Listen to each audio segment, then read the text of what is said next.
Good morning, everyone.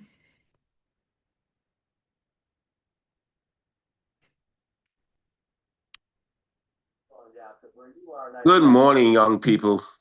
Morning.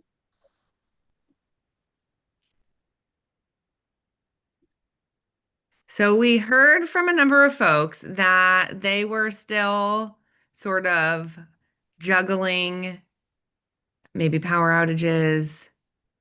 So we were going to recess for 1 hour to just to allow everyone a little more time to get settled. So I'm so sorry. This decision was just made like 3 minutes ago. So Commissioner, Comptroller, I'm so sorry. That's good. I think that's a good idea, though. I think I heard from a number of folks also said they're having some difficulties. They want to finish shoveling. They got power outages. So I don't know. I don't know if we have to gavel in and just recess till 11 o'clock or whatever the case may be. But I think that's probably the best thing to do at this point. So do we have to gavel in and or just recess? Yes. So I think this Okay. meeting is begun, and now we will also go into recess and see everyone again at 11. Okay. See everybody at 11 o'clock. 1 hour.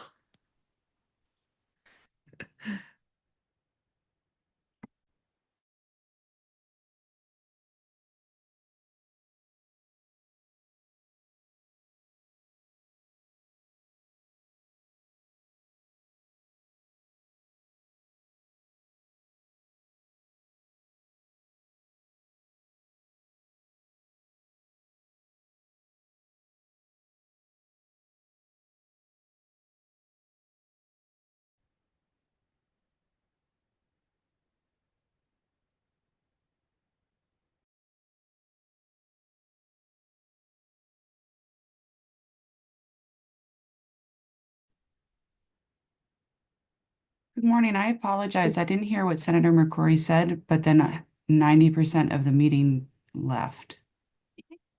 Hey, Representative, we are going to recess until 11, just to give folks a little extra time to get themselves situated this very snowy morning. Okay, gotcha. Thank you. No problem. Thanks, everyone. Thanks. So we'll see you all at 11.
Recording in progress.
Hello, everyone.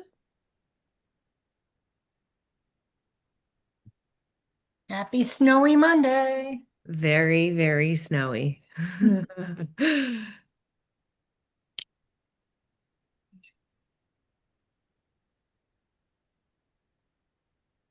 Appreciate everyone's flexibility. I also apologize to our agency folks if we have caused sort of a cascade for the rest of your day. And similarly, Comptroller, I apologize, and I'm grateful for um, your flexibility. I see Senator McCrory's on. I'm here. Are we good to reconvene this meeting? Absolutely. And Madam Clerk, are you on? Yes, I am on. Wonderful. Thanks, everyone. All right. Well, I hope everyone is safe and warm. This is obviously being recorded, so if there's any interruptions, it will be available for viewing afterward. And if anybody hears about um, anyone who was signed up to testify and unable to do so today, please let um, the senator and I know so we can try to make an accommodation for them in our next public hearing. Okay. Representative Leeper, do you have your time or Jazzy, do you have your timer? Because I don't have one with me. I do not have a timer, but I could use my phone if you would like. Okay, please do so. Just for those who are testifying for a first time, just want to go over the rules of engagement. You will have 3 minutes for your testimony. And once you hear the bell ring, at that point, your 3 minutes is up, and the next words out your mouth should be a summary word, such as in conclusion, and as I summarize. So we want to give everyone an opportunity to speak at this public hearing, and we have over 80 something people signed up, and we want to make sure we get everyone's voice in. So thank you, and let's get started. I think first up, we have our comptroller, Sean Scanlon. Thanks for being with us. You're very welcome. Good morning, Representative Leeper, Senator McCrory, members of the committee. Hope you're all safe and doing okay today. I'll cut right to the point based on what Senator McCrory's talking points are, and as a former chair myself, and just say that I'm here this morning to testify in favor of Senate Bill 223, which is a continuation of the para program that my office has had the honor of running since 2023. Just to briefly refresh the memories of the committee, back in 2023, the legislature sent $5 million to my office and asked me to create a program to help paras afford health insurance. We did a survey of every single school district in the state of Connecticut in 2023, found out that there were about 12,000 paras, grouped them into the 4 different categories that paras are in, which is that they get offered insurance by the school and it's a high deductible health plan. They get offered insurance by the school and it's a premium based plan.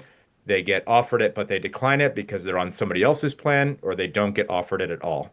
And in 2023, we took the $5 million and helped just the people who have high deductible plans. In 2024, the legislature gave us an additional $5 million to total $10 million, which enabled us to help both the high deductible folks and to start to help the people who have the PPO plans. We did that again for a third time in 2025. So last year, uh, we helped 7,300 paras at over 160 school districts, and they each receive between $800 and $1,200 in savings, depending on the plan type. And this year's bill, obviously, as you're seeing before you today, permanently extends the plan. So in the first 3 years, it was just a 1 year authorization. This bill permanently expands it. I think that that's a good thing to do. I have heard stories from paras all across Connecticut who have said how literally game-changing this has been for their lives. And it's an honor to run this program. It's an honor to be back here again today to ask you to give us the ability to run it in perpetuity so we can help these paras out. So thank you, Madam Chair. Thank you so much. Representative Zupkis? Thank you. Thank you, everybody. And I apologize if you hear my dog. He's 60 pounds and medium sized, and the snow is deeper than he is, and he wants to get out. So I'm apologizing up front for the noise. Um, Nice to see you, Comptroller. Just a couple of questions. So if this program is permanent, is it 5 million or 10 million? Right now, the current budget is $10 million. So it would be 10 million permanently every year. And you also mentioned about in 2025, you were able to, there were 7,300, over 7,300 people eligible in 160 school districts. Could you give us or me the data on the districts and how many in each district, and that information would be really helpful for me. Absolutely. We can send that to the committee. Great, thank you so much. Thank you, Representative Corpus. Thank you. Thank you, Comptroller, for being with us. Are the paras who participate in this program full-time employees? So it's a good question. The paras that receive health insurance throughout the state, I'm almost positive all of them are full-time employees. There may be one or two districts that gives insurance to part-time employees, but the overwhelming majority of them are full-time employees.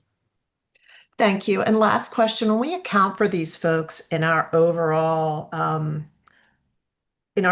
health plans, do these people's health insurance get counted in any way, shape, or form in fringe benefits of teachers, or are these a separate pot completely? So all of these paras are insured at the local level. And the we don't have any, my office does not have any sort of jurisdiction over how that works. Um, the accounting for it would be done at the local level based on whatever these local municipalities are doing. So I don't have a good answer to that, Representative. I think that was the answer. So they're not in any of the numbers when we see state employee benefits, when we see TERS, they're not in any TERS numbers, whether with respect to their salary or any kind of benefit. These paras are not, no. These are paras that are getting private health insurance plans through their municipality. Thank you.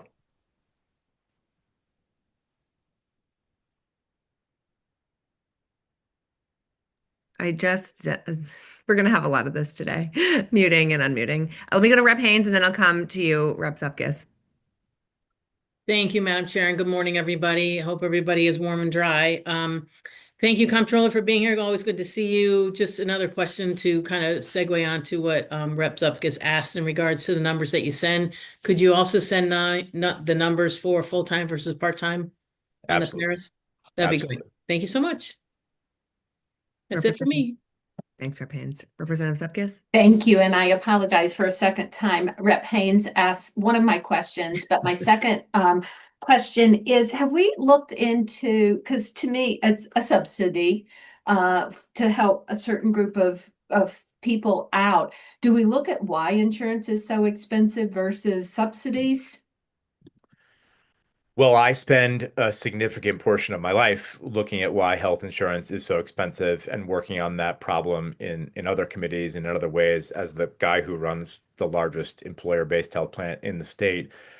With this population, though, I think the original intent back in 2023 was that they are some of the least paid employees of school districts, and therefore they have the hardest time paying the premium associated with that insurance or the deductible if they are given a high deductible plan. And so the reason for helping them specifically was also because we have a crisis of para retainment and recruitment in the state. And these districts were constantly losing people who were having to work 2 or 3 jobs just to stay in the classroom when these are some of the most important people that are in any of the classrooms in the state. And so that's where the idea of the subsidy came in. I generally am somebody who favors broad-based solutions to problems. So I would love to see an overall global solution to the unaffordability of health insurance in the state of Connecticut. And again, if you want to work with me on that, let's have another conversation about different bills and different committees. But for this purposes, I would just say until we fix the global problem, I think that this is a good solution to keeping these people in the classroom, making sure that they can afford good health insurance. When they get sick, they're not showing up to school because they can't afford to not miss school and getting kids sick and other people sick. I think that this program has had very, very good success so far, and I would encourage everyone to keep it while we work on the larger solutions to the problem. Thank you. I appreciate it because I know of other groups that would like the same thing because of the high healthcare costs. But thank you. Thanks, Representative. Representative Kennedy? Thank you, Madam Chair. And actually, my colleagues just asked, and my questions were answered. So I want to take this opportunity at this time to personally thank Comptroller Scanlon, especially your office, for all that they do. We ask a lot of you, and I know recently I've asked a lot of you, and I just wanted to right now just say to you, thank you so much for what you guys do. Thank you, You're Madam welcome. Chair. Thanks, Representative. Thanks, Representative. Representative Reddington Hughes? Hi, I just had a quick question on the percentage. So what is the percentage of the annual deductible that is actually being covered by the state? Um, Great question, Representative. I'll get you the answer to that. When we were just doing the first year was only for the folks that were in high deductible plans. We did 74% was the benefit for them. With the addition of the additional $5 million, and we're doing the PPO plans and the high deductible plans, I want to say the average is still about that. It's in the 70s, but I'll give you the final number. Okay, thank you very much. Meaning, just for the clarity of the commit, we're paying through this subsidy 70% of that person's deductible for the year. Yes, thank you. Uh, Representative Welander? Thank you, Madam Chair. Good morning, Comptroller. Morning. I was curious to see if you knew if there would be an estimated number of additional people added to this with the change in the definition of who would be eligible, going from those employed by a local or regional board of education to under the definition of all public school. Yeah, so that is one of the changes of this bill. We have not yet done those calculations. As I mentioned at the top of my testimony, there was a shocking lack of information, in my opinion, of how many people were working in our schools in this capacity before we did this project. Our office, a former member of my team, literally spoke to every single district in the state herself, and then got a census of each of those districts, and then we compiled this study. I don't have a hard number of what the adding would look like and what that would then do to the existing population of people. Based on our initial calculations, though, I would say we don't think that it will have that big of an impact on the actual program itself or have a severe decreasing effect on people. But we would have to redo the calculations if we were to add a different population of people. And we don't have those exact hard numbers right now. Okay, all right, thank you so much. Thanks, Representative. Do we have anyone else? I just have one question. Secretary Scanlon, I'm sorry, Secretary Scanlon. I mean Controller Scanlon, I'm sorry. The $5 million, has that been included in this year's budget? Did you notice that the government's did I put that in the budget for the since we're gonna go into maturity with this, the $5 million was added to the budget? It's now up to $10 million, Senator. Since 2024, it's been 10 million, not 5. And it is my understanding that it is in the budget. Yes. Okay. No, I mean the extra 5. So I know it was 5, then we added Yes. 5 now, and as we move forward, it's gonna maintain that, right? At I that believe point. that it is. Yes. All right. Thank you. Seeing no other questions, thank you very much for your time, Mr. Comptroller. It was great to see you. We're grateful for the work you're doing on behalf of our paras, and I think share in your commitment that this is a really wonderful benefit we can provide to people who are essential to our schools and essential to our students, and also are unfortunately the lowest paid employees who are the backbone of our schools. So thank you very much for your You're work on welcome. behalf. And I'll get you and the committee the information that's been requested today. I really appreciate that. And you can send that to Jazz and she can send it out to the committee. Thanks. Thank you. Thank you, Stay Sean. warm. Thanks. Good job. Next, we have Commissioner Russell Tucker and her team. And hopefully we were successful in getting all your team members a link to join us today. Thank you very much, Representative. And I must say before I begin, I also appreciate our comptroller for the work they're doing with our paraeducators, as you've mentioned, the services that they provide and making sure that they are taken care of so that they can service our students. So good morning to all of you. Senator McCrory, Representative Leeper, Senator Berthel, Representative Zupkus, and members of the Education Committee. Hope you're staying warm today. I am pleased to have the opportunity to provide you with testimony regarding a series of bills. On your agenda, you have my full and extensive testimony, which I know in between your snow shoveling, you'll get a chance to take a look at your convenience. But I will briefly highlight a few of these proposals in the interest of time.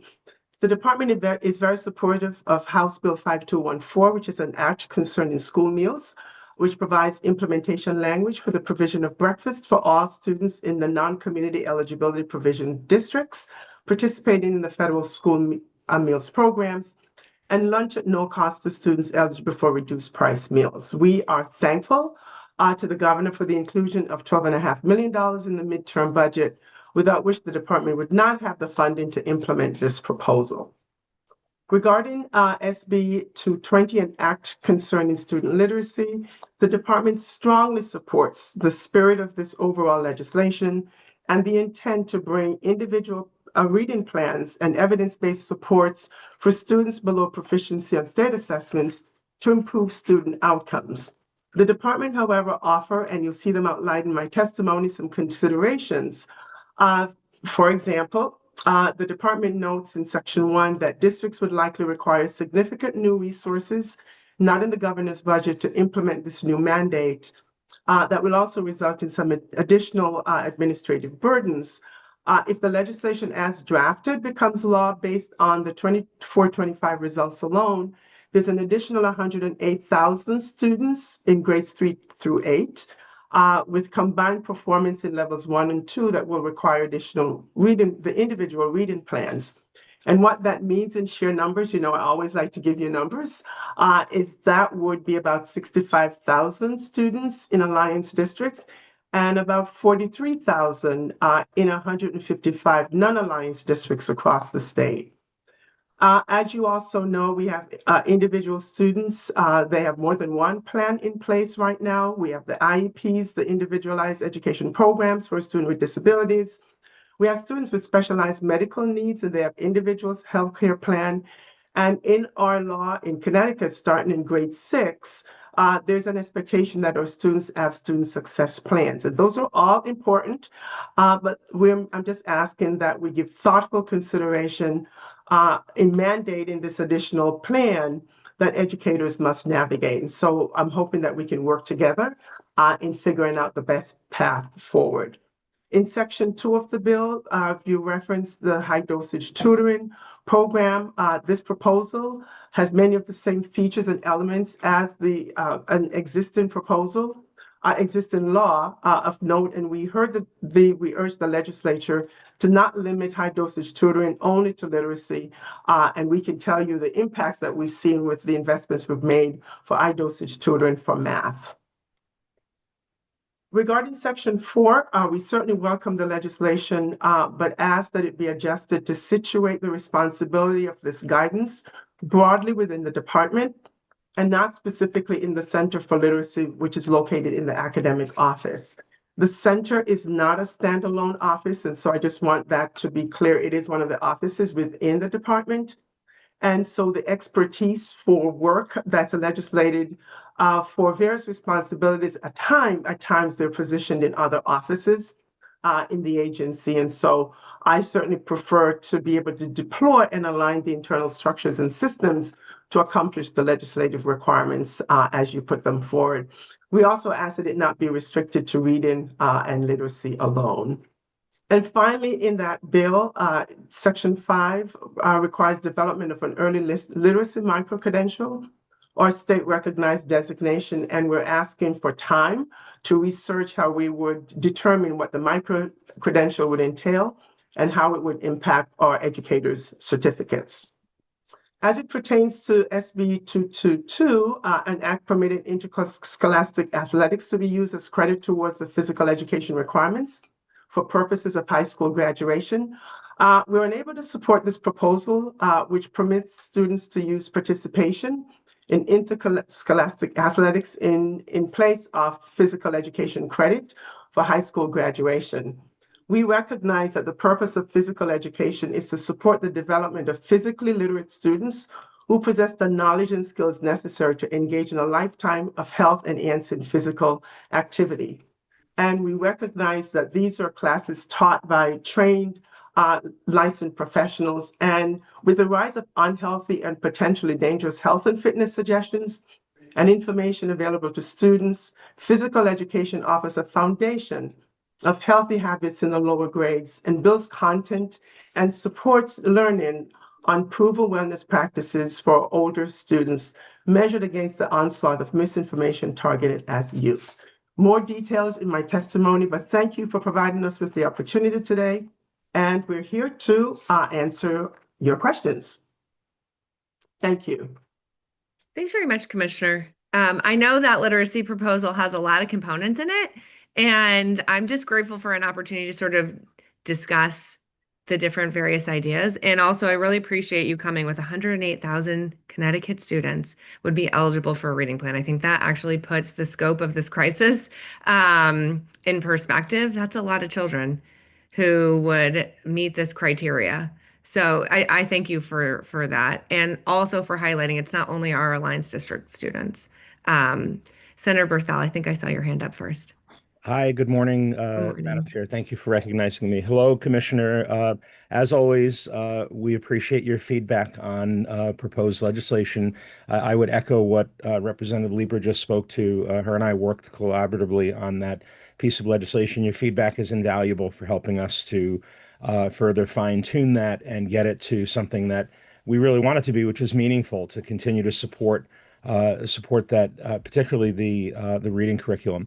The only other thing I wanted to say is I just wanted to publicly say thank you to you and your staff. We have sent, my office has sent many letters to you in the off season, and you have been very gracious and prompt in replying with your feedback. Sometimes we don't agree, which is fine. That's part of the process, but I do appreciate the ongoing effort and concern that you when you reply back to our concerns. That's very important and exactly the way the process is supposed to work. So, Commissioner, thank you for that. I do appreciate it. Thank you, Madam Chair.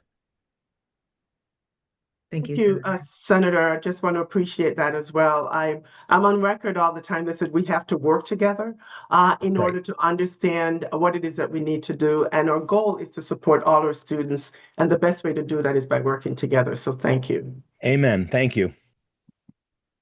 Representative Zepkis. Thank you, Madam Chair. Good morning, Commissioner. Nice to Good see morning. you. I have quite a few questions. I did go through your testimony today, and like the chair and Senator Berthel said, the information you provided on that literacy I had a lot of questions on, and agree with you on a lot of those things. So thank you, but I'll make this as quick as I can. So first, for Raise Bill 5214 concerning school meals. I think there's no one here that believes if a kid is hungry, they should eat. My question is, the price is 12.5 million, I believe, is what the cost was. And would that cover all the children? Thank you very much, Representative. That would cover the students in the non-community eligibility provision schools, which would then make everyone eligible. But let me have John Frasinelli, who's so close to this number, to just jump in and just to clarify where we are in both of those, John, the free breakfast and also lunches. Thank you, Commissioner. Thank you, Representative Zupkis, for the question. Yes, so the $12 million is the earmark for the breakfast program. So what we did is we looked at the differences between a school year in which school breakfast was not universally free for all students, and then we looked at 2024 in which there was universal free breakfast. So we based the numbers on the increase in participation. So that $12 million would cover the additional 164,000 students in non-CEP district for breakfast. And then we did the same for the calculations of the number of students eligible for reduced price. That's about 13,000 students. When we calculated that, the family portion, the family cost to those students eligible for reduced price. So that's the total 12.5 and change. Thank you. So it would cover on your data collection. Great. Yes. All right. Wonderful. Thank you.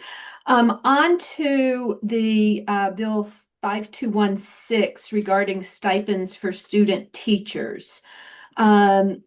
I believe I heard the cost for that, and maybe I read it in your testimony. I got it this morning, so I think it was in your testimony, is 20.8 million. Is that correct?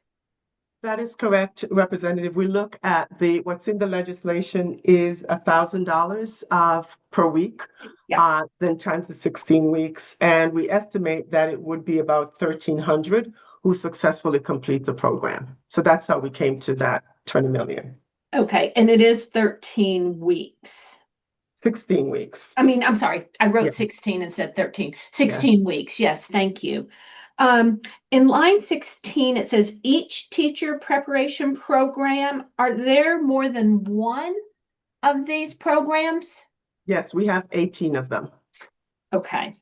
And then I see in line 18, no later than August 1st, 2026, there needs to be a report. So I'm thinking we're going to be all set for that report. If this passes, we'll do what we can. As we get closer, we're always looking to make sure that we can meet our reporting requirements. So we will have to take a look at that. Okay.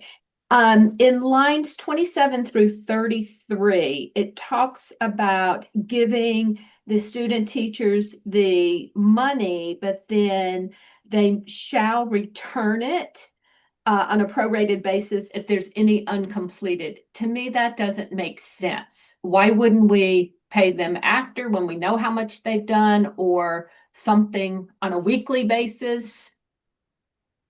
So we need to talk about that as well, because in my testimony, I noticed that the department really would need to become a collection agency around this, and that is challenging for us. To set up a mechanism to search for, find folks afterwards to get money back from them. So that's something that we really need to talk about.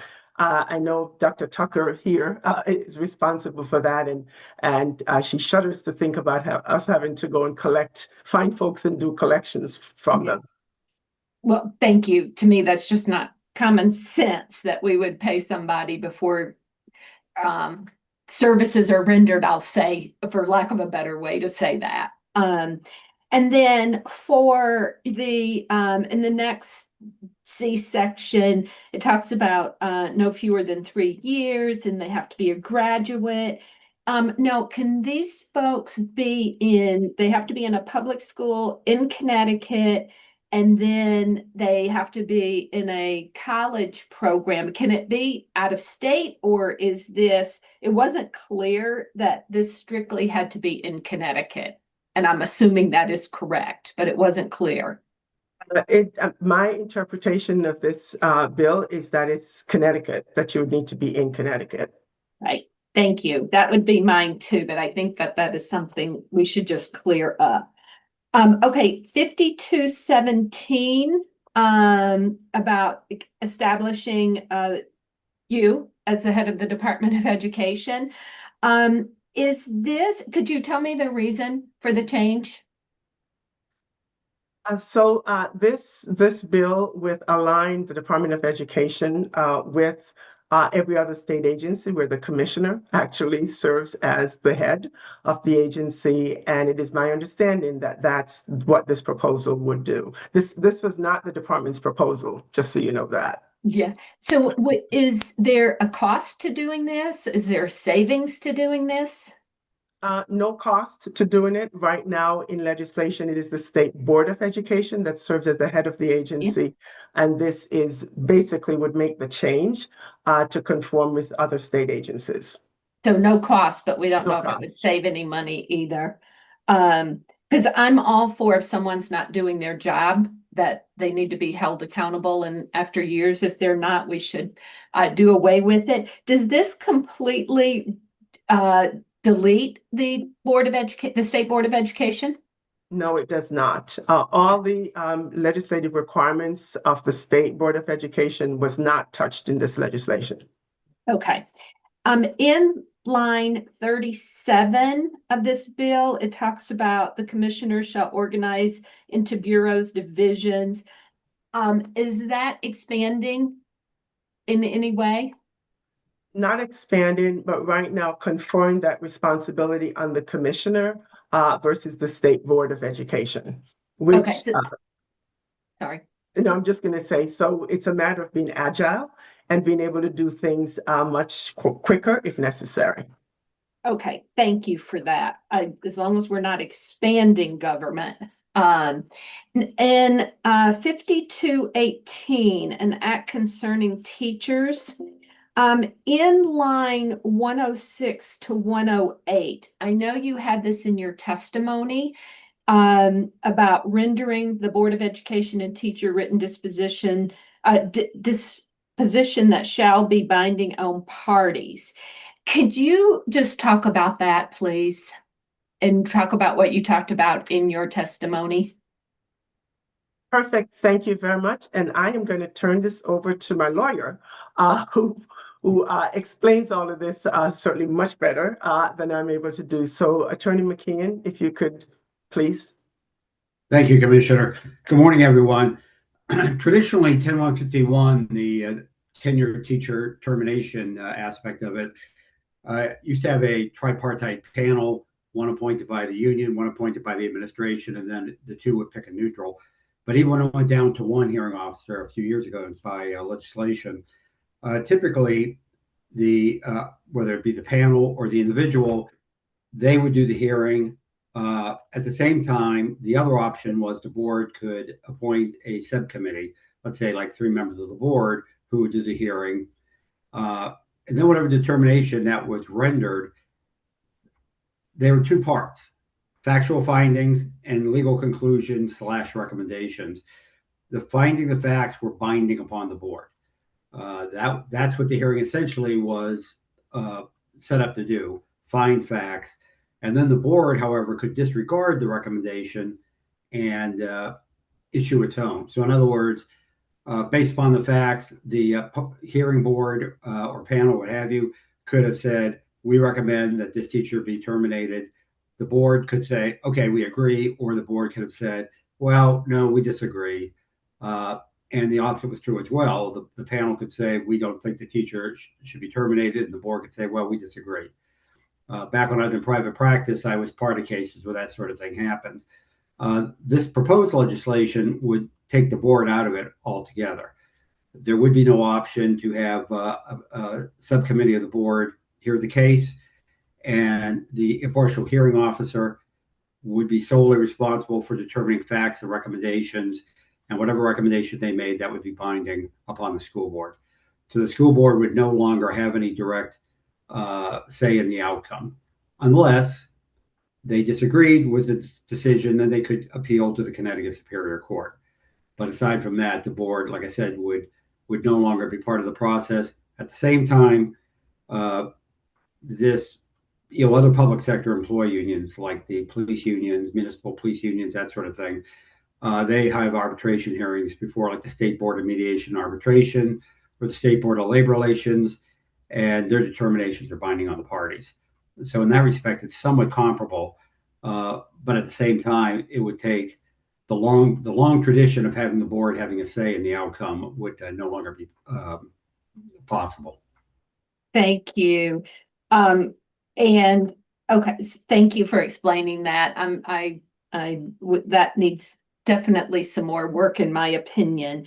And it says, Mr. McKeon, probably to you, right below in line 114, it says the teacher concerned shall have the right to appear with counsel at the hearing. But it doesn't say that the Board of Ed, but I guess if they take them out, they don't need a counsel.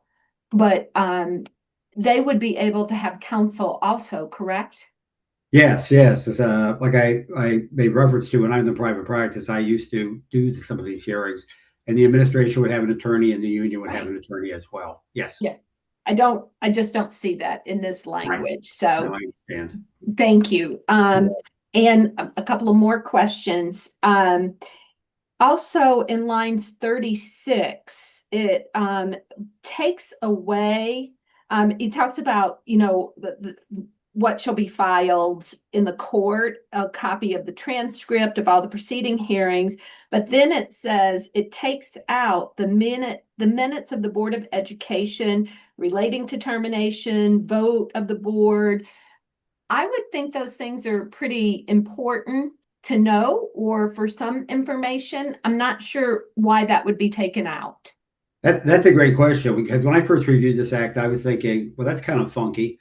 But then it occurred to me, given that the other proposed new language totally excludes the board, I think it was just trying to clarify that because the board wasn't part of the picture, there would be no minutes. And I think that's essentially what it's aimed at. Right. Well, it almost sounds like this should be in judiciary and not in education. It seems like a judicial. I just want to ask you, if you don't mind, two more questions on this. One is, it says, well, it just says that a teacher would get, or the employee would get a full salary. So as I'm reading it, if they're out, they still get full salary. Is that your understanding also? Right. My understanding is that if they were injured on the job as a result of an assault or what have you, and obviously we're in favor of staff members not being assaulted. Of course. But of course. Yes, rather than just being able to rely upon workers' comp, which is typical workers' compensation, which is typically a portion or percentage of one's pay, they could get that, but then the district would be on the hook for paying the remainder between what that was and the full salary would have been. And we would have no idea what that cost would be to the districts. Yeah, absolutely correct. Yeah, and obviously it would depend upon the seniority of the teacher, where they were on the salary scale, that kind of thing. Okay, thank you. My last question, and I think again to you, Mr. McKeon, thank you, is does this, it seems to me when I read this that it means that the employee or the teacher could sue a family. Is that your understanding as well? Yes, again, another great question because it's so vague and open-ended. Yeah, I believe that would provide a basis for suing the family, but also for suing the district as well, claiming, let's say, unsafe conditions or what have you. And again, typically, there's been a body of case law over the years which establishes that, with rare exception, the only if someone's injured on the job, they have to go through workers' comp as opposed to suing their employer. But this language is ambiguous enough where I think that could be argued it overrides that. And that, so yes, so the injured staff member could theoretically sue the district and also sue the student or family. Right. And if they can't be there, how are they going to defend themselves? But I guess that's for more discussion. So, but I really appreciate you answering those questions. Commissioner, back to you. I'm almost done. On SB 220, and it's the whole literacy that we were talking about. So I read all of your comments. Thank you. I agree. But could you tell me, this is an unfunded mandate as I read it. Is that your interpretation also? The interpretation is based on what's required here is that districts would really need new resources for effective implementation, again, based on the scope and scale of the numbers that we're talking about. Okay, and do we have any idea of what that would cost? We have not costed it out at this point, so I do not have that information for you. Okay, and this would be for any child, whether they are illegal or not, whatever child is in our system, it would include them, correct? Yeah, it would include our students. Yeah, all our students. Yeah, I think we should change students to scholars. I love what that was done. I think we should, I'm going to propose that next year, Commissioner. Okay, and I have a lot of other questions on that, but I'll leave for that. And I think aspiring educators, I don't believe I asked you about that. That is SB 221. And I appreciate your comment where you added in line 10 the definition, annual scholarship in the amount up to $10,000 applied to tuition only. I think that's very important because that's what it's for and what it should be intended for. The teacher shortage areas, is there a list of those? Do you know what areas? Because you have to define those, I believe, in this piece of, if this passes. Yes, we do have the teacher shortage areas, and we do that on an annual basis. So we can certainly get that information to the committee. Thank you. I would appreciate that. And I don't believe I asked, do we know a cost? Cost for What this would be, the cost of this proposal. this one, we have an appropriation that usually goes for this, where students are getting up to $10,000 annually as a scholarship. I don't know how many students would apply for it. So you're gonna send me that so I could figure out 10,000 times however many. So we have, Dr. Tucker, would you like to jump in here and just add a few more details to that? Thank you very much. Sure, Commissioner. Good morning, everyone. Representative Zupkas, we provide the scholarship. It's on a semester basis, and we do have a full report that we can send and one that we've already submitted. But this year, I believe we in total have awarded over 300 scholarships. And this year alone, I believe this semester we had our highest number. We were over 100 for the fall semester. Great, thank you. We've been growing over the past 3 years. Well, that's why I asked. I would think it would be important, and I was just curious what it would be, the cost of it. And then my last question on this one is, Commissioner, I believe if there's money left over, it goes to you for your discretion on how it's to be spent. That is what's proposed here. And of course, you saw my comment from the administration on that, but that's proposed. Right now, currently, there isn't any discretion for utilizing the leftovers. Great, thank you. And my last one is for the para education bill. And my question is, will 10 million, because the comptroller wasn't sure of the amount of paras that we have. I would think that that information is tracked and we know that number. We now have that information. I think, as a comptroller mentioned, that there was a little challenge in trying to get all the information that he was looking for when the program started. But we do have information that we collect on shortages and all of that. So we do have information. Ajit, you can keep me honest on that as the information that we have. Ajit Gopalakrishnan. Good morning, Representative Zupkis. We do collect full-time equivalents for para-educators, both general education and special education para-educators. So, and those are reported publicly on its site and have been for a very long time. So we do track. So FTE, full-time equivalent, means that if there are two people working half-time, that's comes out as one FTE. So, but we do collect it at the FTE level, not at the individual person level. So districts report to us how many para FTEs are employed in their district, either in special education or general education. Thank you. And will the 10 million cover the cost of that? So that is what is in the budget, and I know the comptroller works the magic on making those numbers work. So he would be best prepared to talk about that, the Representative Zupkus, because he's the one that runs the program. Okay. Thank you. Thank you for the time, Madam Chair, and thank you, Commissioner, and everyone for your answers. Thank you. Thank you, Representative. Representative Haynes? Thank you, Madam Chair, and thank you to the Commissioner for answering all of our questions. I really just have one question in regards to SB 220 regarding student literacy. We've spent a lot of time with K through 3. We've also spent a lot of time with early childhood, and I think we've kind of concluded for now anyway that this is really where we need to really hone in on making sure that kids get a really good foundation of reading.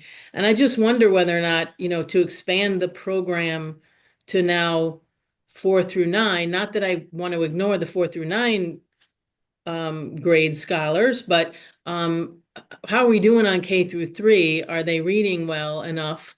Or apparently maybe not if we're going to start testing the 4th graders on. So I guess my question is, we've kind of honed in on a problem and we're working on that one or addressing that one. Is it not working? And that's why we're going to switch to 4 through 9? Or, I guess if you could speak to that. No, thank you for your question, Representative. And there's no greater work that we can do here when we think about a student or scholars, their trajectory in learning that you have to get literacy right.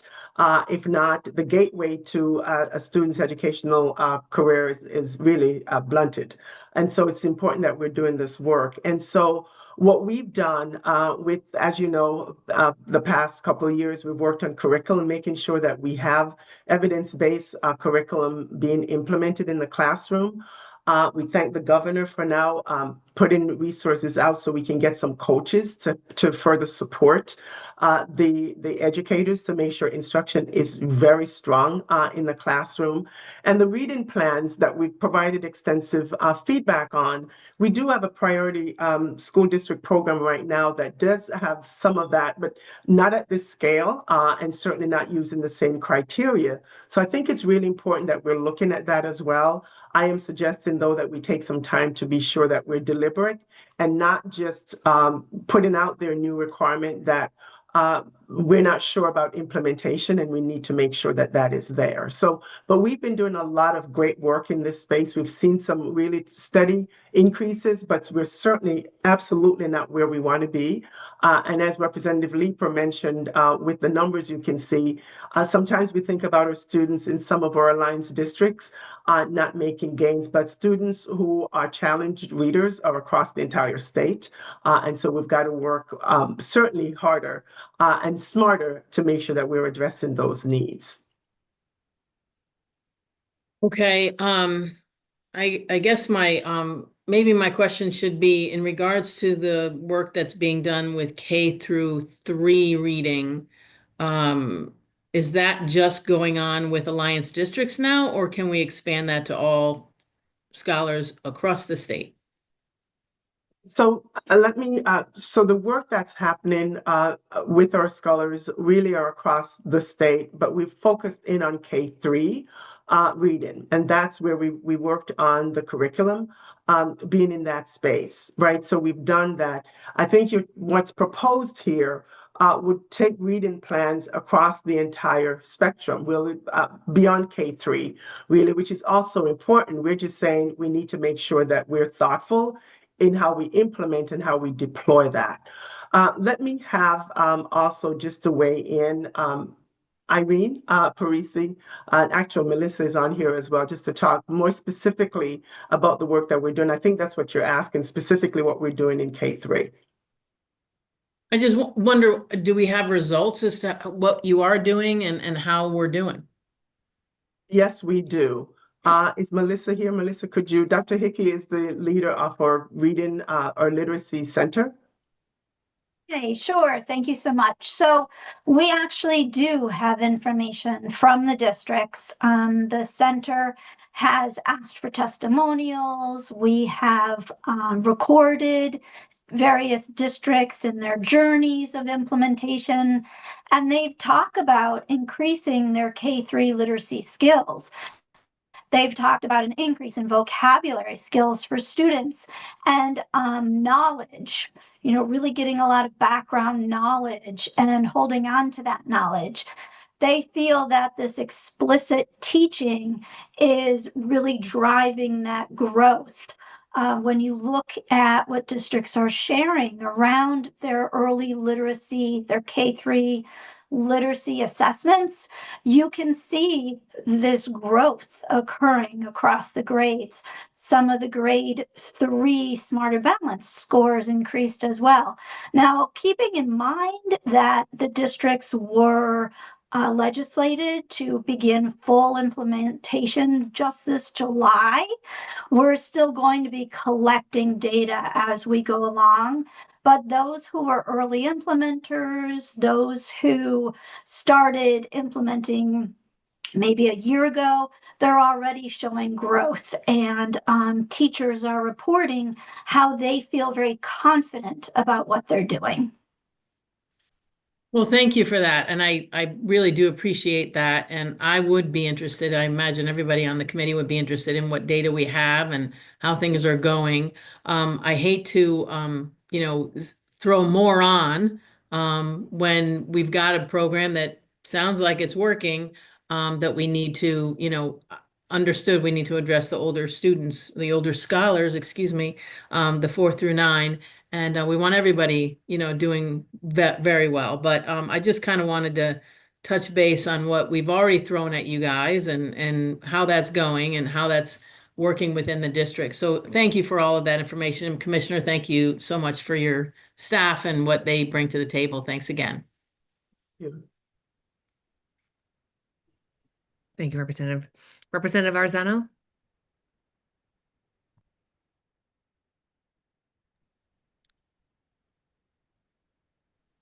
Thank you very much, Madam Chair, and all the other members of the committee, and good morning. And Commissioner, thank you very much for your testimony, for answering all of our questions, and being here with us today with your staff and the work you do.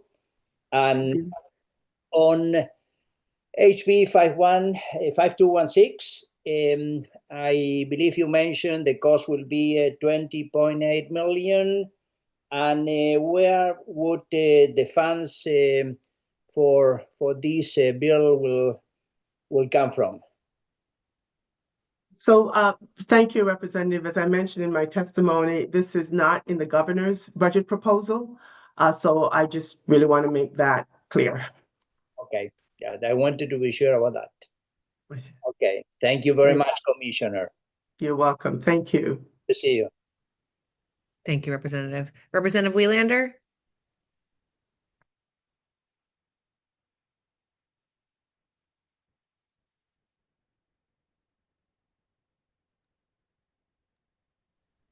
Apologies. Did you call my name?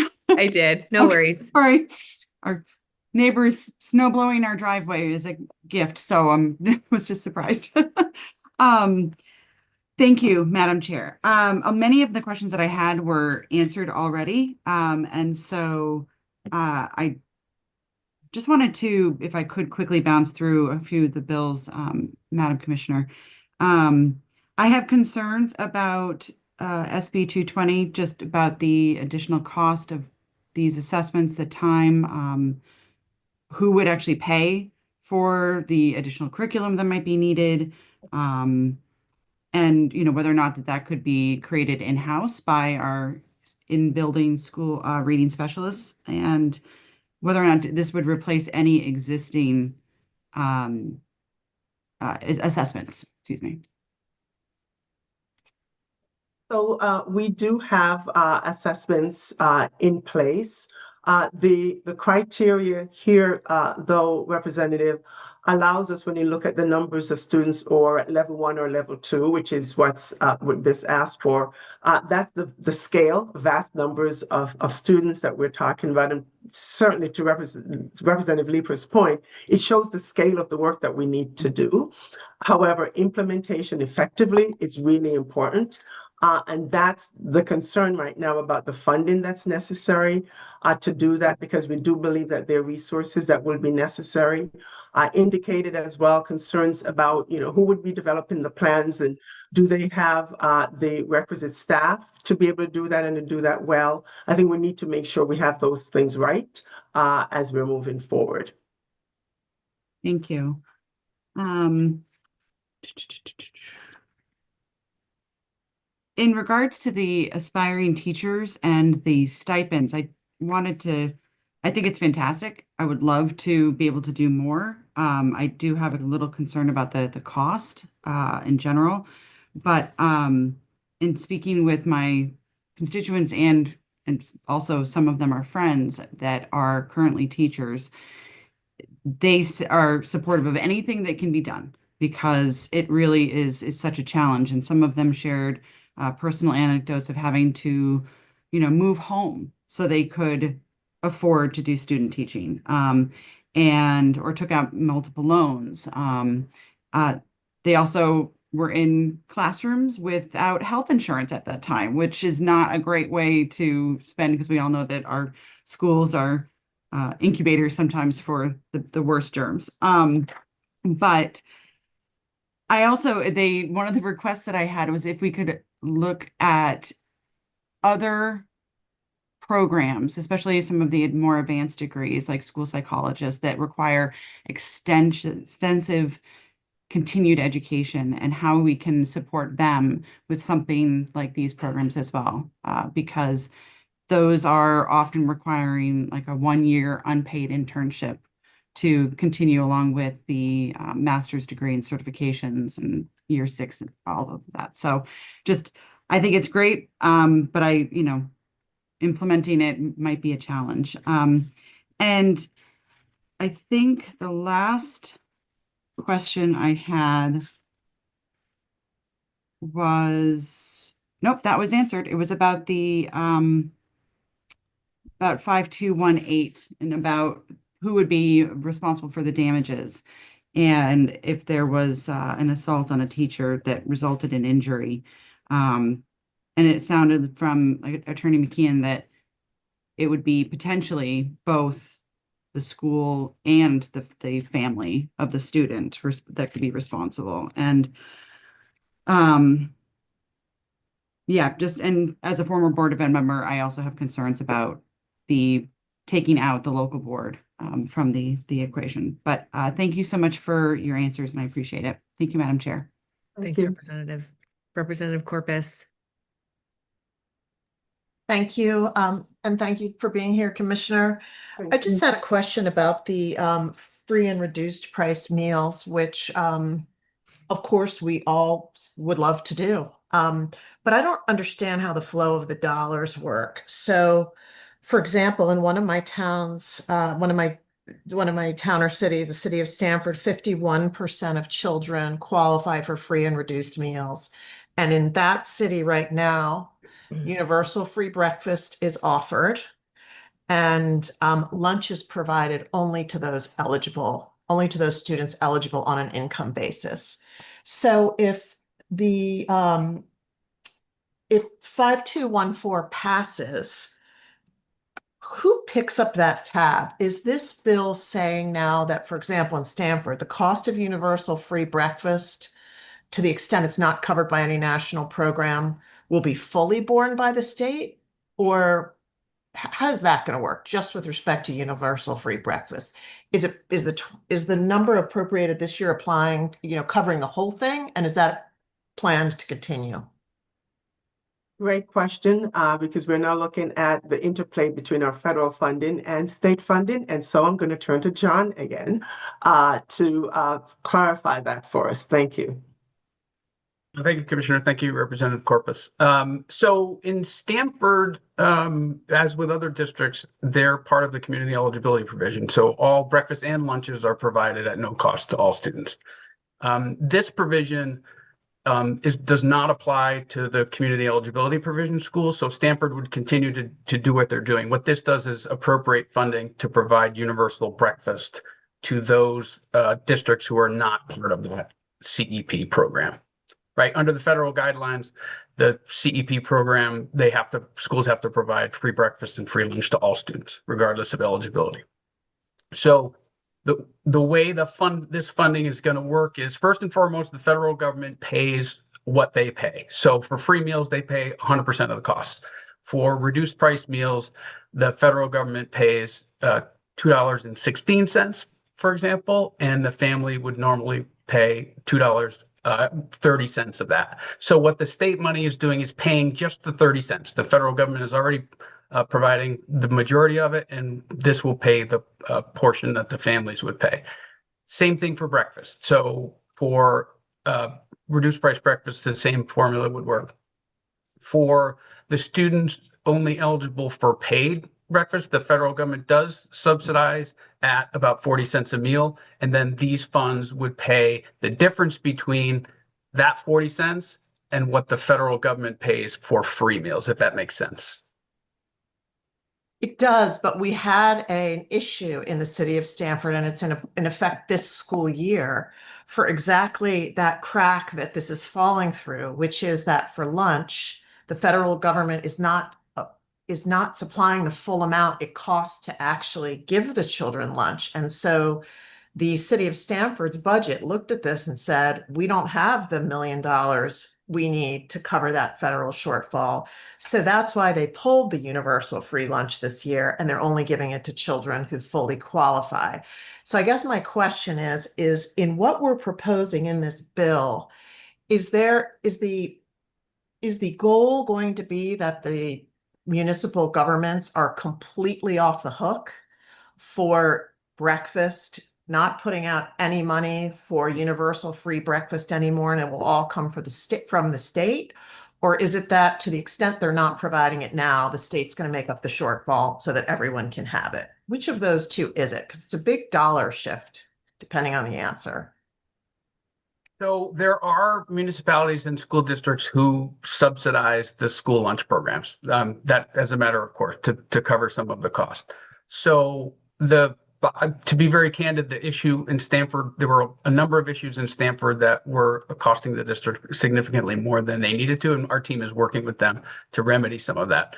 But to your point, this again is not the community eligibility. So what the state funding is provided is up to the balance of what the family portion would be. So it's based on the federal numbers. So if the district is providing meals that cost more than what the state and federal reimbursement is, then our team is happy to work with them to try to remedy that. But yeah, there sometimes is a shortfall that the district puts in. Okay, so for towns that are not getting any federal money for this particular, is that how it works? Is there federal money on a town by city by town basis, or is the federal money travels with children that qualify? Because in the town of Greenwich, we have 19.5% of our students eligible for free and reduced meals. So does the federal money travel with those students? Or because we have those students, the town of Greenwich gets a bulk amount of federal money? What I'm trying to get at with all these questions is, what can towns expect as a result of this bill? Can they expect their universal free meal budget to go to zero because the state's picking up every shortfall, or not?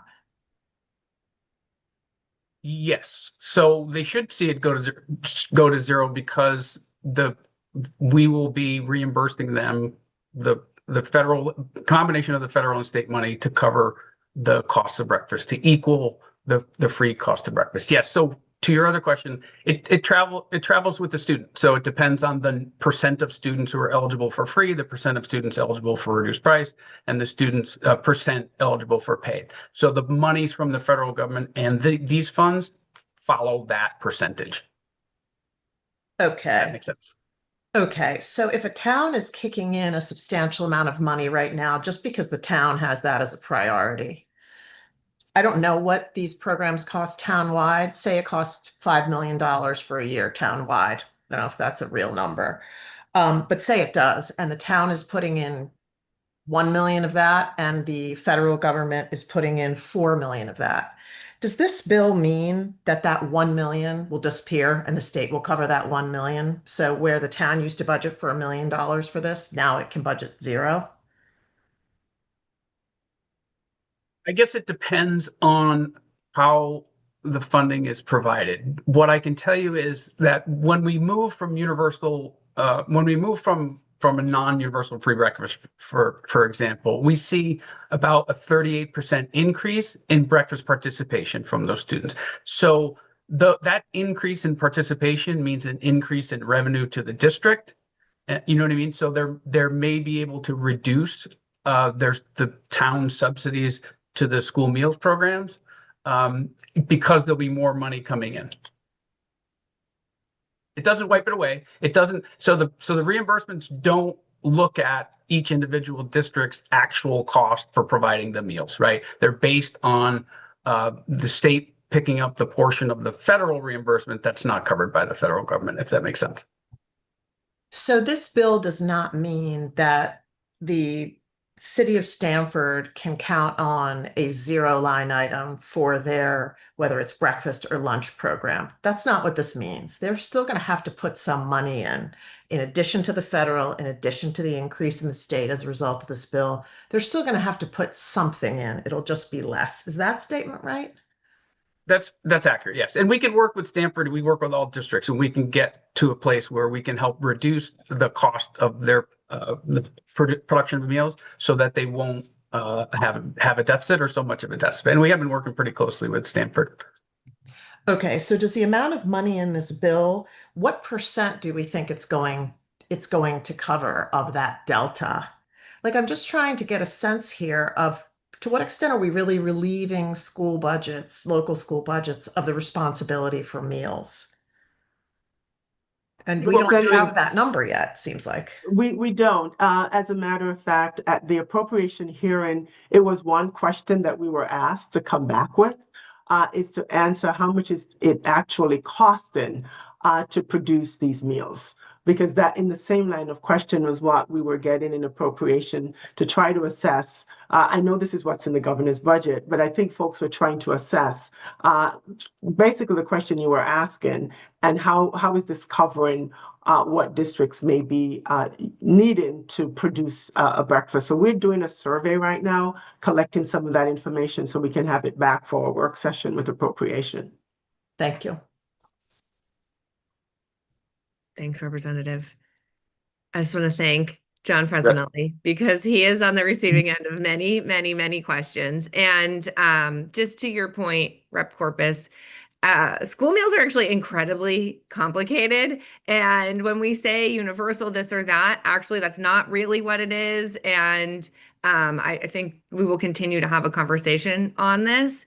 And today we wanted to just give an opportunity to give voice to folks who wanted to talk about the governor's proposal for free breakfast and free lunch for reduced eligible students. So your questions are all very reasonable because the federal program around meals is very complex and, in my very humble opinion, inadequate, especially for both the increasing costs of food and also knowing sort of what kids like to eat and whatever. We could talk a lot about it, but I think you're asking very reasonable questions, and I just want to thank John for always being very gracious with all of us because he is responsible for a wide breadth of topics and often ones that we are curious about. So thanks, John. Rep. Haynes for the second time. Thank you, Madam Chair. I apologize. I started thinking while you guys were all talking about meals, I kept thinking about the reading. So, just a couple of questions in regards to, what we were talking about in regards to the, K through 3, which I believe is the Right to Read program. Is that not correct, Commissioner? It's referred to as the right to read legislation we had a few years ago. Yeah, okay. So I'm definitely interested in any kind of, results that you have from that. But I mean, this, unfortunately, we come back every year at you guys and say, let's try this program, let's try that program, let's try that program. But there have been programs that have been in place for longer than Right to Read. ReadCon is one that I recall. There's a couple of other ones. And obviously we've all invested in these programs. Do we have anything, are those programs being replaced by this new legislation that we keep throwing at you every couple of years, or are those continuing? And if they are continuing since they were first enacted, are the results from that? And can we see those? Representative, great question. And we certainly we'll share the information with you in terms of the outcomes we're getting. The strategies like ReachCon for professional learning continues. So that's there. The curriculum that we've implemented, that continues. As Dr. Hickey mentioned, we're at a point of full implementation. So we'll be getting that information as well to see what the outcomes are. But your larger question is what I ask us to do here, is to be thoughtful about how we add on to what is currently happening to make sure that we can have the implementation strategies in place. I know everybody's looking at Mississippi and the work that they've done. I spoke to my colleague last night who implemented all the work in Mississippi, the commissioner, and I know Dr. Hickey spoke to the reading director there as well. And we were talking about legislation, and literally I said, did you have space when you implemented to focus? And yes, they did. So the legislature was thoughtful and suggesting here that they give them the time and the space to make sure that implementation is happening correctly, and then pace your addition as to what it is that you need to add next, which is really important. And as we talked, if everything is a priority, nothing is a priority. And so we have to keep that in mind. And that's what we're saying here as well. Let's just be thoughtful. This is not bad. This is about, let's be thoughtful about how we implement, because there truly is a science to implementation to make sure we're getting the outcomes that we're working on. So we'll share information with you that we have about the outcomes that we're getting. And I think it gives us a good place to have conversations as to what's next and how do we build and scale the work moving forward. And I definitely appreciate that. And I guess I think that's what I'm getting to, I mean, even we just finished talking about the school lunch situation and the school breakfast. And, there's so many things that our money can go to, and there's so much money that we've already invested. We really have to see whether or not these programs are doing anything. It's just keep throwing money at things. Is not necessarily the smartest thing. And coming up with a new idea every year, every 2 years is not necessarily a good thing, because you guys can't even, wrap your heads around what's happened from the beginning, or at least from the beginning of this particular program. So I seriously think that we need to look at these programs that we are doing, and specifically literacy and math. What are we doing? That's truly what we're here to do. The rest of this is wonderful and all, but the kids need to read, and they need to write, they need to do math. And if we're tackling this at younger, and I believe fully in early education and what we're doing with birth through 3, and then K through 3 as well. But all children need to have good, solid results. Because then 4 through 9 doesn't mean anything. And I guess that's what I'd like to see. So I would like to see whatever, programs that you guys are currently running. And again, part of it is just because with all these mandates we keep throwing at you guys, you can't keep it straight. And I don't blame you if you can't, but I do think that we need to see, is ReadCon working? CK3LI is another one. The Master of Science class, like all of these things that we've already done and you've already instituted, and you're already trying to keep your head above water with those. And now here we are with SB 220 adding more. Let's see if these original programs and Right to Read is actually working before we throw more money to more resources, and even the teachers in the classrooms. I mean, you can talk to them. I've talked to a lot of teachers. They can't keep it straight. They can't keep their heads on straight with all the things that we're throwing at you guys. And I just feel like we're not enabling you. We're drowning you. And meanwhile, the kids, they're not learning or they're not reading or they're not, able to do math. And we're graduating children that are, or excuse me, scholars that are getting into college without reading and writing. So like we've got to make sure that we're doing it right. And we need to take the time, as you said, to let these programs sink in and let them really work. So again, I implore you to send us the results of these things, see what we're getting. And then we really need to, as legislators, we really need to talk to you about the results that you're getting and whether or not the first programs that we put in place years ago are actually doing the trick. And if they're not, then let's end them so that you can move on to something that's better. But we need to see what the results are first. So that's where I'm at. Thank you. My question is very related. So Representative Reddington Hughes, before I come to you for a second time, I'm gonna both respond and ask some questions about the reading plans because all the various programs that were just listed are all not for children, right? ReadCon in the master class, those are to catch up our educators who maybe graduated from their ed prep program before the ed prep program was offering science of reading instruction for them. So the department in collaboration with some other organizations has done a really great job in administering those programs, and we're really grateful that the governor's budget is continuing to invest and expand those programs so that our educators can get up to speed on what we're asking them to do through the right to read requirement. The right to read requirement is also just for our K through third grade students. So if you were beyond that, or even halfway through when we were making this transition, you're not going to see the benefits of those policies, right? And so those are the kids in those later grades we're seeing who are part of that 108,000 students who are still struggling. And what we're doing with Right to Read is not going to ever impact those kids, but those students are still deserving of reading assistance. I'll just also then mention like the Right to Read is a tier 1 intervention, which means we're raising the bar for all curriculum, all instruction for all children.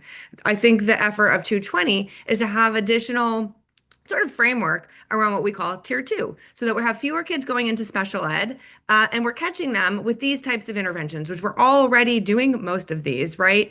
High dosage tutoring is something we are already doing, and again, really grateful that the governor's budget is continuing to make those investments in high dosage tutoring because we're hearing that's really been impactful. I will just acknowledge also that I very much am sensitive to the commissioner's feedback that it's not only on literacy and that we make some tweaks. And I think this was just a nice vehicle to continue this conversation because, of course, this is really complex and it's a lot of kids over a lot of grades.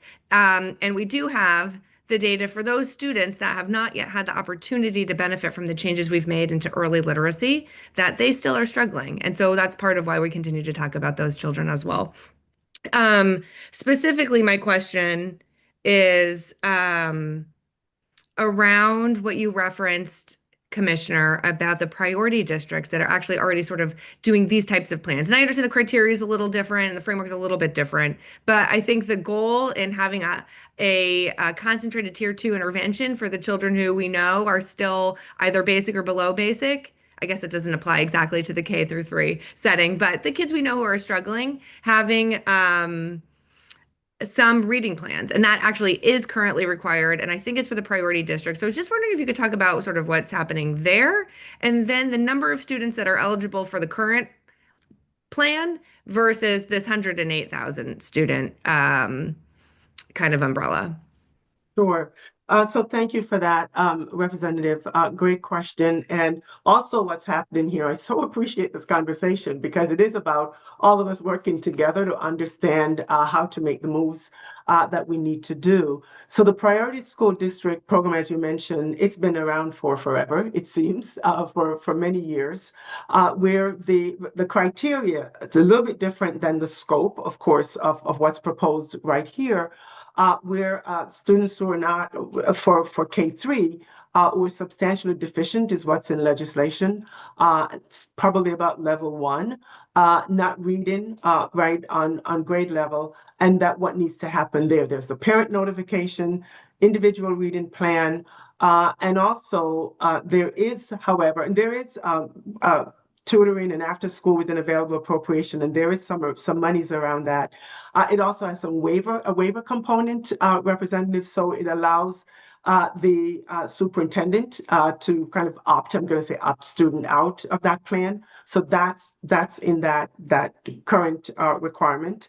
And the same is true for grades 3 to 5, and the language fails to meet the statewide standard. Probably more so level 1, again, is probably what that goes towards. And it also has some it's optional for the plan and also for students to be opted out. So that is where I think the criteria and the remedies are a little bit different than what is proposed here. But we've just made a shift in the agency internally in moving that program into the literacy center, so that there can be much more, I would say accountability and alignment with what is happening in those districts that's doing that work. So I'd be the first to tell you that we probably need to take a closer look to see what those outcomes are that we're getting, and I think it should inform any expansion of the reading plans that we're talking about here. So let me pause there. Ajit, let me just ask you to speak to a little bit more about maybe the assessment piece that goes along with that, but also the numbers of students. I think that was one of the questions Representative Leeper that you've asked about. Thank you, Commissioner. Yeah, I don't have the PSD numbers off the top of my head, but we do have the statewide numbers and the Alliance District ones. But the only point I'll add to what the Commissioner said is that there are two parts, as the Commissioner was talking about. There's one part that's K through 3, where the substantially deficient language is in place, and the assessments there would be the K3 assessments that we have in play. In the 3 through 5 piece, the statute talks about students who meet the statewide standard for remedial assistance, and that is on the state exam, the state mastery assessments in grades 3 through 5. And so, yeah, there are these two sort of parallel tracks that are there that currently apply only to the priority districts. And the priority districts are about 15 districts annually. All the priority districts are also Alliance districts. Alliance districts is about 36 districts, but the largest usually end up and most in need end up being the priority districts, about 15 of them. Thanks, Ajit. Thanks, Commissioner. I appreciate that. And I'm just grateful for the opportunity to have a conversation about a little more structure we could be putting around all of these different initiatives with the high dosage tutoring and the summer programming. Of course, famously, right, in Mississippi and I think Louisiana, maybe Tennessee have followed suit. It's retention is a big part of actually their literacy proposal. We have not included that here. But putting a little more intentionality and focus on structured tier 2, especially on sort of the tail end of having spent so much time talking about special ed last year and knowing that our right to read work really focused on that K3, which we know is critically important, but we can't forget all the kids who are beyond that. So just grateful for the opportunity to continue this conversation.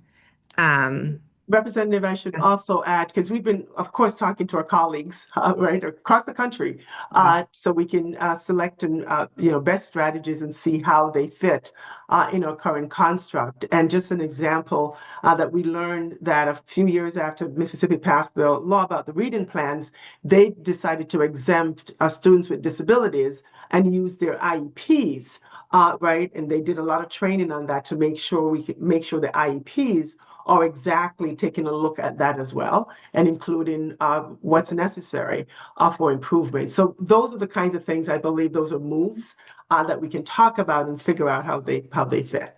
Yeah, absolutely. I think that's a great suggestion. Also would welcome suggestions on whether or not performance level or rather focusing on growth targets. It might make more sense of who to include. But we've kept you very long today, and I want to be mindful of that. All right, Representative Reddington Hughes for the second time. I just wanted to, Commissioner, ask about the SB 222. At this point in time, don't the Board of Educations have the ability to grant that for the students as it is?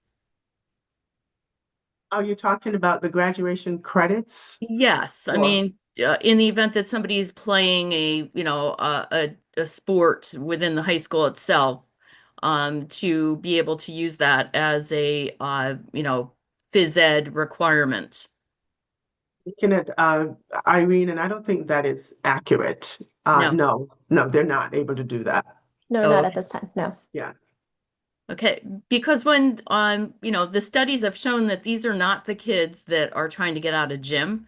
I mean, they're the ones that are excelling in team sports and that, they are certainly going out of their way to participate in, physical education outside of a phys ed class. So I'm just curious as to, what is behind thinking that, it wouldn't be a good idea that a athlete who is putting all of this emphasis in their training for a team sport might need a study hall, for instance, during the day rather than a phys ed class so that they would keep on top of their other academics. So, Representative, thank you. As I made the case in our testimony about this is, standards, learning really broadly about health and well-being and all of that, and versus a specific sport that you're learning about. And so that's really where we are because of, again, taught by folks who are certified in health and wellness. And so we just wanted to make sure that our students do have access to that information.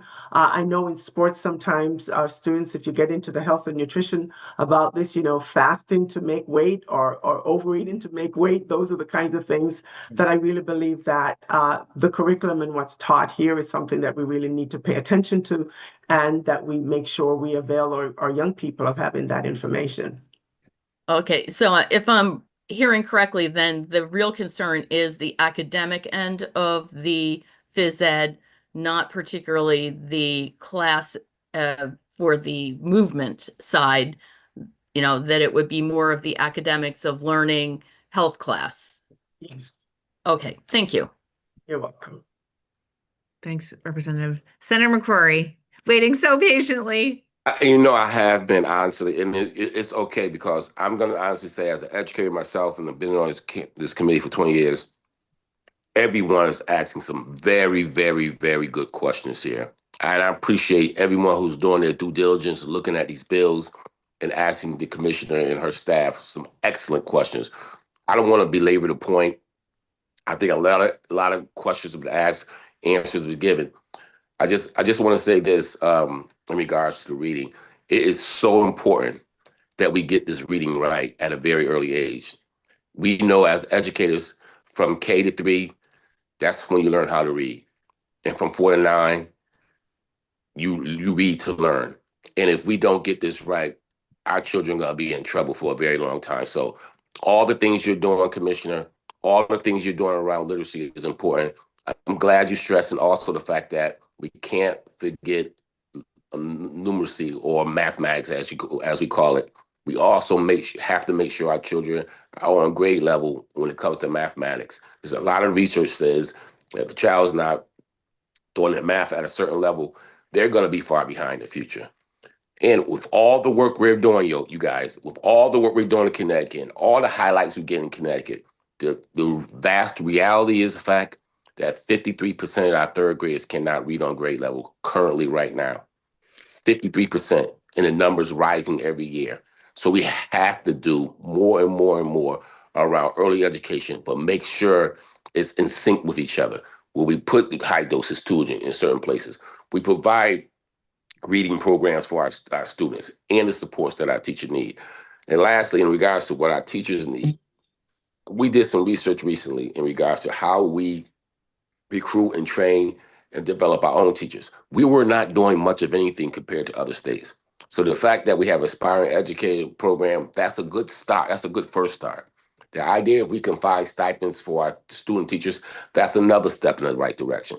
All these things have to be working in sync in order to move this committee forward. So I'm going to thank you again, Commissioner. Your answers around early the breakfast program. We found out when appropriations is a little more complex than what we think. What we get from the feds and what the state get may not be what the cost of feeding a child in an early breakfast program is for a local district. That's why you see the numbers are unbalanced. So I want to thank every one of you guys again for asking good questions, and the commission, you and your staff providing the necessary questions, answers we have, and getting back to us so we can make fundamental decisions as we move forward. So I just want to conclude on that. Thank you for having us. Thank you for being in front of us. I know we've been here a little longer than expected, but it was very important that we get the information that we need as we move forward. I conclude with that. Thank you. Thanks, Thank Senator. you, Senator. And we will send the information over to you because it's also, you should know that some of those numbers are indeed reducing, and we want you to have that. And so it really is important. But I thank you so much for all of your engagement around this. It shows how important all this work is, and for all of us to work together to do this for our students. So thank you very much.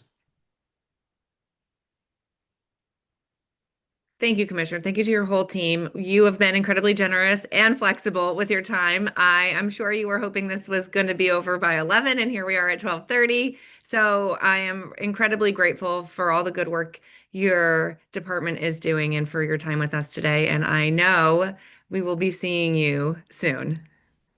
Thank you.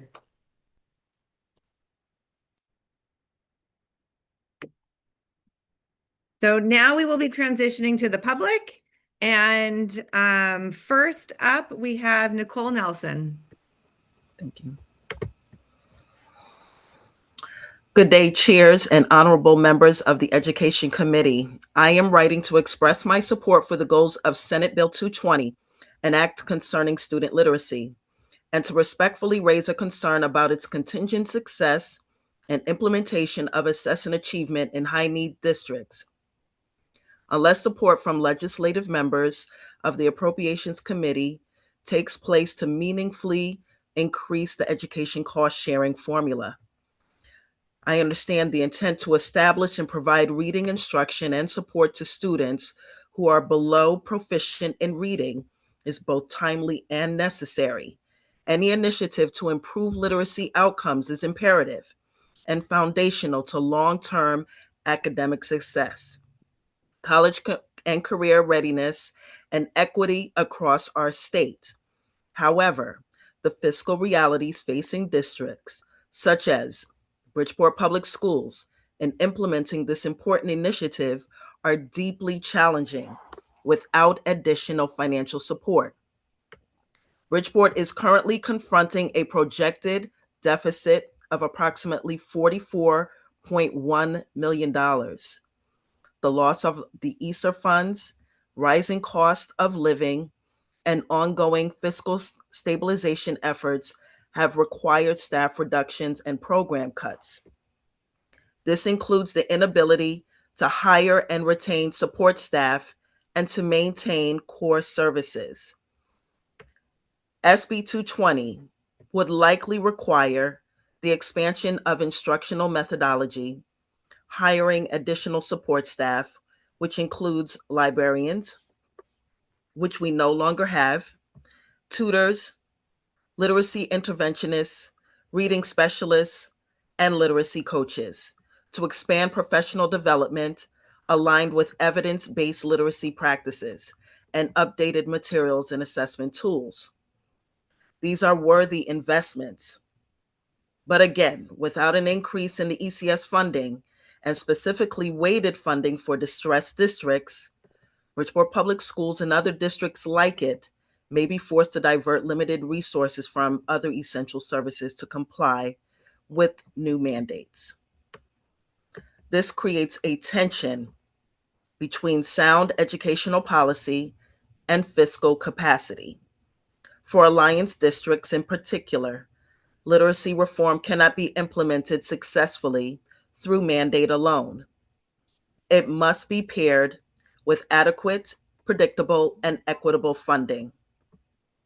I respectfully urge the committee to consider linking the implementation of SB 220 with adjustments to the ECS formula or other dedicated funding sources. Doing so would ensure that the legislation achieves its intended impact rather than placing additional strain on districts already in financial distress. We all share the goal of improving literacy outcomes for Connecticut students. With appropriate funding support, SB 220 can be a transformative step forward. Without it, the risk is that the districts most in need of literacy intervention will be the least equipped to carry it out effectively. Thank you in advance for your consideration and for your continued commitment to Connecticut students. Nicole, thank you so much for that testimony. I think you're spot on. I can only speak for myself, but I have also heard from a vast majority of this committee that folks are in strong agreement that our schools are in desperate need of more resources. So thank you. Thank you for making that connection. And thank you for your patience. You've been on with us, I think, since the jump. Um, Seeing no questions, have a great afternoon. Thank you. Stay safe. Next, we have Kayla Medina. Yes, thank you. Good morning, Representative Leeper, Senator McCrory, and members of the Education Committee. Thank you for holding this hearing today and for your continued commitment to this work, especially given the blizzard and the challenges that it brings. My name is Kayla Medina, and I serve as the City Councilwoman in Bridgeport. I'm a proud graduate of Bridgeport Public Schools and are my husband and daughters. Our family's history is deeply connected to this district. We have experienced it not just from the outside, but from inside the classrooms and as parents supporting our children through the system. I want to be honest. Over the years, we were told additional funding was coming that increases the ECS and would reach our schools, but my daughters never saw that promised added money, meaningful change to their classrooms. Teachers were still stretching supplies. Class sizes were still high. Schools are still making difficult choices. That is why this conversation matters so much. Starting with HB 5214, I understand the goal of adjusting funding structures and reallocating resources, but the heart of the issue for Bridgeport is the ACS foundation amount itself. It has been frozen since 2013. In that time, costs have risen across every area: transportation, special education, mandates, utilities, staffing, benefits, you name it. When the foundation amount does not move, districts are forced to cover those increases internally. That leads to cuts in programming, delayed investments, and constant budget restraints. Reallocation does not solve the adequacy. On HB 5215, I strongly support investing in early childhood initiatives. Early education makes measurable differences in long-term student success, but that investment cannot stop at preschool. If funding does not follow the child into kindergarten and beyond through an updated ECS foundation amount, we create a break in the system. Students need continuity, literacy support, mental health services, intervention programs, all the way through their academic career. Early gains will not be sustained without adequate K-12 funding. Regarding HB 5216 and teacher stipends, I appreciate the intent to attract more people into the profession. We need strong educators in our classrooms, but districts like Bridgeport would be better positioned to recruit and retain teachers if the ECS foundation amount reflects today's realities. Stable, predictable funding allows districts to offer competitive salaries, mentorship, and long-term support. One-time stipends may temporarily, but they do not replace structural funding stability. As someone who has lived in the system as a student, as a parent, and now an elected official, I'm asking you to look at the foundation amount directly. Flat funding over time is not neutral. It slowly limits opportunity. The students sitting in Bridgeport classrooms today deserve funding that reflects the real cost of educating them in 2026, not a number set more than a decade ago. Thank you for your time and for your consideration, and stay safe. Thank you, Kayla. Representative Johnson? Thank you, Madam Chair, and thank you so much for your testimony today. I just wondered, since you're on the council, would you tell me how much Bridgeport does, in addition to providing for the students as an Alliance District group, district rather, how is Bridgeport supporting the region with respect to payment, the nonprofit organizations, your homeless shelters, all those other kinds of things that cost the city of Bridgeport money that may have an impact on whether or not you can appropriate more money on a local level? It's going to be very difficult to appropriate more money at the local level. We are looking at our budget right now, so I can't give you a definite number at the moment, but I can definitely get back to you. I know it's not going to be a lot. We wish we could give the 44 million that they desire and that they need and that they so deserve. But reality is we cannot afford that. So that's why we're looking at the state to mediate that need in our community. Thank you so much. And I'd love to see how much you support the region with all the nonprofit organizations, with state, buildings, and those sorts of things. So you're limited with respect to payment in lieu of taxes, all these things that take away from the school system. So whatever you can provide would be greatly appreciated. Thank you so much, Madam Chair. Thank you, Representative. Thank you, Kayla, for your testimony today and your service to Bridgeport. Next, we have Meg Scada.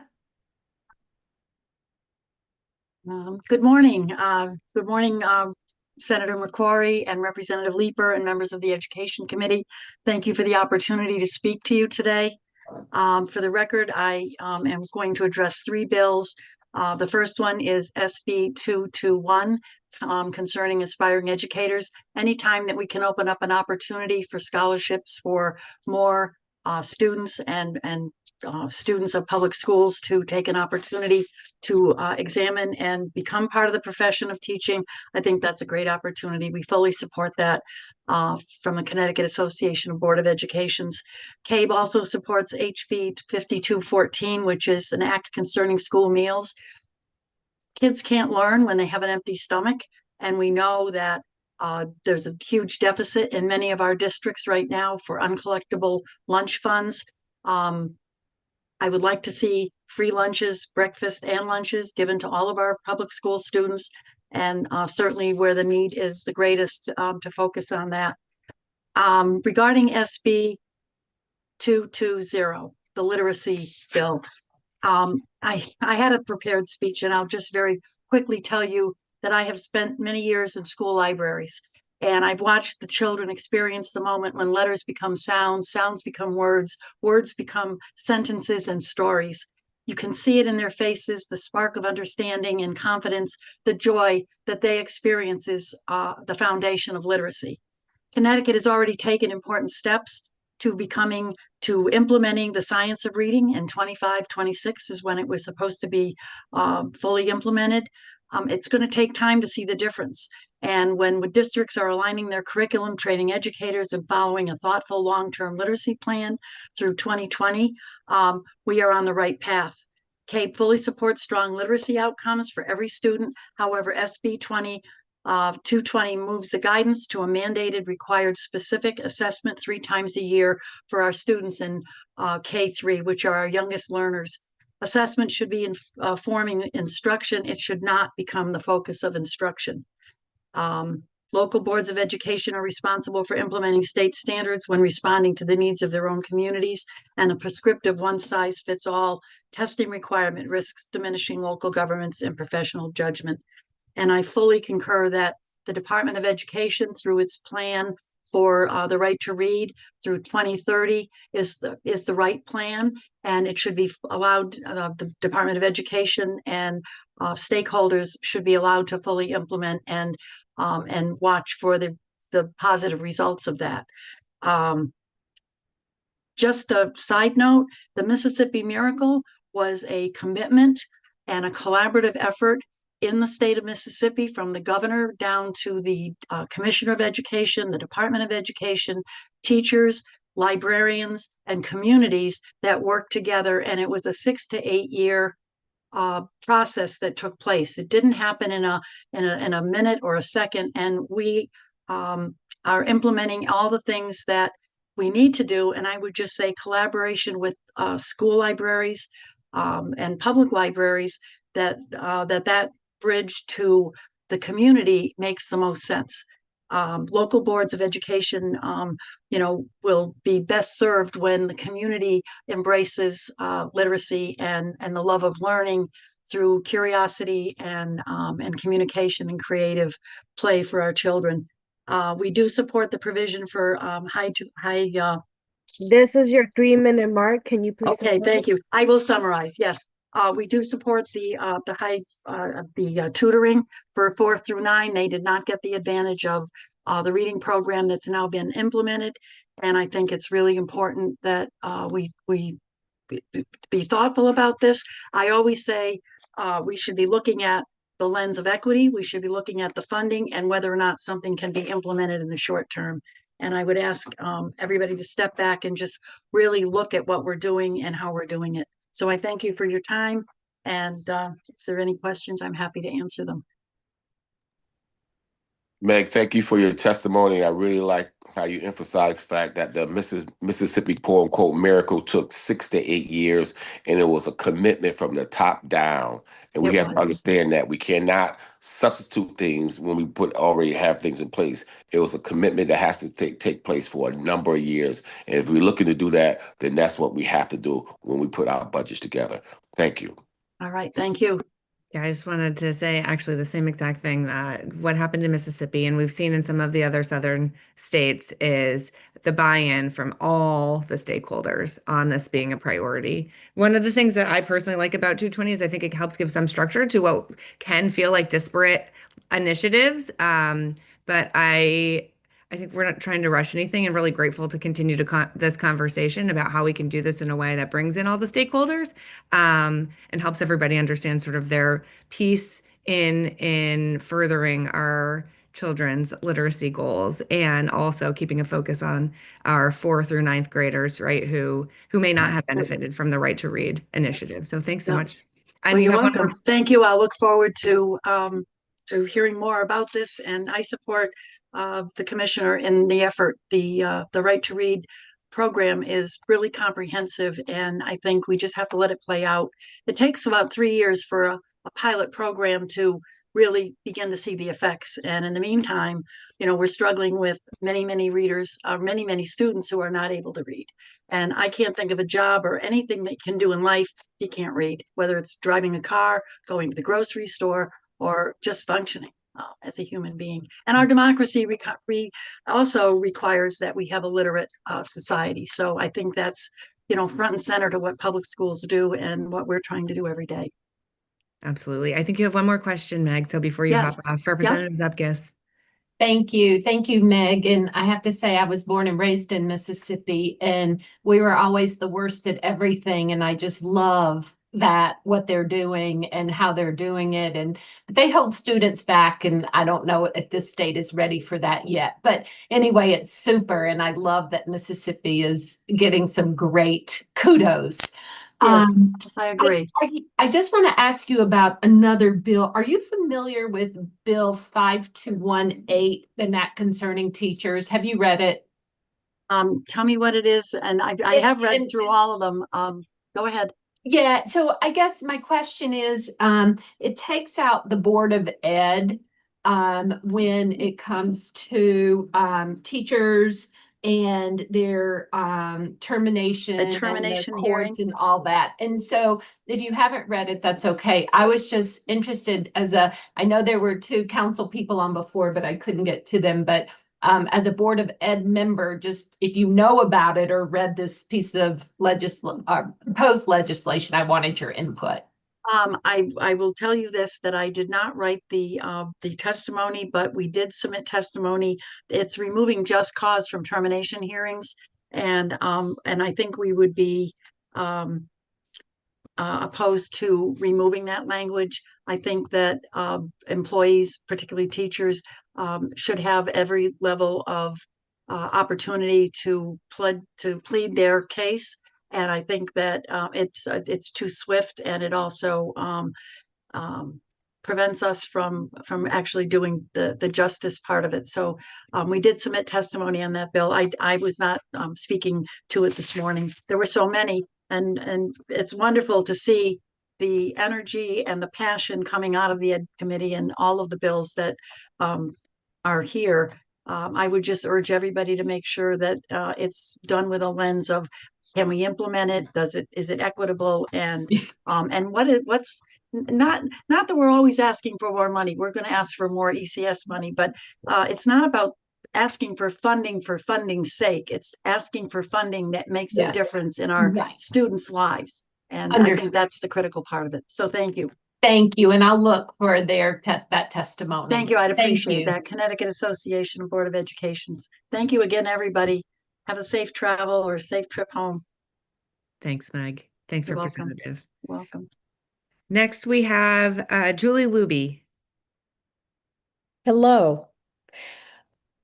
Distinguished members of the Education Committee, I am the proud superintendent of the Winchester Public Schools. For a little bit of context, we are the fourth most distressed municipality in the state. We're an alliance district, and we are drowning under the increased costs of special education and health benefits and the lack of increases in ECS or the town's ability to pay. We cannot withstand another unfunded mandate. We are already looking at over a 9% increase for uncontrollable costs, adding nothing, and the town cannot afford that. We will lose the little that we have now in student supports during this budget season. Specifically, House Bill 220 about literacy is important, and I wholeheartedly share the bill's interest in making our students more successful. That said, this bill impacts already struggling districts disproportionately. Districts who are already struggling have more students in the lower two bands. Those are students who will need plans. To add some specifics, perhaps, to the commissioner's remarks, in a school of 300 students in upper elementary school, that means approximately 150 of my students will need written literacy plans. I have one reading specialist for the whole building. I can have her sit and create plans all day, or I can have her work with students. But realistically, the development of those plans will be crippling to our ability to provide services to kids. The additional assessments will cost us money we don't have, which will likely mean the reduction of the little bit of support that we have for students.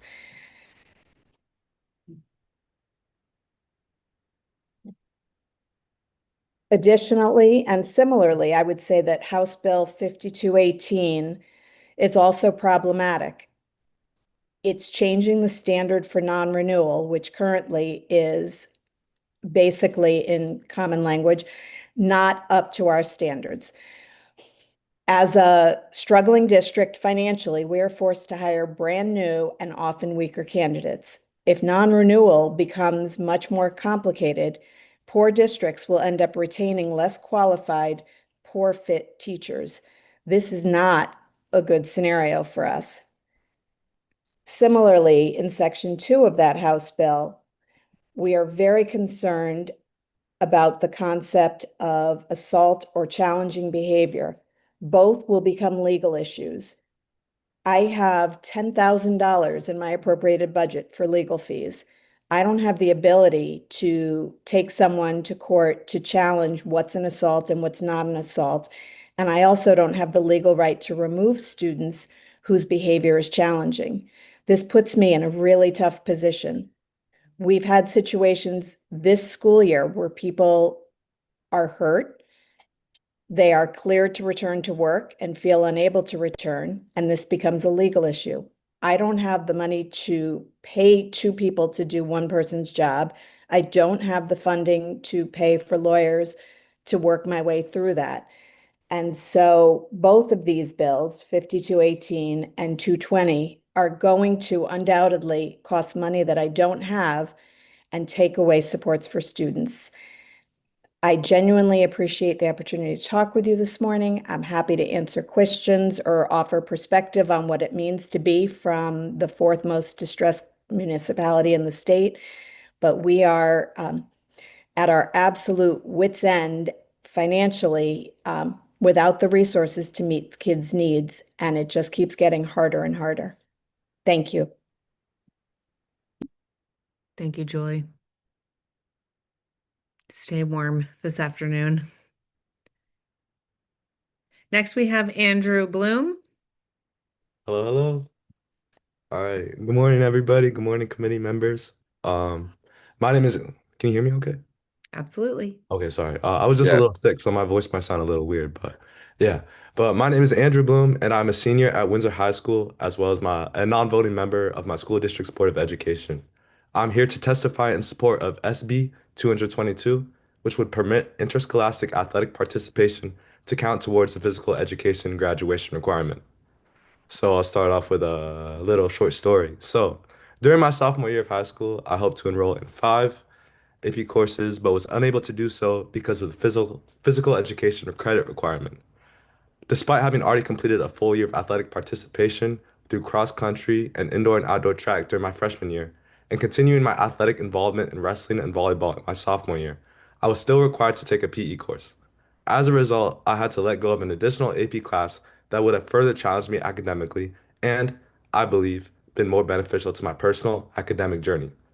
I do not think that PE is unnecessary, but rather, I think the duplication of it is. There are many parallels between sports and PE: social interaction, teamwork, collaboration, adult supervision and coaching, goal setting and performance improvement, and of course, physical fitness itself. Physical education is absolutely necessary and beneficial for all high school students to experience. However, when a student is already participating in sustained, supervised interscholastic athletics, requiring additional PE becomes redundant rather than additive. The time spent in PE could be allocated towards an additional class in my case, or in other cases, much needed rest and the ability to receive academic support through study halls. This bill will allow more learning to take place inside of school buildings, which should be the priority of any school system. I understand that physical education and interscholastic athletics are not identical experiences. Physical education offers broad exposure to movement concepts that can be beneficial to all, while sports focus on a set few. However, when students are already meeting or exceeding the core physical activity expectations of PE through sports, the physical activity and developmental goals of PE become achieved through a different pathway. Student athletes often participate in significantly more physical activity hours per week than they would have in a standard PE course. When students are already exceeding activity thresholds, allowing school districts the option to recognize that participation is a practical and student-centered adjustment. SB 222 is a flexible policy that maintains the value of physical education while eliminating unnecessary duplication for students who are already meeting or exceeding physical activity goals through sports participation. I also believe it is important that this bill provide an alternative pathway for physical education credit only while preserving the health education requirement as a distinct and irreplaceable component of graduation. I respectfully urge the committee to support this common sense modernization of our graduation requirements. Thank you for your time and consideration. Thank. Oh, I'm questions? gonna let I'm gonna let everyone else ask questions first. I'll ask my question at the end. All right, amazing. Sounds good. Thanks, Andrew. That was exceptional testimony, and I'm really grateful you made the time to be with us today. Maybe actually a snow day was beneficial for this. Oh yeah. It would Rep have been so much Haynes. fun to be in person though. I was looking forward to Oh, that. I'm sorry. You can come back. Oh yeah, that'd be great. Representative Haynes. Thank you, Madam Chair, and thank you, Andrew. It is always course. great to, especially when our scholars come up to talk to us in Hartford. And again, in regards to today's storm, you're gonna have to come another day. We'd love to have you. But I did want to just ask you some questions about the kind of courses that you do take in regards to health and PE classes Mhm. versus, I obviously I get it. I was on team sports too a long time ago. Yeah. So I get the team sports and I get the fact that, you've got the physical activity, but to the point of our Commissioner of Education, what are in your PE classes that you feel is different than what you're getting from the team sport? Well, I think the biggest difference is you're like exposed to a broad range of different like sports that you could That you can yeah, participate yeah, in. they can participate Yeah, in. Yeah. right. But as Yeah. far as like the academic portion Mhm. of PE, not the sports side, on the Yes. class side, when you take health or you take PE classes that you're required to take for your high school graduation, Mhm. what is it that's the academic portion that you've obviously experienced thus far, that you wouldn't necessarily see in your sports related, endeavors? Like, so when you're on a team, Mhm. what's a classroom that's not on the team? Like, are you talking about nutrition on your team? Are you talking about conditioning? Are you talking about other health things? What are the health things that you're getting in a health class versus Yeah. not getting on a team sport? What's the difference? Well, I think health should absolutely remain. Like, I don't think sports participation should replace health class. Like, at my school district, what we do is we have physical education class and then we also have health class. And health class is like a classroom environment where we sit down and we're lectured on health topics such as like how drugs are bad for you, how Sure. sleep is Okay. important, like emotional learning sort of stuff. And I think that should absolutely remain in place. But I think sports participation should be able to replace the physical part of physical education where we are in like the gymnasium, like just participating in sports and stuff like that. So gym class. Yes, yeah, I'm trying to remember what gym class was all about, and it's been a while, so that's why I'm asking you. So your gym class, your physical participation, yeah. what happens in those classes? I could just walk you through what a class would look like. Sure. So when we get in there and we start off by warming up, we do walk a few laps around the gym, and then every day is something different. They usually the PE instructors have something planned for the day. So like if we're doing badminton, take out the badminton stuff and then we play badminton. And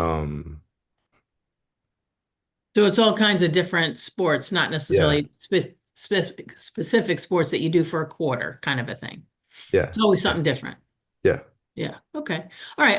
I'm just asking, I Do kind you of think understand what that, I'm saying? yes, Did I cover what you're trying to get at? yes, you did. Thank you. Okay. I'm trying to understand, what the commissioner is talking about in regards to how a PE class, specifically sports participation, what you were just talking about as far as badminton goes, would not be as beneficial as being on the tennis team. I mean, what's the crime in that? But anyway, I just kind of wanted to know from a student perspective, what is it that is different, or is there differences between being on a sports team versus going to PE class? Again, the sports side of it. So I appreciate it. And again, thank you so much for being here. Thank you, Madam Yeah, of Chair, for course. the time. Okay.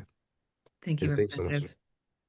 Senator McCrory, did you want to? Yeah, I just want to, first of all, Andrew, thank you for your testimony. You did an outstanding Of course. job. Thank you. I recall when I was in high school and I played sports, in the days that we had a game, we did, and if I had a physical education class that day, we didn't take gym that day because of the fact that we were going to have a game. I guess my question to you is, how much time do you utilize during when you're in season doing your physical activities while including your game time, preparation time? How much physical activity time are you utilizing during let's say a week when you're participating in sports? So for track, we had practices Monday through Saturday, Mm, at least 2 hours a day, not including the meets, and the meets would go on all day. right. So Oh, it's a very, very significant time commitment. so it sounds like you're getting your physical activity. You're getting that through your varsity sports, and that's Yes, why definitely, you 100%. is that the reason why you're saying there's really not necessarily no need, but you're getting the physical activity during your physical sports, and you're Exactly. also getting your health. And like you explained, your health class is something separate. And you're not saying we should not get rid of the health class, but the Exactly. physical part you're getting that doing your sports. Yeah, Is that's that correct? exactly what I'm saying. Yeah. Okay. Okay. Thank you for your testimony. And I think you have some more friends of mine. I'll ask them some questions too. Yeah, of But you course. did a really good job, and it makes a lot of sense. And then we'll see what we can get done today. All right. Thank you, Mr. Appreciate it. Senator. All Thank you, right. Thank you so Senator. much, guys. See you guys Thanks a around. lot, Andrew. All right. Bye. Next, we have Allison Chen. Good morning, members of the committee. My name is Allison Chen, and I'm a senior at Hall High School, and I'm also testifying in support of SB 222. I've been a member of Hall High School's volleyball program for 4 seasons and was elected captain last fall. I also serve on various student boards throughout the local and state level, where I hear firsthand about student athlete experiences across Connecticut. During the season, I practice or compete 5 to 6 days a week. We play 2 to 3 games weekly, along with rigorous 2-hour practices. On many game days, I leave on the bus at 4 p.m. and return home at 9 or 10 p.m. before beginning homework for 5 to 7 AP courses. It is clear that student athletes are exerting themselves physically while building healthy habits, teamwork, and communication skills. Undeniably, the requirement of PE courses reiterate those skills. However, that time could be used for student athletes to take a break, catch up on coursework, and prioritize their mental health, something that we often simply don't have the time for, as evident in the increase of students who struggle with mental health in Connecticut. We are not trying to avoid exercise. We are trying to avoid duplication so that we can create time for the student part of being a student athlete. While those opposing this bill bring up several meaningful points, I would like to address them from a student point of view. I deeply respect the equity concerns raised surrounding SB 222. However, this bill does not remove physical education access for any student. It simply recognizes that CIAC athletics already exceed the physical activity goals of PE courses. Equity should not mean that we need to pursue our journey in personal health the same way. Rather, it means we should be recognized for the different ways in which we approach it.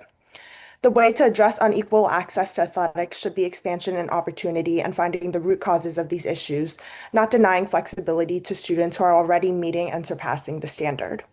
Additionally, it is true that this bill would give student athletes greater flexibility in their school schedules. However, I don't believe that it provides some students with structural advantages over others. For instance, today students can also elect to omit a lunch block to take on another course. They are also not being provided with an unfair advantage either, but the opportunity to create their own educational experiences. I believe that physical education courses are vital and need to remain accessible for all students, but I also believe that it should not be required for students who have demonstrated their commitment towards their health. While implementation concerns regarding attendance, participation, and learning remain, those are not structural barriers to the policy itself.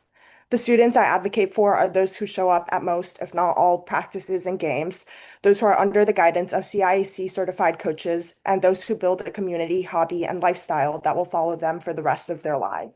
Thank you for consideration. I welcome any questions. Allison, thank you so much for your testimony. Go ahead, Senator. Yeah, I wanted to, you just brought another component I didn't even think of is the mental health of student athletes, and a lot of that time can be used. That block of time that you have could be used for something like that. And also, Andrew mentioned something like you might be able to take another course, another elective that can be more beneficial to you academically, as opposed to sometimes, in many cases, just being in a study hall, especially on a day that you're participating in sports.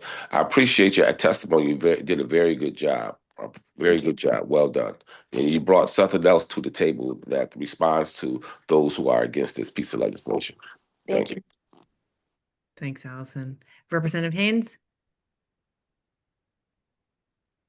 Thank you, Madam Chair, and thank you so much for coming or to at least testifying today. Obviously, none of us went up to Hartford, but really appreciate you being here. And our student athletes, again, as a student athlete myself, I there's a lot of time that you guys spend with physical activity, and I like the fact that you said that it's a lifetime and it's a lifestyle that you're going to continue with throughout your life, which I think is wonderful. And I also just want to give you a big shout out because I was a Hall High graduate as well. So again, good to see you, and continue your good work. Yeah, thank you so much. You got it. Thanks, Representative. Representative Zupkis? Hi, thank you. Hi, Allison. Thank you for sharing today. And to the gentleman before, I'm sorry I couldn't jump on, but So I agree. My daughter's an athlete, student athlete, and really can use the time for other things, right? And it's mandatory in our house that my children take a sport. So I think it's really important for so many reasons about sports. But this bill says that schools shall, which is a mandate, right? So I would just be interested in changing it to a may, so schools can have the ability to do that. What are your thoughts on that? I think that's a really valid point for the word change from shall to may. I think that really makes sense for the schools to have that opportunity to decide for themselves.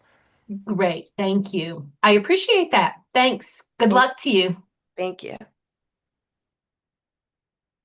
Thanks again, Allison. Your testimony was great. I heard those things from student athletes in my district also, that if you are taking AP courses or if you're also in music, if Fairfield Music is a big part of our curriculum, your scheduling is already incredibly complex. And so to free up an opportunity for another course that might be a passion area of yours is always nice. If you're also fulfilling, a lot of the PE criteria through interscholastic sports. And to the commissioner's point, I found what she raised is really important to ensure those things continue to be in health curriculum, which is required. So thank you again.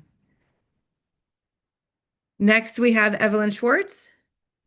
Hi, um, my name is Evelyn Schwartz. I'm here to testify in favor of Senate Bill 222. I am a three-season athlete at Windsor High, a senior, competing in cross-country, indoor track, and outdoor track. I have been for the past 4 years. Um, as salutatorian in my class, I've faced significant challenges balancing my academic commitments with the standard PE classes required for graduation. This has limited my ability to take advanced courses like AP and ECE courses, which I believe are crucial for my academic growth. Some examples was I couldn't take like AP Gov this year because I had to fit in a class that I could have fit in earlier because of that, and AP Environmental Science. Despite this, I've achieved notable athletic success, being Class L state champion, ranking in the top 10 girls in the state for the 800, and qualifying for New England's and nationals and relay events. Given this dedication, I find it impractical to spend time jogging or even walking in gym class when that time could be better spent learning new skills. There are also concerns about measuring effort and participation because you can't really do that easily in a sport versus in a class. However, in extracurricular sports, every athlete practices equally. The effort is evident through dedication and performance, just like a grade. Participation and effort are already a part of our current grading system in gym class. Also, I want to bring up the fact that promoting these sports could change and inspire more students to get involved, offering them a glimpse into teamwork, discipline, and perseverance. It encourages focused engagement in activities they're passionate about rather than forcing participation into disinteresting activities just for a grade. For example, our field hockey team at Windsor High couldn't even have a varsity team this year due to a lack of players, and recognizing athletic effort as fulfilling this PE requirement could help build more teams and foster a stronger sports community. Um, in conclusion, I think we should support this change. Every student deserves the opportunity to take classes that are most beneficial and relevant to their interests and goals, and courses that complement their extracurricular activities rather than duplicating them. Thank you. I welcome any questions. Evelyn, thanks so much for being with us. Also, congratulations. Sounds like you have had a very successful track career. 800 might be the most painful race, if you ask me. I don't see any questions for you, but I'm really grateful. Oh, Senator. Evelyn, congratulations on your state ranking and your championship for Windsor High. Thank you. Great job. Great job. You make a very good point. You're making some very good points. All you guys, your students are making very good points. Talk to me a little bit about maybe the mental health that time could be seeing someone in your school. It might be better seeing a social or a school sociologist because you're doing so much work. That time where you don't have to go to the physical education class where you said you're doing the routine things. What that time could be spent doing other things that could build towards your academic achievement level. Can you speak to that a little bit? Yeah, so like I just find that the time like spent in gym class, like they would in my experience, they would just tell me like, hey, can you just like jog around the class for like the entire time? And that's what I already do at practice. And like for the mental health aspects, I just I really like separating my um I like planning a lot. I'm like a big planner, and just to have like the time to either like be in a study hall and like do my work instead of like stressing about just having to move around for no reason. Like Hmm. I would just much rather have that option. Okay. Thank you. Thank Yeah, you. of course. Thank you for your testimony. Any other questions for Evelyn? Seeing none, is go ahead, Rep Leaper. I don't have the next name up. You got it. James Wong's next. Hello, my name is James Wong. I'm a senior at Windsor High School. I swam club and high school swim for all 3 years at Windsor High School, up until my senior year. I'm here testifying in favor of Senate Bill 222 and House Bill 5214. All right. So both of these proposals align policy with measurable student outcomes, right? So Senate Bill 222 is to remove redundant seat time. We don't want students who otherwise could be using their time better with classes that they want to get done, right? We've already heard these examples of students who couldn't get in important classes because they had to have a gym class. And House Bill 5214 removes a very obvious barrier to classroom performance. Again, I think we've all heard the students can't do their best job if they're hungry line before, right? So to focus on Senate Bill 222, right, this proposal does not eliminate physical education programming, right? So the goal of physical education is to give you a set of diverse movements, diverse physical exercises, and a little bit of education about your own body, right? Now, anybody who's done a high school sport, anybody who's done a club sport knows that you're getting a diverse range of movements and a diverse range of exertion, regardless of what sport you do, right? So competition sports like swim, track, right, and the different field events, people think, oh, you're just running or you're just swimming or you're just throwing. But you're doing a lot of conditioning, right? And you're doing a lot of dedicated athleticism work that will have a lot more than any semester-long gym class could ever truly give you, right? So Senate Bill 222 allows those athletes who are going above and beyond, oftentimes for all 3 seasons, right? Whether that be they're multi-sport athletes, they're doing off-season training for one sport the whole year, right? Or they're doing club, right? So there's no reason for them not to be rewarded for the work what it is, it's work, the work that they're doing. Now, to look back at House Bill 5214, right? The bill targets access gaps in districts not implementing the federal community eligibility provision. For the fiscal year ending June 30th, 2027, eligible districts must provide school breakfast to all students at no charge and provide school lunches at no charge to students eligible for free or reduced price lunch, right? There's a state grant to support to fill some of the gap there, right? So it's not purely an unfunded mandate, right? But the thing about free school lunch and free school breakfast is it's a policy that has no negatives, right? People say that there's no free lunch, but this is a case where there legitimately is free lunch, right? So when access is expanded to school provided meals, right, academic performance goes up. Now, I have a study here done by the EduOp project, and I apologize that my writing wasn't able to be sent in. I could send this to anybody who wants it, right? And it showed that as breakfasts were increased, the amount of breakfast provided was increased by 38% and lunch increased by 12%, that math achievement saw an expansion in 2 standard deviations of performance, right? So there's a measurable correlation between an increase in access to school lunches, right, and school breakfasts, and improvement in academic performance, right? And there's a lot of national level evidence, which is experimental, and it identifies attendance gaps, right? So an increase in free school lunch leads to increased daily attendance. That same CEP study shows that an increase in 9.3% of school lunch consumption as a result of a free school lunch program led to a daily increase of attendance by 0.24%, right? That's 0.24% more than zero, right? So both of these policies are very simple changes. One of them is the provision of free meals, and one is simply allowing people to claim their physical education credit for external participation. And there's no measurable downsides, right? The only cost is what they cost, right? There's no unintended consequences to giving people free lunch, and there's measurable attendance and measurable performance increases. So, and that's the end of my testimony. Thank you. Thank you, and thank you for your testimony, and thank you for doing your homework on those studies.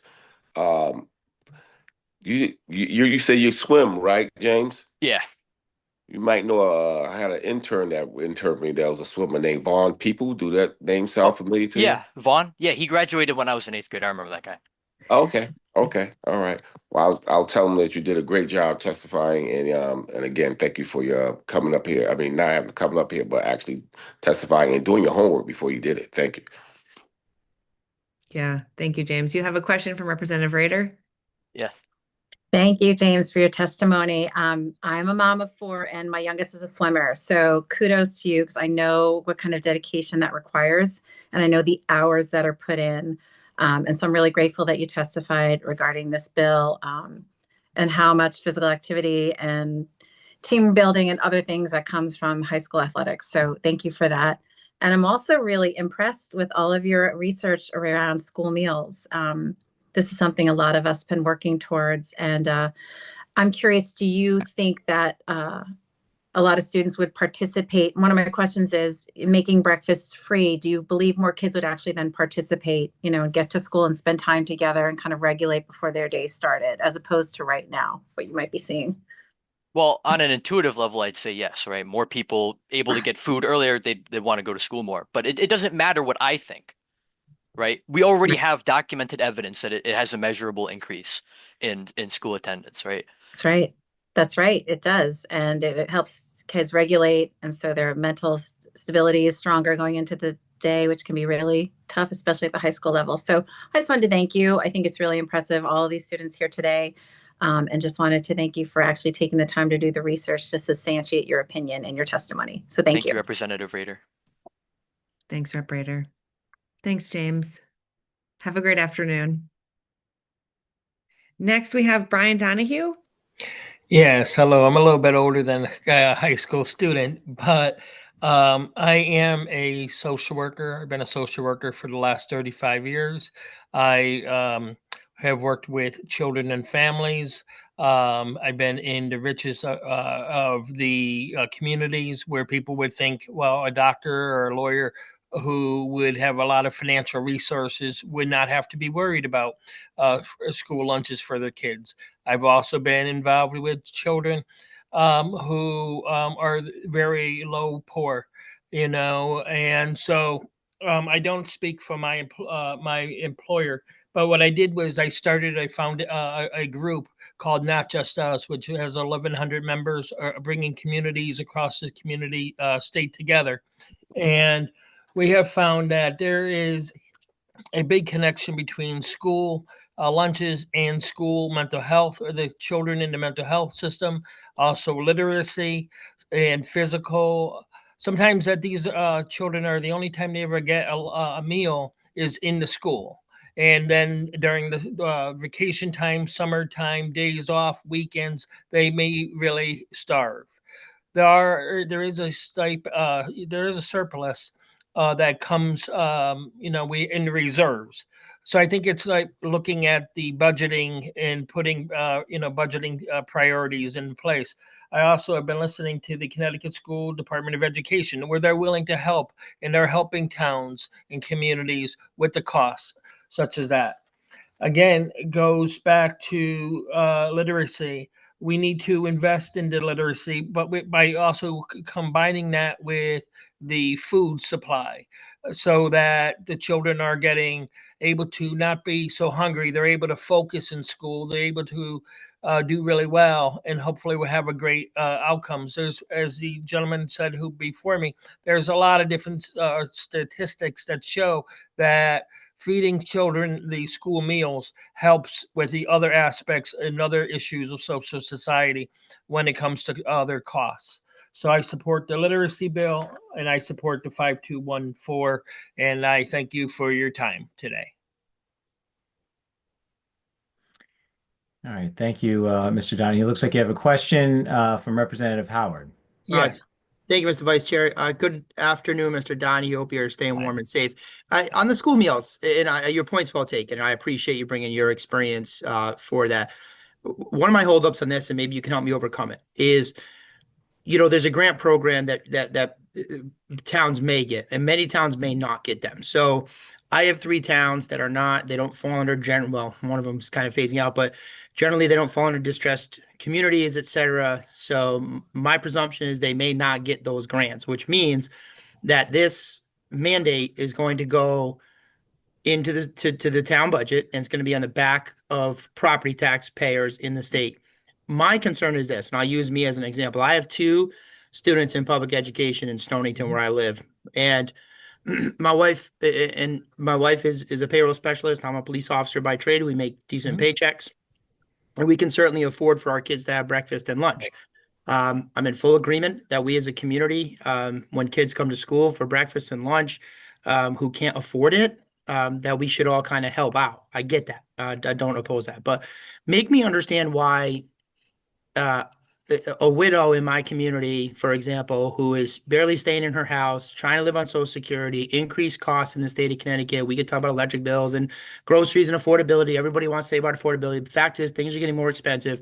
Now her real estate property tax has to go up to pay for breakfast for my boys whose parents are making plenty of money to pay for it. Why should we do that? Make me understand, please. Well, I can say we had a big increase in our tax bills in Rocky Hill and also in Middlebury, where I have another home, that I share with other people. And the thing of it is that we need to be able to make sure that all people are covered financially, and it shouldn't be us versus them. It should be that we all work together, and it should be looked at not by town, but family by family, and sharing of costs. Not so it doesn't necessarily fall onto one town harder than another town. We can look at regions and see, okay, well, this family is able to afford it. But I think by whitewashing everything and saying that it's one town, again, Rocky Hill, that we have a more of an affluent town, or Middlebury, where it's more affluent. Let's cost share. Let's bring the resources together so that it's not falling on any one town, and so that it's not all the towns are just raising without considering the impact on each other. So are you suggesting then a change to the current legislation that, that the the free breakfast for everybody, which is what the legislation does, would be narrowed to certain towns where the need is higher? No, I would say that we, instead of looking at per town, we look at per family and try to see, have some guidelines set, bring people to the stakeholders to the table to see what that would all involve. I think that we definitely need to make sure that all children, because even you could say, well, a child came from a very wealthy family. I don't come. I'm a social worker. My wife's a therapist, so we can afford our meals for our kids. However, there are people who may be a teacher or a police officer who are also struggling because of other things that the town is not aware of. So each family is different. Each community is different. So I would look at it as pulling cost sharing across the state versus trying to have any one town be like, oh, this town is rich, this has the resources, but the people inside may not all be the same. They may have all different needs and stuff like that. Well, sure. I mean, I would agree.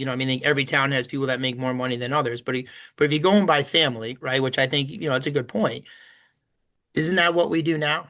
I mean, No, I think we tend to look at and tend to broad wash this is a richer community, so the stigma is that they may not need it as much, and society will look at it and say, well, you're from, I'm trying to think of Middlebury. I'm going to say Middlebury because it tends to be more affluent than, say, Rocky Hill. You know, we still live over there. There are families that could be really hurting in Middlebury, but are not necessarily getting the resources that they need.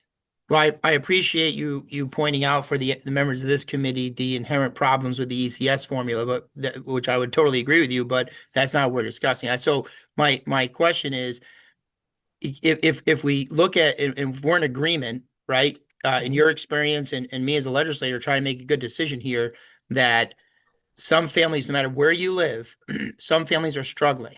Yeah. And if we take it and say, look, the families who are struggling, which I start out by saying I think we're in agreement about, the families that are struggling, the rest of the community will work together to make sure that those kids get breakfast and lunch, right? Free and Right. reduced lunch, which is talked about in the bill for lunch.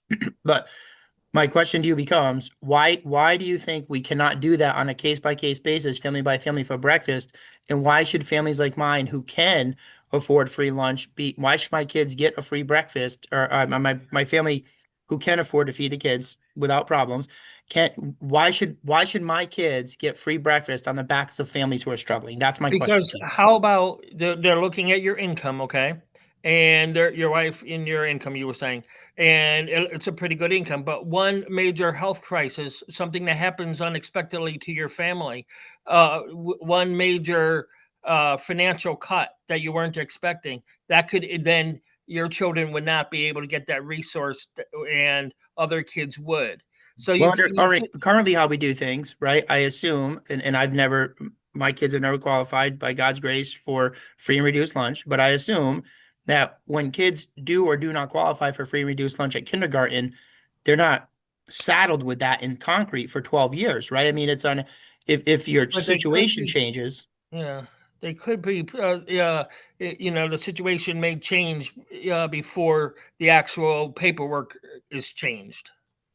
Okay. So that you won't know what a family's situation is until maybe, your kids are already impacted, if that makes sense. I'm struggling still, but I appreciate your answers and thank you, Madam Chair, Mr. Vice Chair. I'm not sure who's back, but thank you. Thank you. Thanks, Representative. Thanks, Brian. I think there's a Thank lot of nuance to this. I'll just add currently all the families, if you're a community eligibility district, have access. All the students have access to free breakfast and free lunch. So this is a bit of an expansion for districts that are not CEP eligible to expand that eligibility. And I think to Mr. Donohue's point, you file your paperwork September 15th, let's say. If you lose your job October 1st, you wouldn't have the opportunity to be eligible to update your eligibility, is my understanding, until the following year. But anyways, I do think there's a lot of nuance to this. I've long advocated for an Alice adjustment to free. But anyways, I appreciate my colleagues' questions and I appreciate you being with us today, Brian. Thank you. Next, we have Daniel Pearson. Good to see you. It's good to see you as well. Senator McCrory, Representative Leeper, ranking members Berthel and Zupkis, and distinguished members of the Education Committee, thank you for the opportunity to testify. My name is Daniel Pearson. I'm the Executive Director for Educators for Excellence. I want to start by thanking the committee for the investments you've made in our teacher diversity pipeline. Those investments are working as the state has moved from 8% diverse educators to 13%. That's meaningful progress and progress we cannot afford to walk back. We are pleased to see the definition for diverse remain mostly unchanged in SB 221 to ensure our inspiring educator scholarships are going to students who represent population subgroups that are underrepresented in the teaching profession, and that we are staying committed to recruiting and retaining a high quality and diverse workforce. We urge the committee to move forward with this definition and reject the definition in SB 138, which guts the definition of diverse and makes it too broad. On SB 220, we fully support this bill and emphatically express the importance of literacy interventions at all levels through K through 12 education. We have seen recent gains in K-3 literacy rates as Connecticut has adopted a right to read in 2021. However, those gains have sharp decline in grades 4 through 12 as literacy interventions and support drastically reduce. As the commissioner stated earlier today, that over 100,000 students are behind in literacy above grade 3, which underscores the importance of this bill and exactly why we must address the literacy crisis in our state. A list of recommendations for continued support, continued improvement and supports is in my submitted public comment. Finally, on HB 5216, we strongly support paid student teaching. Teachers work countless unpaid hours, from lesson planning on weekends and after work hours to using personal funds to pay for students and teachers' own supplies. This is especially true for those in unpaid student teaching positions. Our education system is flawed and takes advantage of the goodwill nature of those who are pursuing teaching as a career. Rather than exploiting educators, we need to create a system and structure that leads to a sustainable pipeline of great educators, and that includes paid student teaching. Research consistently identifies teachers as the single most influential in-school factor for a student's success. We must make these investments and ensure every student in every classroom across Connecticut has access to a high quality and diverse workforce. Thank you. Thank you very much, Daniel. Representative Zepkis? Thank you, Madam Chair. Hi, Daniel. Thank you for testifying today. Question, when you were talking about the student teacher stipend to be paid, part of that legislation says it's to be paid, and if they don't complete it, then they have to be prorated and give back money to the State Department of Education.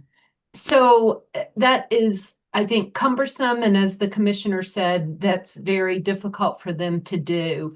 What about if they were kind of pay as you go? Or I don't know, do you have a solution for that?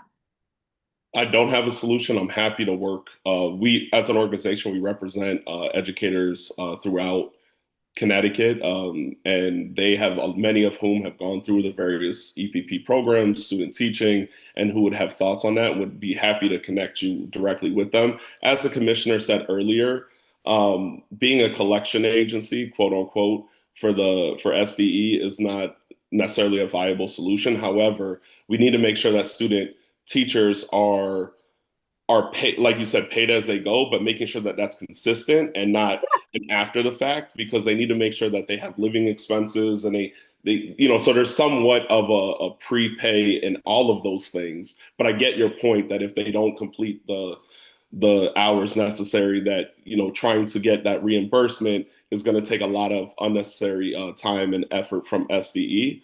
Well, and honestly, they could be taking it from someone else that might be able to use the money. So I just think that giving everybody the money up front, that's just not the way to do it. Common sense. It's a very cumbersome, and all of that. Just there has to be an easier way to do it. And I just thought maybe you had an idea. I just want to emphasize the importance that it be consistent and that the student teachers are able to rely on that money, knowing that they can pay their, they don't have to take out unnecessary loans and all of these things, and the logistics behind it. I'm open to further dialogue and conversations with the State Department on what makes the most sense for that. Thank you. Yeah, thank you. Thank you, Representative. Thank you, Daniel. Representative Kennedy? Thank you, Madam Chair. Sorry, I just, something that you just said, Mr. Pearson. Just for curiosity, you said that student teachers have to take out extra loans. Can you just clarify that, please? I'm not Well, clear when on I that. said, in terms of living expenses, we know that a lot of teachers end up having to move back home while they're trying to pursue this degree, or they'll take out literal personal loans so that they can pay their bills while they're pursuing a career in which they're not getting paid for, and they're getting unpaid labor. So I'm hearing two different things though, because if you're a student teacher, you're generally in your 4 years of your college program. And in the past, and I'm a little older, so it was always that you student taught junior or senior year. So you're still going to school. You're not losing. And what about students that are on maybe a scholarship for school? How are they losing money? Could you just explain that? I'm confused as to what you're saying, because then maybe when you have other degrees and you're going for a master's or a 6th year, and that's pretty different. I thought we were talking about student teaching, and I thought that is a part of your curriculum as a student to get your bachelor's degree, that is a part of it. Well, I think if we are relying on unpaid workforce, then the system itself is flawed. And I don't think any labor, whether it's deemed an intern, should be unpaid. If a company or a district or any organization is benefiting from an individual's work, then they should be paid and compensated for their time. So just like as somebody who did unpaid internships, I had to use some of my loans to make sure that I was able to offset some of my housing is because an organization was taking advantage of free labor. And so I want to make sure that as student teaching is going, that we are compensating their time. And education and teachers in particular, a lot of them come out of pocket. They are spending for school supplies. They're doing these calculated costs that are coming out of their own pocket, and unpaid teachers are not any dissimilar than regular school teachers when it comes to that as well. I appreciate that. I respectfully would have to disagree just a little bit because as a student teacher, you're not generally spending it out of your pocket. Not just yet. Teachers that do it, the teachers that do it, that are actually already teachers and teaching in so many of our districts, they love what they do. I have family members that are teachers, and they love what they do. And that's their choice to do that. But I thought that we were talking specifically on student teachers. And it's that time in your curriculum, your course of study to get your bachelor's degree is that you do student teach. But I appreciate the indulgence and thank you, Madam Chair. Thank you. You're welcome, Representative. I think part of the issue is that our student teachers are still taking other courses, are required to work 40 hours a week, are paying tuition still, and in some cases actually prohibited from having a second job to pay their bills. So I think that's part of the consideration here. Senator Kushner. Thank you, Madam Chair, and thank you for that further explanation of, I think, what's going on here. I was going to mention that, but I also want to say hello, Daniel. I think what you're trying to tell us about the student teachers is that they may have a student loan to cover their tuition and the cost of going to school, but that doesn't cover all their living expenses. And as our good chair just said, they're not able to take a second job to cover living expenses. Your point, I believe, what you're trying to make is that they have to take an additional loan out to help cover their daily living expenses that aren't covered by their student loan. Is that what you were trying to get at? Yeah, exactly. So, Madam Chair and Senator Kushner, great to see you. Exactly my point. And we have a lot of teachers. And to the other point, they still do come out of pocket. Like even unpaid student teachers, because to the representative's point, that teachers care deeply about what they're doing, and that's not dissimilar to unpaid student teaching, and they do come out of pocket for their students as well. So agreed, and thank you for the summation of what I was trying to get across. Thank you, Madam Chair, and thank you, Daniel. Thank you. Thank you, Senator. Thanks, Daniel, for being with us. All right, thanks. Next, we have Kate Rivera.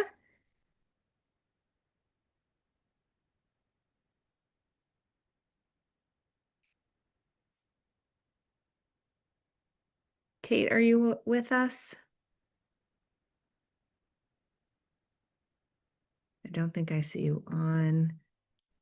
All right, next we have Daniel McCloskey. Oh, no, I'm sorry. Next we have Cole Brown. Hi, can you hear me okay? We can. Awesome. Good afternoon, legislators. I am grateful to be given the opportunity to speak in support of House Bill 5216. My name is Cole Brown, and I'm a junior at Southern Connecticut State University and a member of the Next Gen Ed apprenticeship program, as well as an aspiring educator under CEA's Aspiring Educator program. This program sets students up for success by providing a paid internship-like experience and more pre-service hours observing and applying practical, interpersonal, and instructional tools and skills. One example of this was when I was given the opportunity to organize a field trip for two third-grade classes to a public garden on my campus to introduce their life science unit.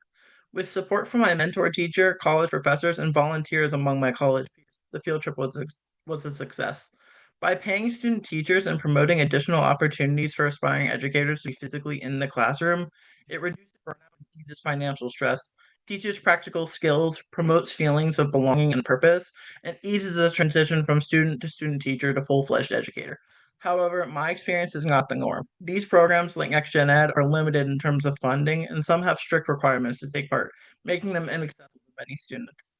These restrictions specifically target low-income communities, individuals with learning disabilities, students with mental health challenges, and minority groups, going against Connecticut's goal of diversifying the educational field. Most students and early educators are in a tough spot financially during the 400 plus hours of student teaching. They are expected to to spend 40 hours plus a week teaching, grading, preparing lessons, and other necessary responsibilities in schools, whilst also completing necessary coursework for the student teaching program at their university, all unpaid.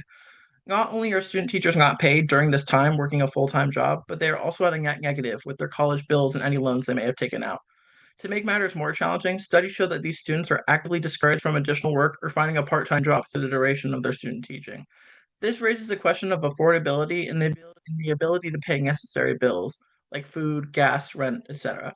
Please consider allocating funds for student teaching or opening up more and expanding access to existing apprenticeship programs or paid student.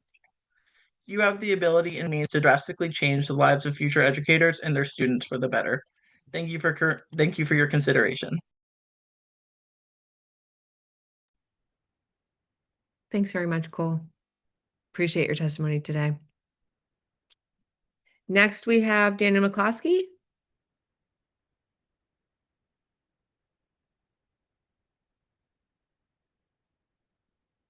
Daniel, are you with us? I don't think I see you on. All right, Lisa Daly. Good afternoon. Thank you for having me. I would like to first acknowledge the 4 students. I think that their voice is so important in the district that I service, that we often listen to students, and I greatly appreciate the comments from Representative Hines and Senator McCrory regarding their testimonies. I'd like to offer a bigger perspective as a supervisor of health and PE in our state. I understand why SB 222 was submitted and is being considered. Districts across Connecticut are facing financial pressures, and on the surface, allowing interscholastic athletics to count for physical education credit may appear to offer flexibility and even some cost relief. I respect that reality. However, when looking at this proposal through the equity lens, I believe it creates unintended consequences that will widen achievement and opportunity gaps between students and our districts. Participation in interscholastic athletics is not evenly distributed across Connecticut. National research indicates that students from higher income families are more than twice as likely to participate in organized sports compared to students from lower income households. Access to youth sports pipelines prohibits transportation, equipment costs, registration fees, and time outside of school all play a role. These factors are not equally available in every community and every district across Connecticut. Statewide data from the CIAC shows that there are currently 103,352 student athletes participating in Connecticut. Of those, 57,452 were boys and 43,694 were girls, with 2,200 not specified by gender. That means that roughly 56% of participants were males and about 42 were female. Even within athletics, participation is not perfectly balanced. It is also important to put that number into perspective. Connecticut has just under 500,000 public school students. While 103 student athletes sounds significant, it represents roughly 20% of all students statewide. And that is before narrowing the number to only high school students who would actually be eligible for this PE credit. That means the majority of students would not directly benefit from Proposal 222. In addition, although CIAC publishes total participation numbers, it does not publish statewide participation data broken down by race or ethnicity. Without that information, we do not have a full picture of how access to interscholastic athletics intersects with race across Connecticut. That itself is an equity concern. We should not be making major structural changes to graduation requirements without fully understanding their demographic need or the impact. If we allow athletics to replace PE credit, the districts with the higher participation rates, which is often wealthier districts, we will see the greatest benefit. Urban districts and districts serving higher percentages of low income students, where participation rates are typically lower, will see far fewer benefits from this policy. That is not an equitable outcome for all students. Within schools, this policy creates tiered systems. Students who make athletic teams would potentially gain scheduling flexibility and an alternative path to earning credit. Students who do not make a team, who cannot afford to participate or choose not to participate, would remain. And Mark, can you please summarize? Oh, yes. Basically, in schools, we would now have a tiered system. So students who are able to participate versus who aren't. Students get cut. And that means it's not equitable for all students, and not all students are afforded that flexibility. They might want to participate, but might not be able to, and to get their credit. I really appreciate your time and open up to questions. Thank you, Lisa. Representative Comey? Thank you, Madam Chair. Thanks, Lisa. I was thinking you sort of really mentioned, some of the things that I was thinking about. I was thinking about, say, some of our magnet schools and other schools that don't have, honestly, any sports teams or any opportunities for students to participate through the school system formally. Perhaps they can join, another school or things like that. So I just wanted to thank you. I mean, do you have any additional thoughts on that and how that might apply in this situation?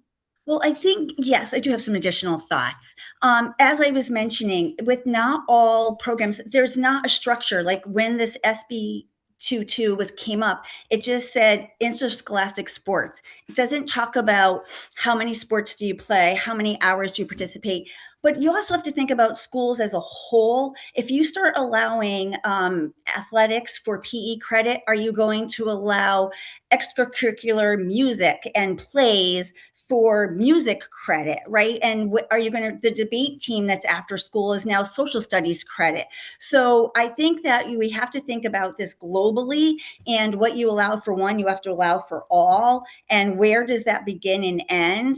And then again, I want to talk about my tiered system. A lot of this is tryouts, right? And so for students that were able to prepare for sports, and I really talk about those pipelines, AAU, travel teams, right? Those are the kids that are going to make the team. Those are your wealthier students. I come from a very diverse district that services both the high end and the low end. And I greatly appreciate one of the students who had a lot to say is from the district that I supervise. And her points were very well taken. However, they don't represent all students and all districts and all needs. Thank you, Lisa. Thank you, Representative Lisa. Brown? Thank you. And thank you, Madam Chair. And thank you, Lisa, for testifying today. I'm curious, based on what you just brought up, I personally think that maybe we should be looking at giving credit towards real life lived experiences. If school is meant to prepare young people for life in the adult world, if they are earning valuable experiences outside of school that correlate to academic concepts that they're learning in school, why not look at what they could be earning credit for outside of the school building? But that, I digress. My question for you is this: you bring up some valid points for sure about equity and access to these sports teams, but for students that are on these athletic teams, as someone who was a high school athlete, who is currently the parent of a high school athlete, and as for you as somebody who oversees departments, a phys ed department, if we're not going to just give this opportunity for students to earn the academic credit for their participation in interscholastic sports, then, as far as grading policies are concerned, I can speak from personal experience with my son, who is a cross country runner. On a daily basis, they run anywhere from 4 to 8 miles. He lost academic credit, like weekly participation credit in his PE class, because he did not go 100% on a particular PE day in which they were running a mile when he had to run a race that afternoon. So, from your perspective as somebody who oversees a department, could we maybe be looking at grading policies of how you're grading students who are on these interscholastic athletic teams if they're losing credit because they are not giving 100% of their physical activity in the PE class that day? It's a great question. And honestly, it's one that I have faced numerous times this is my 11th year in the district that I supervise.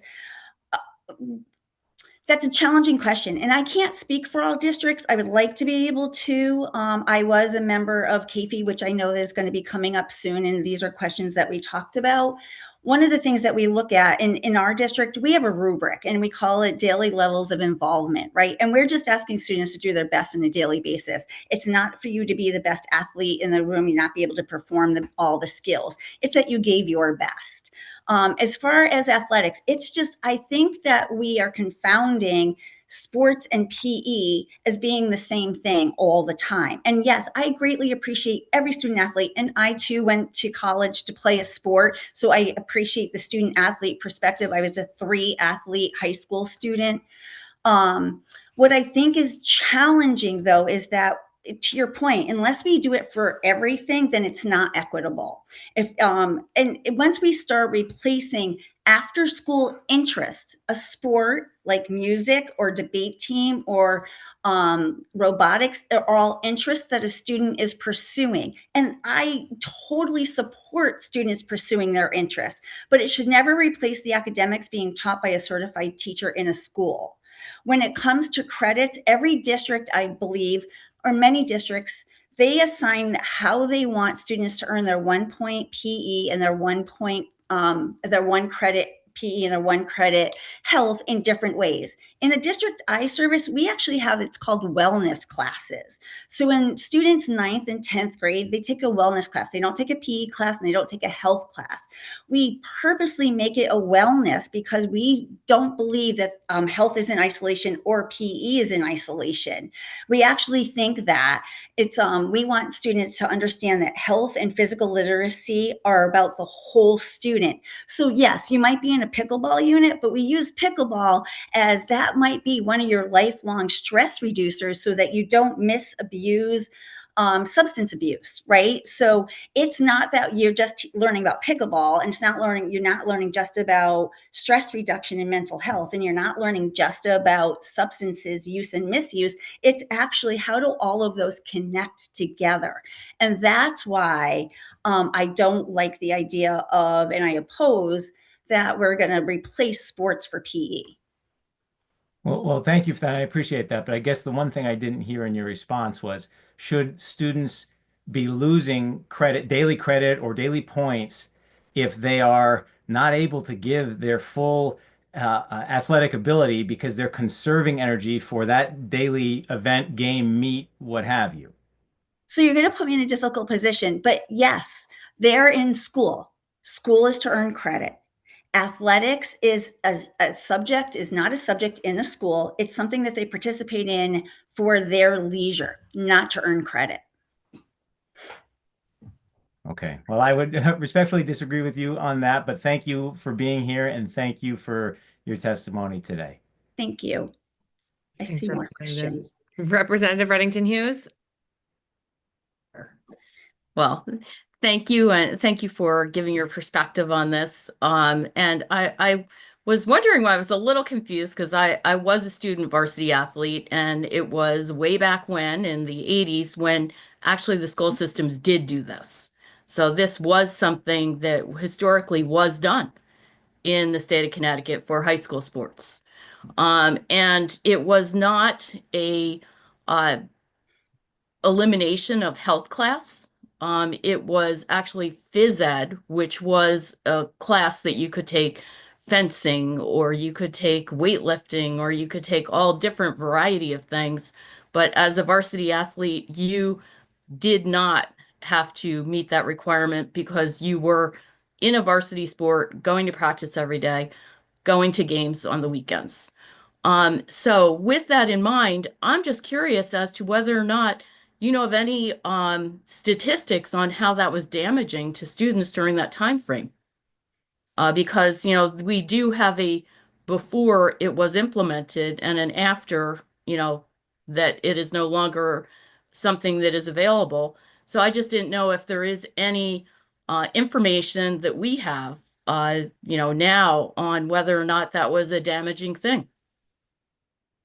I guess my best answer for that is I was a student athlete in the 80s as well, and I had to attend PE classes. So I wonder, I guess my question back is, was that a district by district and not a state requirement at the time? So I No, don't have statistics because that yeah. wouldn't have been something I'm interested in. When it comes to this, I'd also like to point out that currently we have a one credit PE requirement and a one credit health requirement.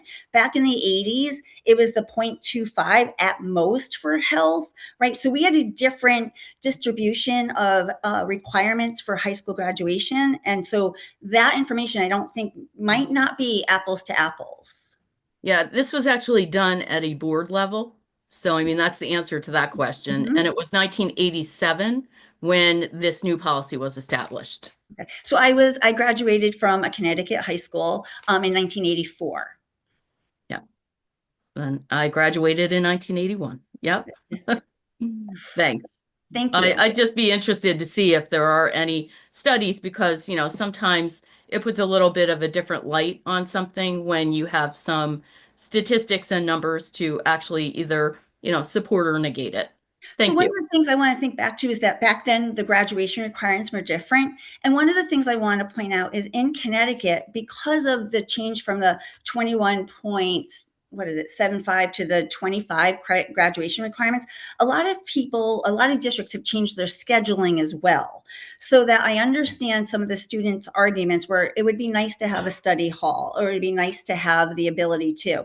But with the current schedule changes that a lot of districts are making or going to be making, students are afforded the opportunity to take the courses that they want. I understand those student perspectives, but I also want to make sure that we talk about it globally, that because we allow one population, student athletes, to be able to free up their schedule for an extra study hall or to take an extra course, that doesn't mean that we're allowing all students to do that. And I really think we need to keep our eye on all students and not just a smaller population. It becomes the athletes as a clique versus the non-athletes as a clique. And that's what your PE classes and your composition will become. So it becomes a very much of a tiered leveling in your student culture, which I think we need to be very cautious of and keep our focus on.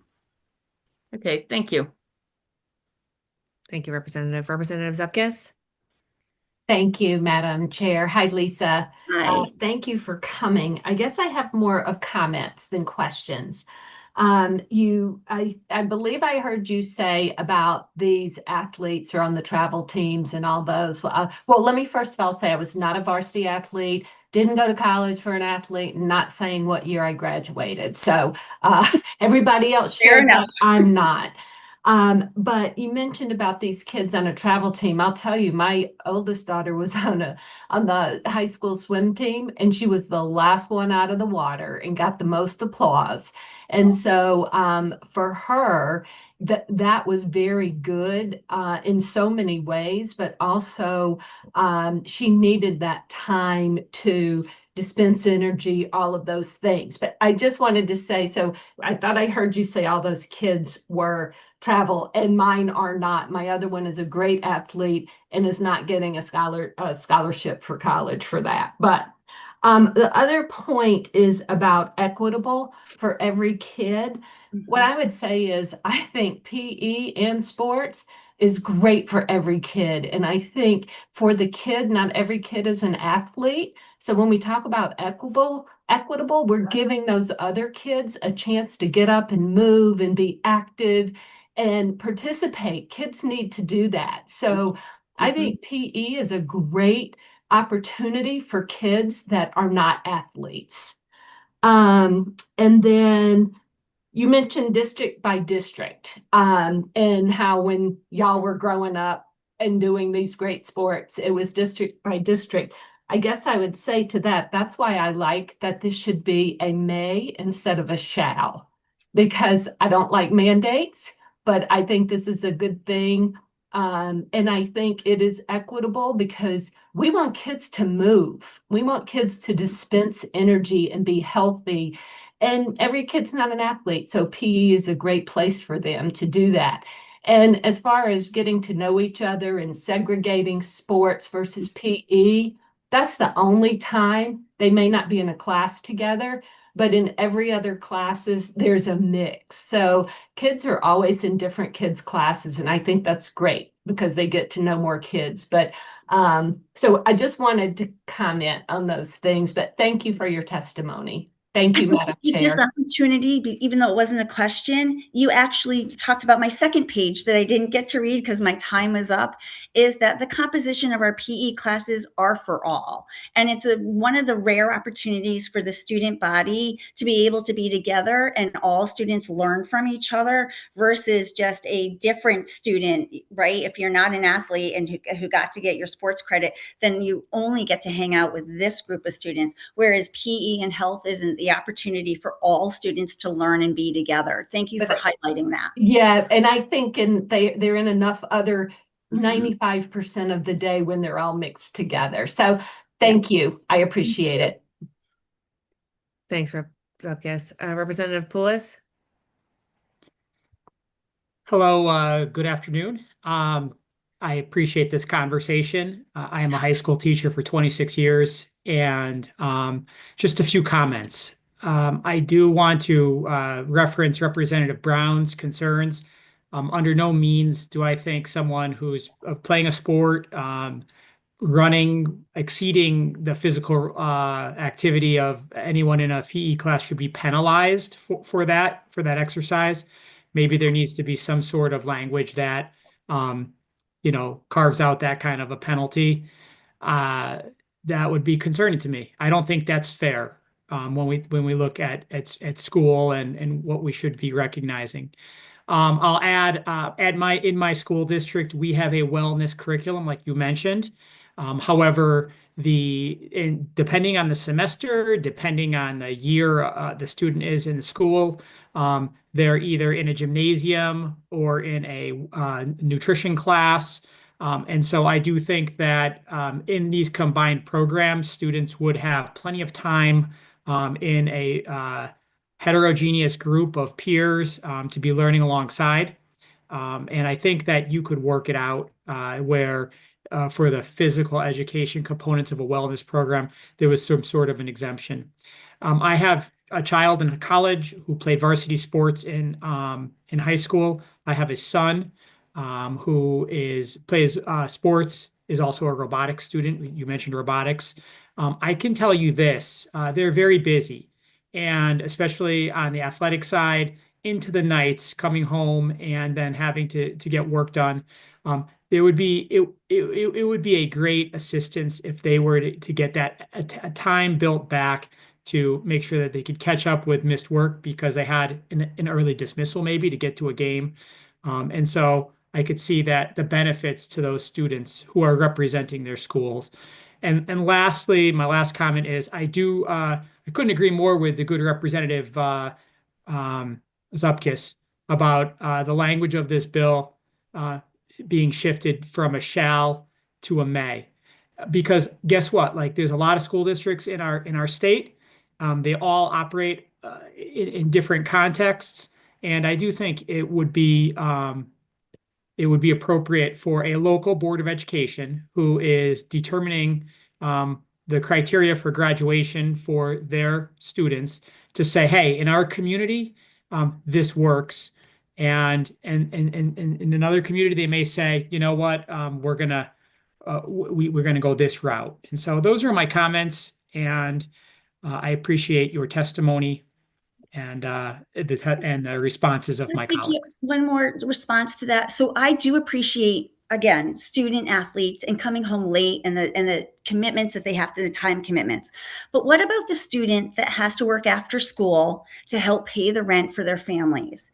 And they get home late and they still have the same amount of homework as any other student athlete, but they don't get credit for that, right? So that's why when I talk about benefiting all and benefiting a small amount, as my statistics showed you, currently it would only represent at the most 20% of our 500,000 students. So we have to think about the other students that might want to be able to be a student athlete, but aren't afforded the same opportunity. Maybe they thought they were a good athlete and they didn't make the team. So they don't have that same opportunity to earn that credit or to replace that credit.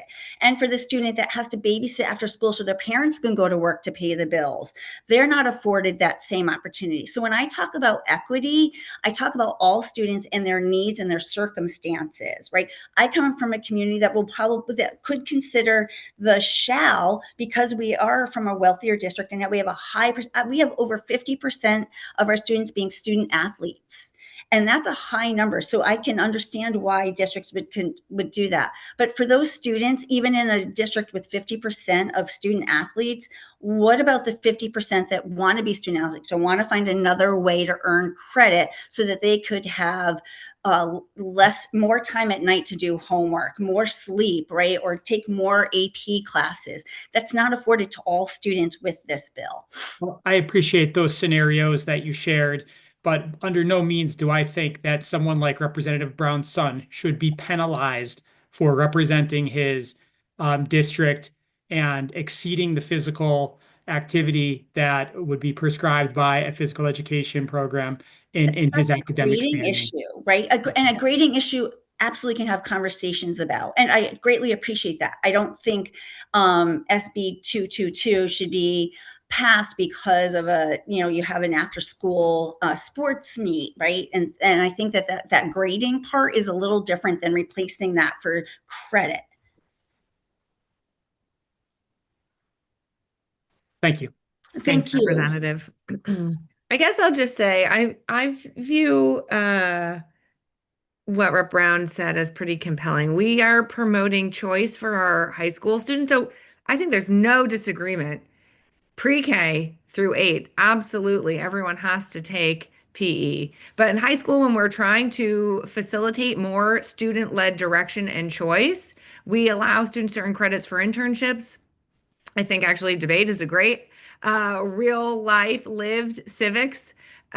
Similarly, drama kids, if they want credit for arts, I think it could be wonderful. I also think that just because kids might get credit, that doesn't mean they're not going to take PE, right? Like I also was a high school and collegiate athlete. I was a kid trying to fit in AP courses and all of that, but I know a ton of my student athlete peers, PE was like their favorite. They weren't going to not take it because they filled that credit. Similarly, if you're a drama kid, probably you were coming to school because your access to arts courses is like part of what is giving you passion to come to school. So I think there's like nuance here. And just because we allowed student athletes to fulfill that credit, if maybe they had also other interests, I don't think it means that every single student athlete would be opting out of taking PE in school. But anyways, nobody really asked what I think, but since this conversation's gone on so long, I thought I'd throw it in there. Thank you very much, Lisa, for your time.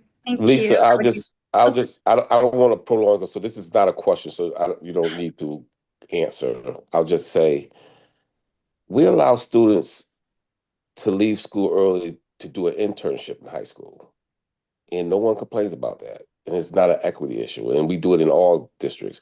I said the best part of this conversation I'm hearing about is this should be not a shall, but a may.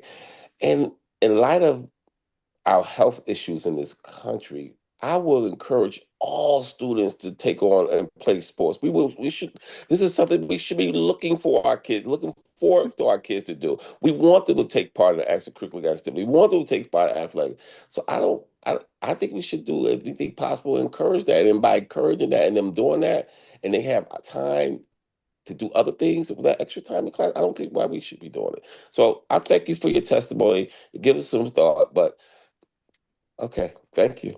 Thank you. Thank you. Thank you very much. Next, we have Stacy TA. Did I Good do it? job. You got it. Yes. Small victory, Stacy. Thanks for being with us. Thank you for having me. Good afternoon. I'm Stacy TA. I am Secretary of Special Education Equity for Kids. I'm also a professional special education advocate here in Connecticut. I already submitted testimony, so I'm going to try to summarize today. I am speaking on behalf of SEEK. We are talking about Bill 220. We really applaud the committed effort to look at literacy here in Connecticut. And what we like about this bill is that it does look at grades 4 through 9, which Right to Read doesn't address. And what we have found in our practice is that many of the districts who are following Right to Read, and some are not, but many that are following Right to Read, when they move to 4th grade and beyond, they go back to the flawed curriculum that has been scientifically debunked. So we appreciate looking at this here. The commissioner mentioned that under this bill, 108,000 students would potentially qualify. We would like to point out that many of these kids probably have an IEP or they will have an IEP. So again, focusing on literacy in Connecticut will help our eligibility rates as well. In the testimony, we talked about the standardized tests. Many of our struggling readers are very bright and they have developed inappropriate compensation skills, and they can beat these standardized tests. So we would actually propose that we rely on diagnostic literacy assessments as opposed to standardized tests. The biggest takeaway I hope you hear from us today is we would like to focus on training for our staff. We would really like to see our staff, teachers, tutors, literacy instructors, highly trained in structured literacy and the science of reading. Actually, Connecticut already has a regulation that requires literacy instructors have this training, including a practicum that is CT 10-145D. In practice, however, when I go to a PPT and we agree on a structured literacy program for a child, and we get to talking about the implementer and who's going to implement the structured literacy program, we talk about their training. And when I have mentioned this regulation, I am met with deer in headlights. Most districts don't even know this regulation exists. And so we have to educate them and work with them on this. So we would like to make sure that this regulation is enforced. Structured literacy lessons are approximately 45 to 60 minutes to get through one lesson. This bill talks about giving lessons for 30 minutes. So just keep in mind, a 30-minute lesson is only half of a full lesson of a structured literacy lesson. Again, we are requesting that all of our teachers and tutors and literacy specialists are highly trained in structured literacy, and we hope that this is added to this bill. We'd also like to see the colleges add training to structured literacy to their teachers as well. Thank you. Thanks very much, Stacy. Seeing no questions, have a great afternoon. You guys too. Next, we have Adrian DeLuca.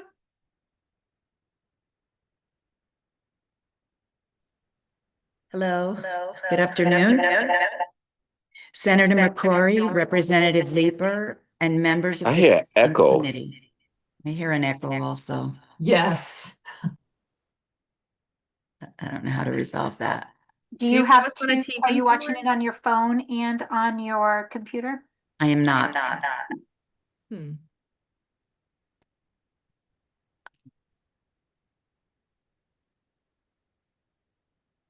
Well, you can proceed. Okay, sorry. So I've been involved in labor law for over 30 years. I've served 15 years in the Middletown City Attorney's Office, the last 5 as the Deputy City Attorney representing the city in all types of labor matters. I was also a manager of labor relations representing Sikorsky Aircraft in all aspects of their worldwide workforce. I now serve as general counsel for the Connecticut Education Association, representing public school teachers, and I've been with CEA for 14 years. I believe my career history helps me with the depth of knowledge on speaking on behalf of this bill. I also hope that it shows this committee that I speak in a measured way from a bilateral lens of both management and labor perspectives, because I have represented both parties in public and private sector settings.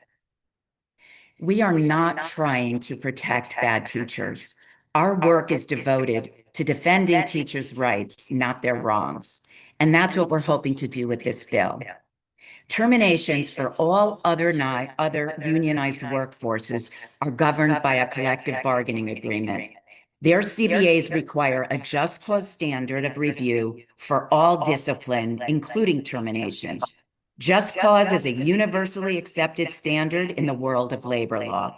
Unfortunately, the Fair Dismissal Act does not contain just cause, and in fact is conspicuously void of any standard at all. For all other organized population, termination cases are heard by a neutral arbitrator who makes a decision that's binding on both parties. Once again, teachers do not have that.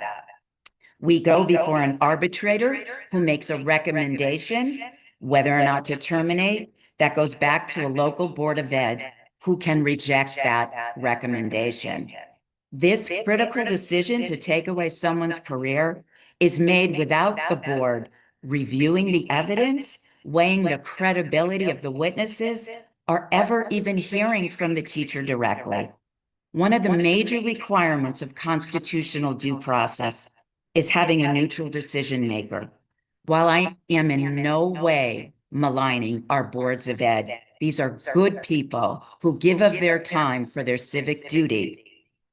But the reality is, ladies and gentlemen, they are not neutral, and they are inherently biased due to the statutory scheme. The issue to prove is not how many times can you show that that bias implicated a termination. The issue is that the potential for that bias is always present given the current statutory scheme. This bill, with these proposed amendments, will cure all those obstacles to true due process. We are not asking that teachers be given any kind of expanded or special rights. We are just asking that they get the same level of due process that every other represented employee receives. Thank you.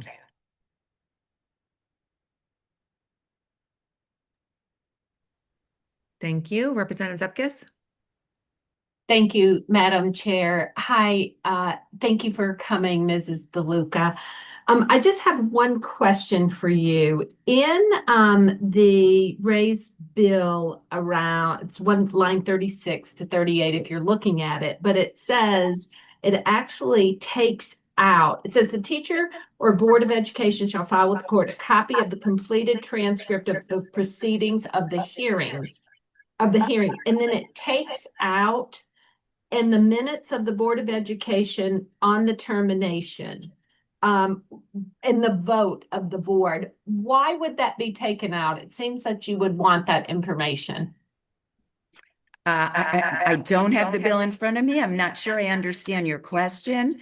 Are you at?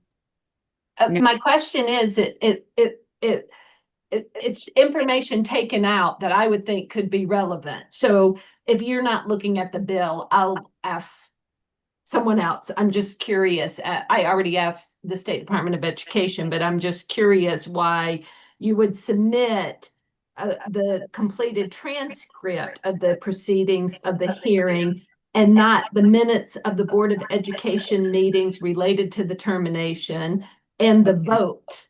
I'm not sure why They're that's asking that the board not vote. I'm just asking the question. No, that's not what I'm asking.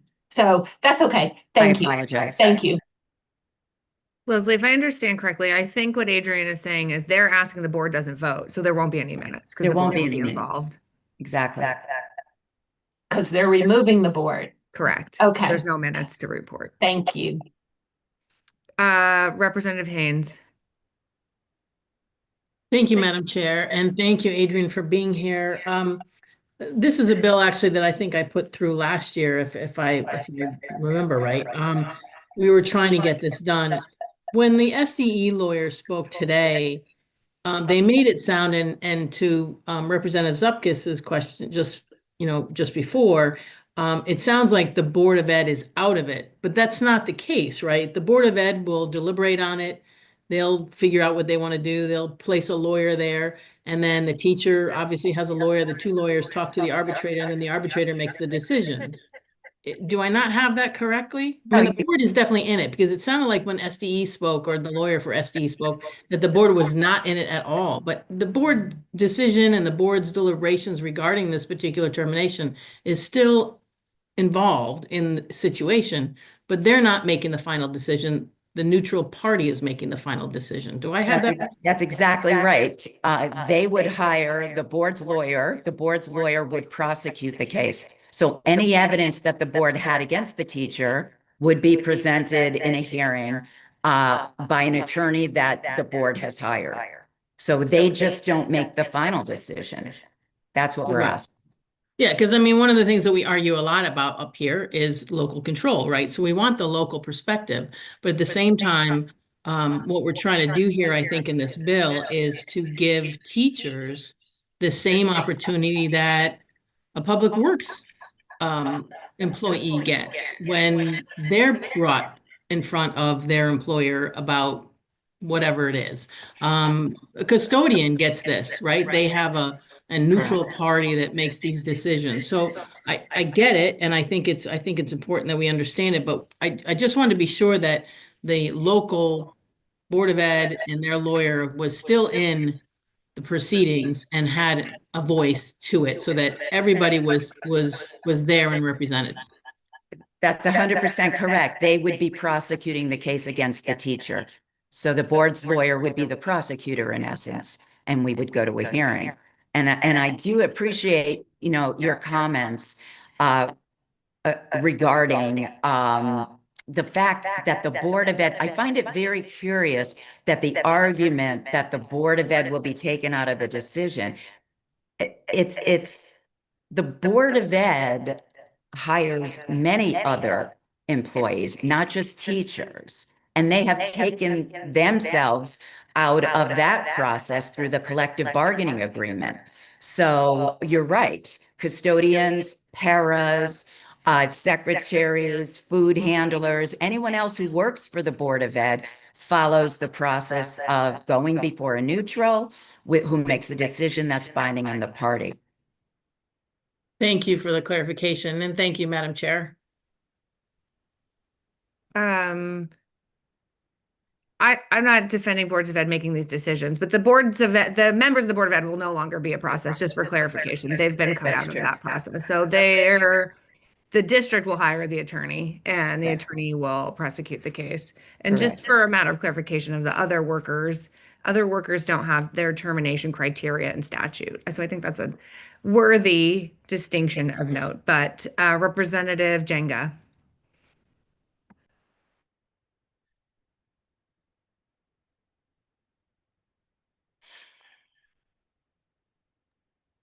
Representative Jenga, are you with us? I think he might have had his hand up by error. Oh, okay. All right. Thank you, Adrian. Thank you. I'm so sorry for the audio issue. I apologize. No problem. I'm Adrian. I'm just a little still, and I don't want to be late. Just simple question. Sure. Does the Board of Ed have a say so in the matter? Because I'm still not clear yet. Will the Board of Education have a decision in the matter if They will not, Senator. They will not. But there is no other employer in any unionized setting that has the final say. And that's the point. That's all we're asking for. Now, I'm not saying the final say, but a say, meaning they might have an opinion on what should happen. They might say yay, they might say terminate, they may not say terminate. But I'm not saying that will be the final. What you're saying, that should not be the final decision maker. No, under the scheme that's proposed in this bill, the Board of Ed will not have, I mean, they could have an opinion, but that won't weigh into the final decision. Okay. Senator Kushner? Thank you, Madam Chair. And I just want a clarification because I think there's a distinction between making a decision, being the decider on a termination of a teacher versus having input, that the Board of Ed, I believe, through the district would still have the opportunity, if they thought there was valuable information that had come to their attention, to share that, and that could be shared in an arbitration. Oh, I think the distinction that's being made here is that the Board of Ed no longer makes the final decision.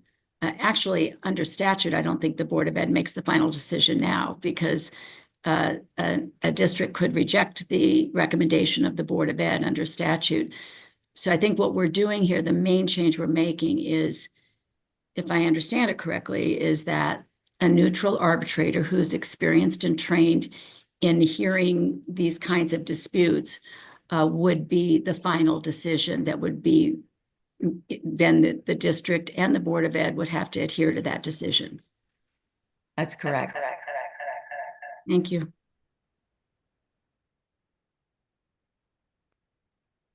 Representative Jenga? Yeah, thank you. I don't think you can see me. You can hear me now, but I was disabled by you from my video. But real quick, thank you for the testimony and your insight.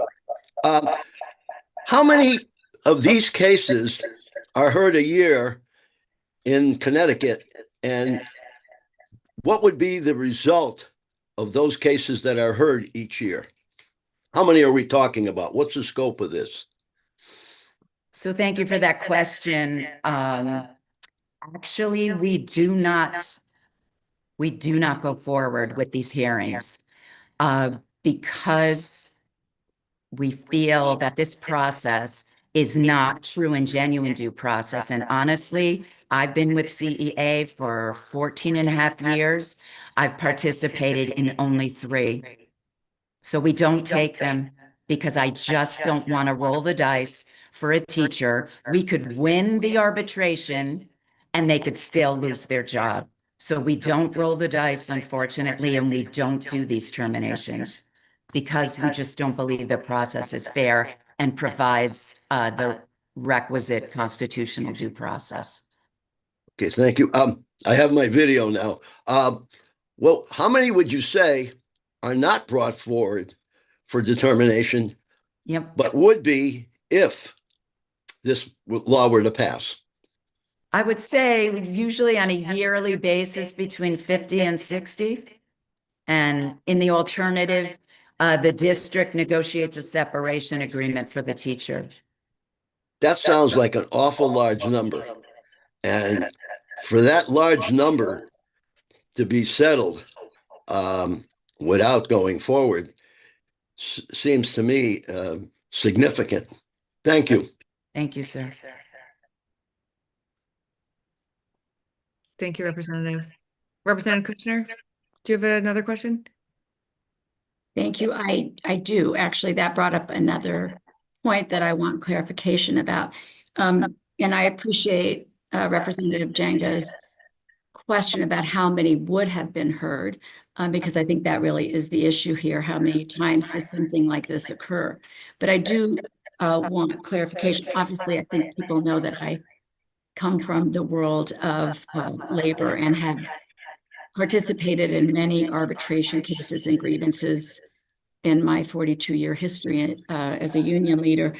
And I just want to point out and ask for confirmation that even with a neutral arbitrator making the final decision, it is very common for settlements to be reached before a decision is rendered. So I think if there's concern about 50 or 60 cases going through arbitration in a discharge or discipline situation, it could be far less than that because there's still that process of reaching settlements if that's desired by both parties. Absolutely. Absolutely. This is getting worse. Maybe try muting yourself really quickly.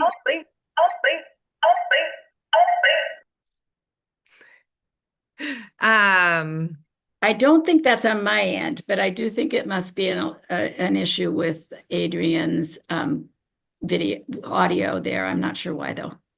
Yes, agree. And sorry, Adrian. It was destined to happen in our first fully virtual public hearing. I don't see any other questions or comments. Thank you for your testimony. Next, we have Jose Crespo. Good afternoon, Madam Chair Leeper, Senator McCrory, and honorable members of the Education Committee. Thank you for the opportunity to speak in strong support of Senate Bill 223. My name is Jose Crespo, and I'm here on behalf of the Alliance for Connecticut Charter Schools, but more importantly, the children's and the families whose futures are shaped every single day within the classroom. I want to begin to talk about the ones that we don't always see, which are the paraprofessionals. These are the ones that always come to the children when they're struggling, when it comes to reading. They're the ones that sit with the children to regulate their emotions so that learning can begin. And they also help with the translation. They comfort, they guide, they redirect, they encourage, and they do so quietly, consistently, and faithfully. And they're not just another staff member. They are lifelines of children who may otherwise fall through the cracks. And so in public charter schools across Connecticut, these paraeducators serve students with some of the highest needs in our state. These students include students with disabilities, multilingual learners, children navigating trauma, poverty, instability, food insecurity, and more. And yet, they are inadvertently not included in the state's healthcare subsidy program. They do the work, they meet the state requirements, they have the standard, and they serve our public students. In previous years, as we've heard in this morning conversation, the Connecticut has invested millions to support paraprofessionals employed by boards of education. And I want to express a huge thank you and appreciation to Comptroller Scanlon's office for the great work that they have done to ensure that our paras across the state have access to healthcare. That investment recognizes something important, which is that our paraprofessionals are essential to a student's success.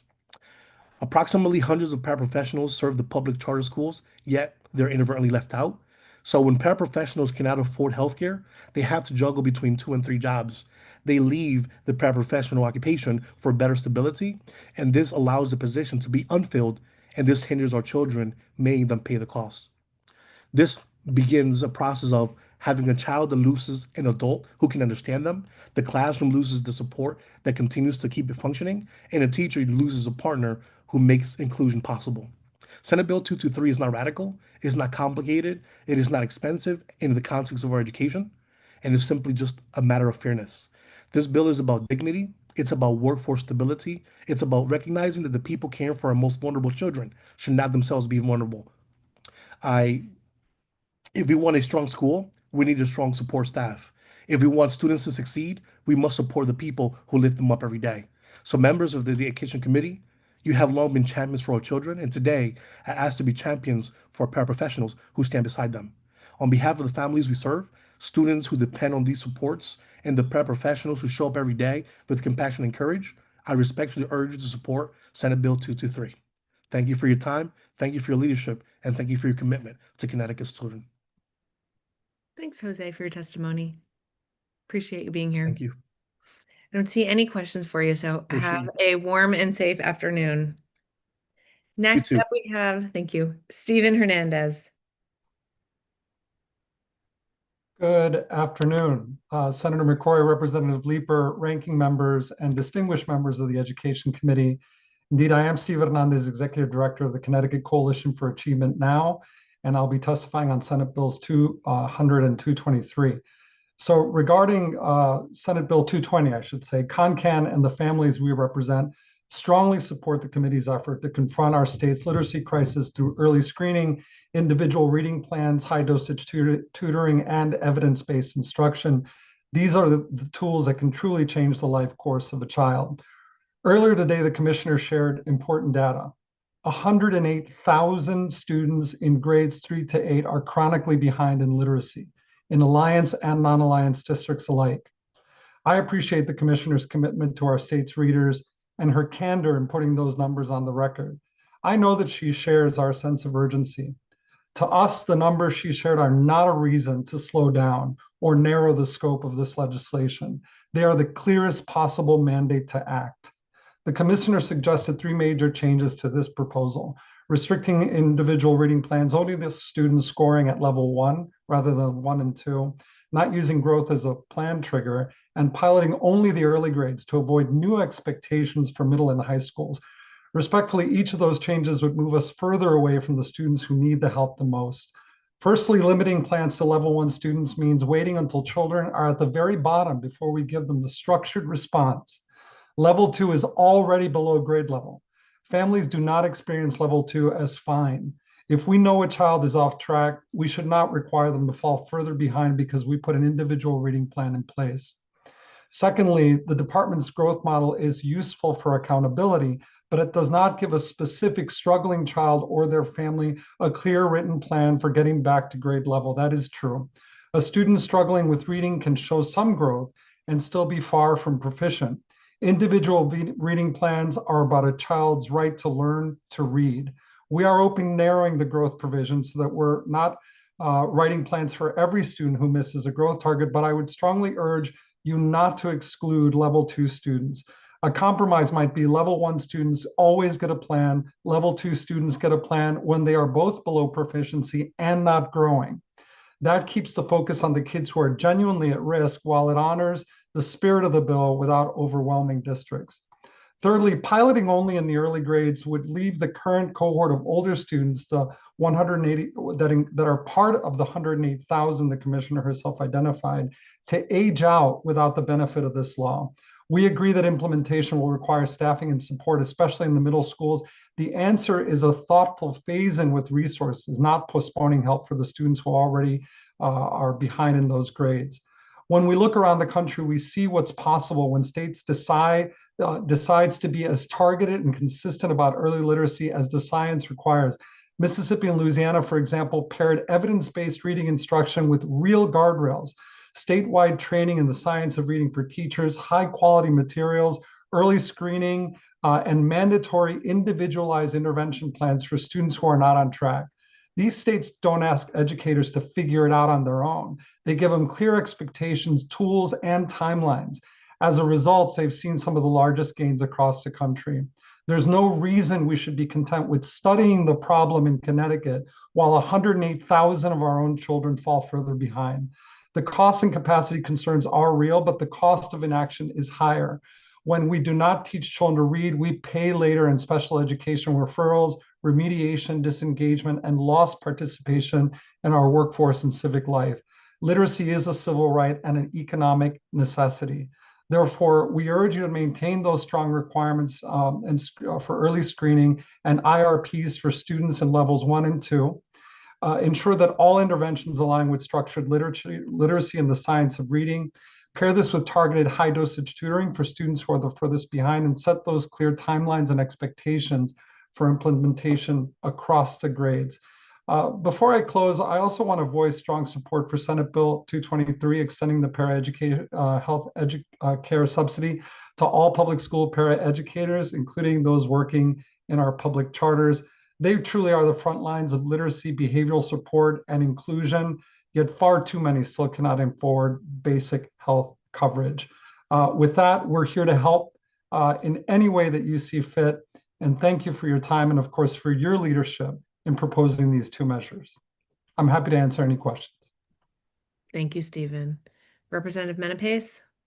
Thank you, Madam Chair. And I just was hoping, and forgive me, I know you're not the author on this one, so it may be difficult for you to answer, but I'm a little concerned about this when it comes to the teacher aspect of it, because I think that this is a really good approach of trying to have our students do better in schools. But I've often seen that these new programs end up falling on the teachers, that it kind of feels like a lot of these new programs are set up for the teacher, are kind of a setup for the teachers to fail, to be a little blunt with it. And I wasn't sure if you could compare this for us of how teacher feedback has been in some of these similar programs, because this does seem like a lot that we are asking schools to do. And don't get me wrong, I absolutely think we should do this, but especially because this does not seem to have any type of a fiscal note attached to it. We are essentially asking this to be for the new districts to be able to do. And ultimately, I feel like that's going to end up falling on our teachers to be able to do as well. I really appreciate that question. No, before the science of reading, teachers didn't know what they didn't know. And what so many educators told us as they learned not only about structured literacy, but how it was that very specific supports for educators translated for success in the classroom, teachers found real relief in being able to deliver reading instruction that actually turned the curve. And what we found is that teachers are starting not only in pre-service to learn about the science of reading, but they're also getting great supports at the department through ReadCon, which is an annual convention on leadership, on reading and literacy that the department puts on. So these supports are there. The science is important. The resourcing for teachers is important. But I'll tell you, when teachers don't know how to implement, their kids are gonna fall behind. And I can't find and think of anything more frustrating than seeing a child go to the next grade without knowing how to read. Through you, Madam Chair, I just wanted to ask, so would you say, because one of the things I would love to see is if we were able to have the legislation is if we did offer some of that, hopefully funding as well, to be able to train teachers on how to do this better. And I'm a social studies background. We have a lot of reading on there, but I'm not directly in that. But it would seem to me like that would be extremely helpful for our students if we want this program to succeed in its goals, is to improve our students' literacy levels. 100%. And one thing that's really great about our state is that for a few years now, we have been resourcing and partnering not only with the boards of education, but also with the superintendents on delivering some of that high level skills training for teachers. So some of those resources are out there. The expansions that this bill is really calling for is not only is the system working and our teachers getting the best training that they can, but also are we assessing the individual student not only accurately, but in a way that we can deliver that high quality instruction that teachers are learning how to deliver even now in pre-service and also through the resources of the department. So I agree with you 100%. Our teachers have to be ready. Our teachers have to be resourced. And you're never going to hear from me that we don't need more resources when it comes to early literacy and early math, because those are the two things that really unlock the brain for lifelong success. Thank you. Thank you. Thank you, Representative. Representative Zepkis. Thank you, Madam Chair. Hi, Stephen. Nice to see you. I always learn a lot from you, and I appreciate all of your comments. And one of your comment you talked about was the level ones maybe always having a assessments and being followed a plan, right? And some of two. So I would agree with that. My one, and I know that when we talk about cost and funding, you and I have had many conversations about that, and it's, it's not always, it's about the child. Right. Right. And so when I look at even a couple of bills today, we're like at $100 million, and we don't even know what the other cost of all the other bills are going to be. And we can't fund everything, right? And so, and they're all important, with meals for kids and paras, and they're all extremely important. This is important also. Our kids have to read. We all know they learn to read from kindergarten through third grade, and then they read to learn.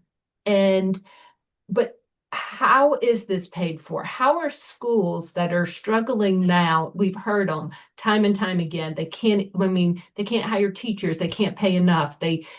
All these things. How do they fund that? Because it is an unfunded mandate. So how do the schools fund that? Thank you, Representative. And you and I have had a lot of conversations about unfunded mandates. And to Representative Menepace's point earlier, there are so many pressures and costs that we put on districts. Firstly, without knowing whether or not those initiatives are working, and without really tracking outcomes over time.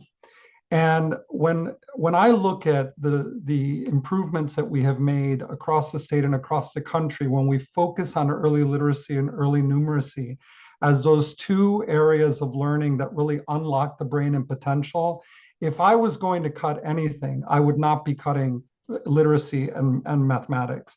And the reason is that that's really where the resources are needed the most. So I can't call it a win for anyone to save a little money when so many kids are being diverted from their own future potential. So I'm with you. I think we should have a wholesale review of how it is that we're spending our resources in this state, specifically in our districts. But where we know we can and should invest for better outcomes, we should invest today. So I, again, completely agree with you. Reading and math is so important for our children, and probably reading over math is most important. And when you talk about a wholesale review, absolutely, that's what we should be doing. And I don't believe that we do a good job at that. I think, just it's more money and more money. Where can we cut? Where can we stop funding? What are things that are not working? So when we're looking at this wholesale review, where are the places that are being funded and not working? And if they're working, absolutely. But if they're not, why are we not taking that money and putting it to high dosage tutoring so kids can read? We don't have kids graduating from college or high school that can't read. Why are we not doing these things? Well, I really appreciate that point. And there are other places that you could be looking as well. Time, how it is that we give flexibility to our teachers to teach and our leaders to lead in our districts. Time is a big one that we hear from our teachers, from our superintendents. So there are so many ways in which we burden the day. But I'll tell you, there are so many ways that we would burden the mind if we don't unleash its potential when it comes to mathematics and when it comes to reading. I agree. And that's the struggle of this, right? I completely agree. And I wish you would send me and the committee places that you see that I'm putting you on the spot, but that really are getting funded that don't show the results that need to be shown. Thank you, Steve. Thank you. Thanks, Representative. And I think just to Rep. Menapace's point, I believe the governor in his budget put $4.5 million into both the high dosage tutoring and the continuation of the teacher training in science of reading, which is a great first step, or I guess a great continuation of the work that has begun. But certainly we're not done. Thanks very much, Stephen, for being with us today. Thank you. Next, we have Valerie Stolfi Collins. Correct. You pronounced it well. Members of the committee, my name is Valerie Stolfi Collins. I'm here to provide testimony on Senate Bill 220 and Act concerning student literacy. Yeah. I am a parent of two boys, a 7-year-old. Sorry, background noise. I'm a parent of two boys, a 7-year-old second grader and a 10-year-old fifth grader, both of which attend West Hartford Public Schools. Both of my children have been privately diagnosed with dyslexia and dysgraphia. I appreciate the committee's work on this important issue and strongly support the intent of the bill, as far too many Connecticut students continue to struggle with reading and writing proficiency, which impacts both their short and long-term goals and success in life. I would specifically like to address Section 3, subsection B, and ask the committee to amend the language to include grades K through 5. Currently, the West Hartford is administering these tests through 5th grade. I know this because my son is still getting these tests administered. I fear that they would stop at 3rd grade should a law pass mandating this through only 3rd grade. I would also ask that additional language be added to require the school districts to inform parents of the assessments that students will be given, what the assessments are measuring, and that the complete results, including the composite scores as well as the subset scores of these assessments, are shared with the parents. Furthermore, school districts should be required to provide parents with the results at the time they are administered and not waiting until parent-teacher conferences, or as they are held far too late for a parent to advocate for the services in that same school year. Knowing your child's oral reading fluency subset score is imperative to fleshing out dyslexia. Composite scores mean nothing, especially when a child is highly intelligent and has high vocabulary and comprehension skills. As a parent, I was not told these assessments were administered, nor was I provided with the full and comprehensive results for my children. I only learned of the Ames Webb assessment after hiring an advocate when my oldest son was in 3rd grade. And I had been advocating for 2 years since 1st grade for reading supports. We saw that my son was identified in big, bold red letters as at risk in first grade once I obtained these results in third grade. Even as we repeatedly raised concerns about our son's reading and writing deficiencies, we were told there was no cause for concern. Services were continually denied, even with several private experts' recommendations, until he was in fourth grade. Why was I denied services? Because the district had no properly trained service providers, and we live in one of the top districts in the state. While Senate Bill 220 is amazing, there is no one currently employed that can put these plans into place. We need to ensure the districts have the appropriately trained staff to both identify and then remediate reading and writing deficiencies, not just reading. We need to incentivize educators to receive additional training and certifications in structured literacy, such as Orton Gillingham. Incentives should include $5,500 mini grants to individual educators to obtain their OG associate level certification, allowance of one-to-one tutoring of students in school to be used for their 200 practicum hours. And once these professionals achieve certification, it should count towards the same pay step increases of the master's, a master's plus 15 and a master's plus 30. Far too often, these trained teachers, who are the district's reading and writing 911 backstops, get burnt out. Their caseloads are unmanageable, and the children are shortchanged with low service hours that do not move the needle. They then quit and they go into private practice. My son's 2 private tutors had this happen to them. Training more public school staff will stop this cycle and retain teachers, making it possible to accomplish the lofty goals set in 220. But Senate Bill 220 cannot work without properly training teachers first. I would urge the committee to make sure that these goals are achievable and not aspirational, and that sufficient teachers are trained as literacy specialists as defined by the IDA, which is the International Dyslexia Association, to identify and remediate reading and writing deficiencies. Transparency between schools and parents with regard to testing results, and that districts are given the proper financial supports to do so. After 6 years of stressfully learning to navigate this process with my first child, I am now dealing with this with my second child. Thank you for your consideration, and I'm unbelievably grateful for your advocacy in this arena. Thanks, Valerie, for your testimony today. I don't see any questions, but I appreciate you putting this work in a frame of dyslexia, and I'm sorry for the challenges you've experienced with your sons. Thank you. Thanks for being with us. Stay warm. Hopefully they're having fun in the snow today. Next, we have Stefania Koronovsky. Did I do okay? Yes, perfect. Yeah. Good afternoon, esteemed members of the Education Committee. My name is Stefania Kornowski, and I'm a resident of East Haven. I attended East Haven Public Schools, graduated from UConn, and I'm now a graduate student studying public health at Yale.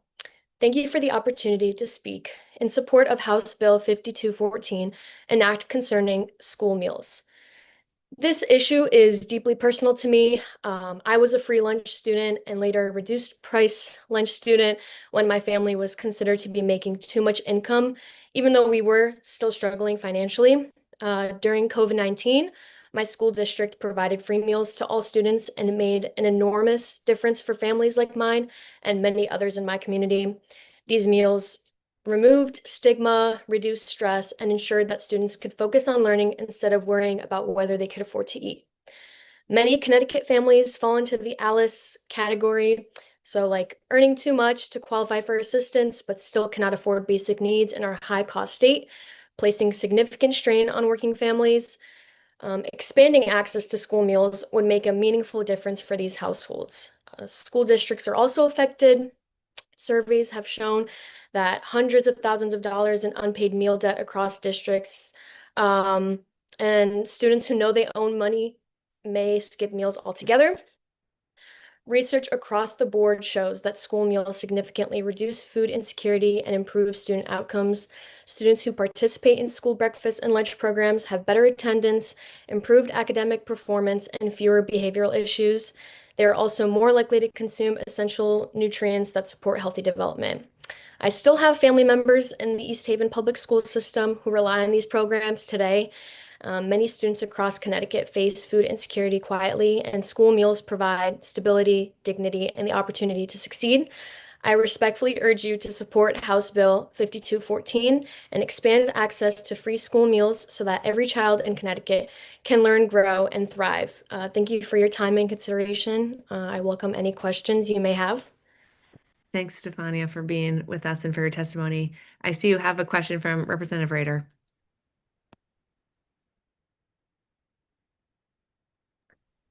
Hi, Stefania. How are you? And thank you for taking time on this snowy day to be with us. I wanted to ask you a question because I think it's really valuable. You talked about Alice families, and we know in a lot of districts where, they aren't CEP qualifying districts, we have a lot of families that don't apply because they're ashamed or the circumstances have changed. Or like in your case, you were qualified and then just because of a slight income change, got pushed out of that.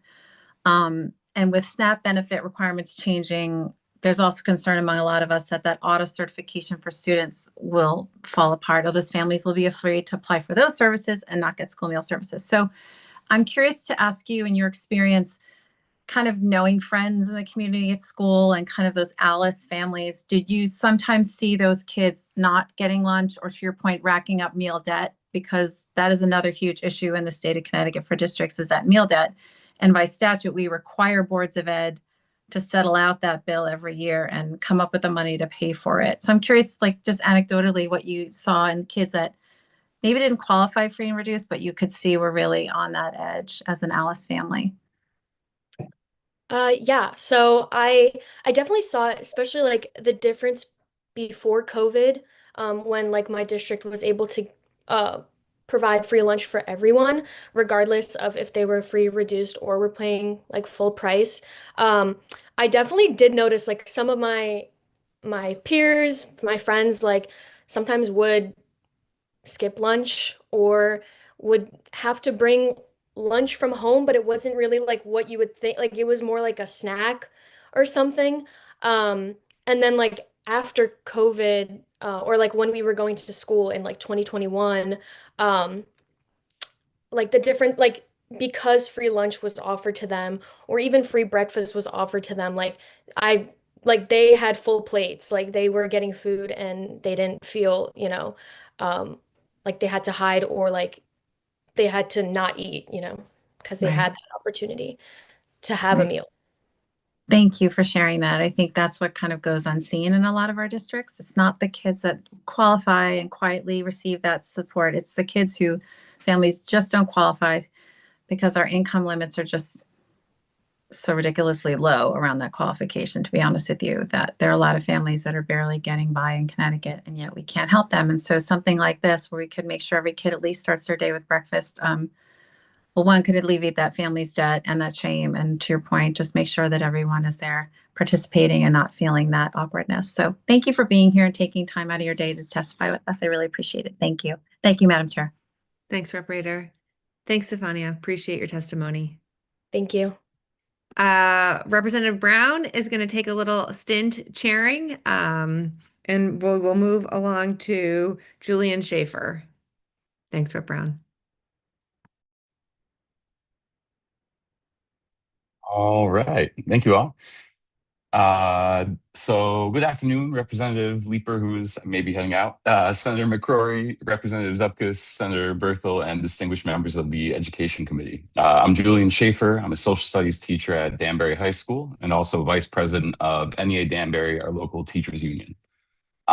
So being here today, I've been listening in for a while. There's so many good bills to speak on. I love the idea of universal lunch. Being an aspiring educator a dozen years ago, who had difficulty paying my own bills while I was working to student teach and go to college and fulfill all my requirements, right? All of that was difficult. I would love to see for future educators. But really, today I'm here to speak on House Bill 5218, which strengthens Connecticut's ability to recruit and retain the teachers and educators our students rely on. This bill ensures that educators are treated with fairness, whether they're facing employment decisions that should be based on facts rather than politics, or seeking full workers' compensation when they are injured while supporting students. And that's really what I want to speak on for the most part today. These protections are essential to keeping experienced and dedicated educators in our classrooms. So to speak briefly about the fair termination process, it's no secret there have been a shortage of teachers in Connecticut and the country for years now. And while the reasons for this are complex and numerous, we have to do all we can in Connecticut to make sure we're creating an environment where teachers want to remain in the classroom and not feel like they might be subject to firing based on politics or favoritism. Supporting a fair termination process as outlined in this bill will go a long way to signaling to teachers that their profession is respected and valued. And really, as we've heard today, right, being respected in the same way that other bargaining employees in the state are being treated. So I think there's a really big piece of equity there. But another part of this bill that really made me excited to see and that I would really like to see through are strengthened protections for teachers who are injured due to students' challenging behavior. Currently, teachers are protected from losing their sick time and are given full access to workers' comp if a student assaults a teacher. But in my short time, I've been a union leader for 1 year. I've repeatedly witnessed how this level of protection is inadequate and puts teachers in some really challenging situations. The most common instances where I see this current language of protection, full protections for assault, but not challenging behavior, is in cases where there are students with special needs or young students. So to talk about, in cases of teacher assaults with young students, our elementary teachers don't like to use the word assault when they've been hurt by a young student in their classroom, right? They see the best in our kids. They want the best for them. Using the word assault feels charged, and I get it, right? And it's coming from a place of love from our elementary teachers. But even when they do report young students' challenging behavior as assault, our teachers have had to deal with administration where they've questioned whether a child that small or that young can actually assault them. So there's been a case where a teacher had their hair pulled, they were punched repeatedly in the face. This argument was used against them, right? How can somebody so young, so small, be capable of assault? This is There was a, Athena and Mark. Can you please summarize? Yes. Basically, I think by expanding workers' protection access to protecting in all cases of challenging behavior will protect our teachers in their most difficult times in their careers, especially in cases where they're working with students who have serious special needs. These teachers are not as protected as they should be in some of the most difficult times.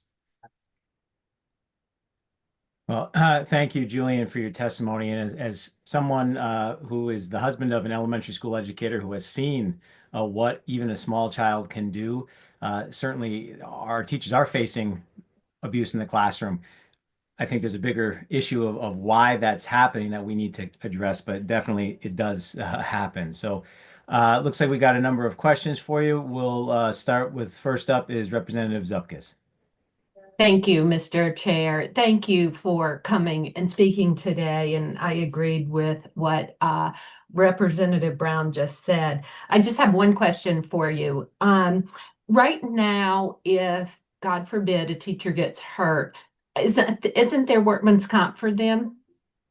There is, although my understanding, and if anybody here knows otherwise, feel free to correct me, but my understanding is that they don't receive full workers' comp protection. There's partial protection.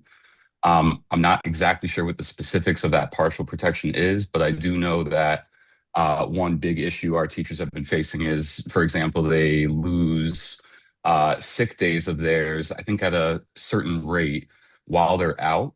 If they've been injured by a student and it wasn't deemed assault, but it was like, challenging behavior. Yeah. So there was one arbitration in our district where we ended up winning because the teacher basically they ran out of sick days, right, while they were out due to their injury. Well, isn't that, I don't mean to injure, I don't know if Mhm. that's all contract driven or not. I don't know the answer to It- that.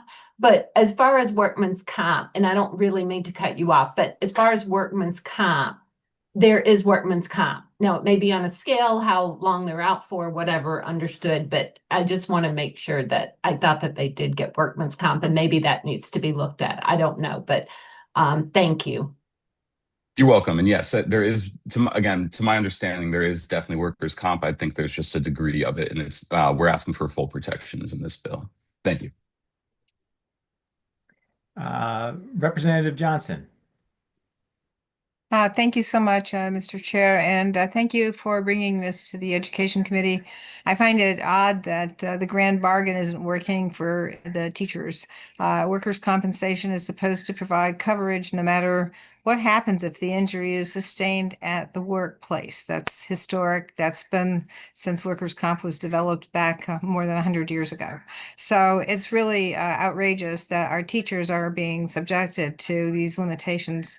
And I've had numerous bills, and the Labor Committee's been very, very good at hearing some of them, but the insurance industry really tries to cloud the issue. But I hope that we can resolve this for our teachers because this shouldn't be an issue. If you get injured at work, the whole purpose of the grand bargain is to make sure you don't have to go through how you were hurt or all of these other things or lose the things that you've been earning as a teacher, whether it's sick time or other benefits. So I'm saddened to hear that the insurance industry has done this to the teachers, but I hope that we can all work together to change it. Thanks so much. Thank you, Representative Johnson. Next, Representative Haynes. Thank you, Mr. Chair, and thank you for being here. It's nice to hear from a teacher on these issues. And I do appreciate your comments in regarding to the termination decisions. That, just if I could ask you to reiterate, I know you were here more to talk about the workman's comp issue, which I agree with 100%. You should be fully compensated for those problems when that happens in the classroom. But in regards to the teacher termination decisions, you had said that it's a fair approach, or I don't want to put words in your mouth, so I'm just going to ask you if you could just reiterate your thoughts on that.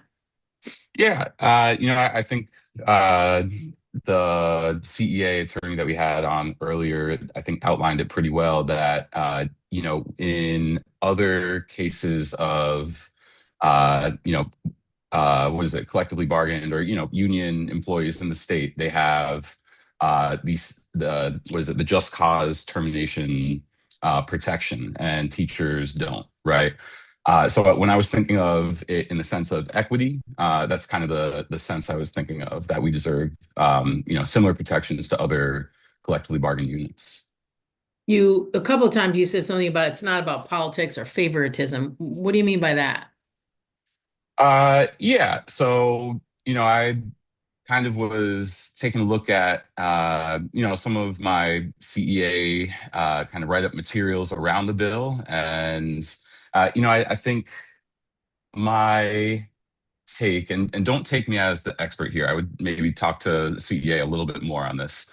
But my take is that I especially know for early, like non-tenured teachers, right? There are not a lot of protections in place for their termination process.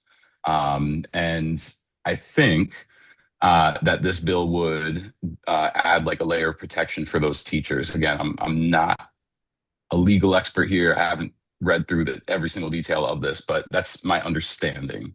Well, I appreciate that. And thank you. I didn't want to put you on the spot, and that's okay.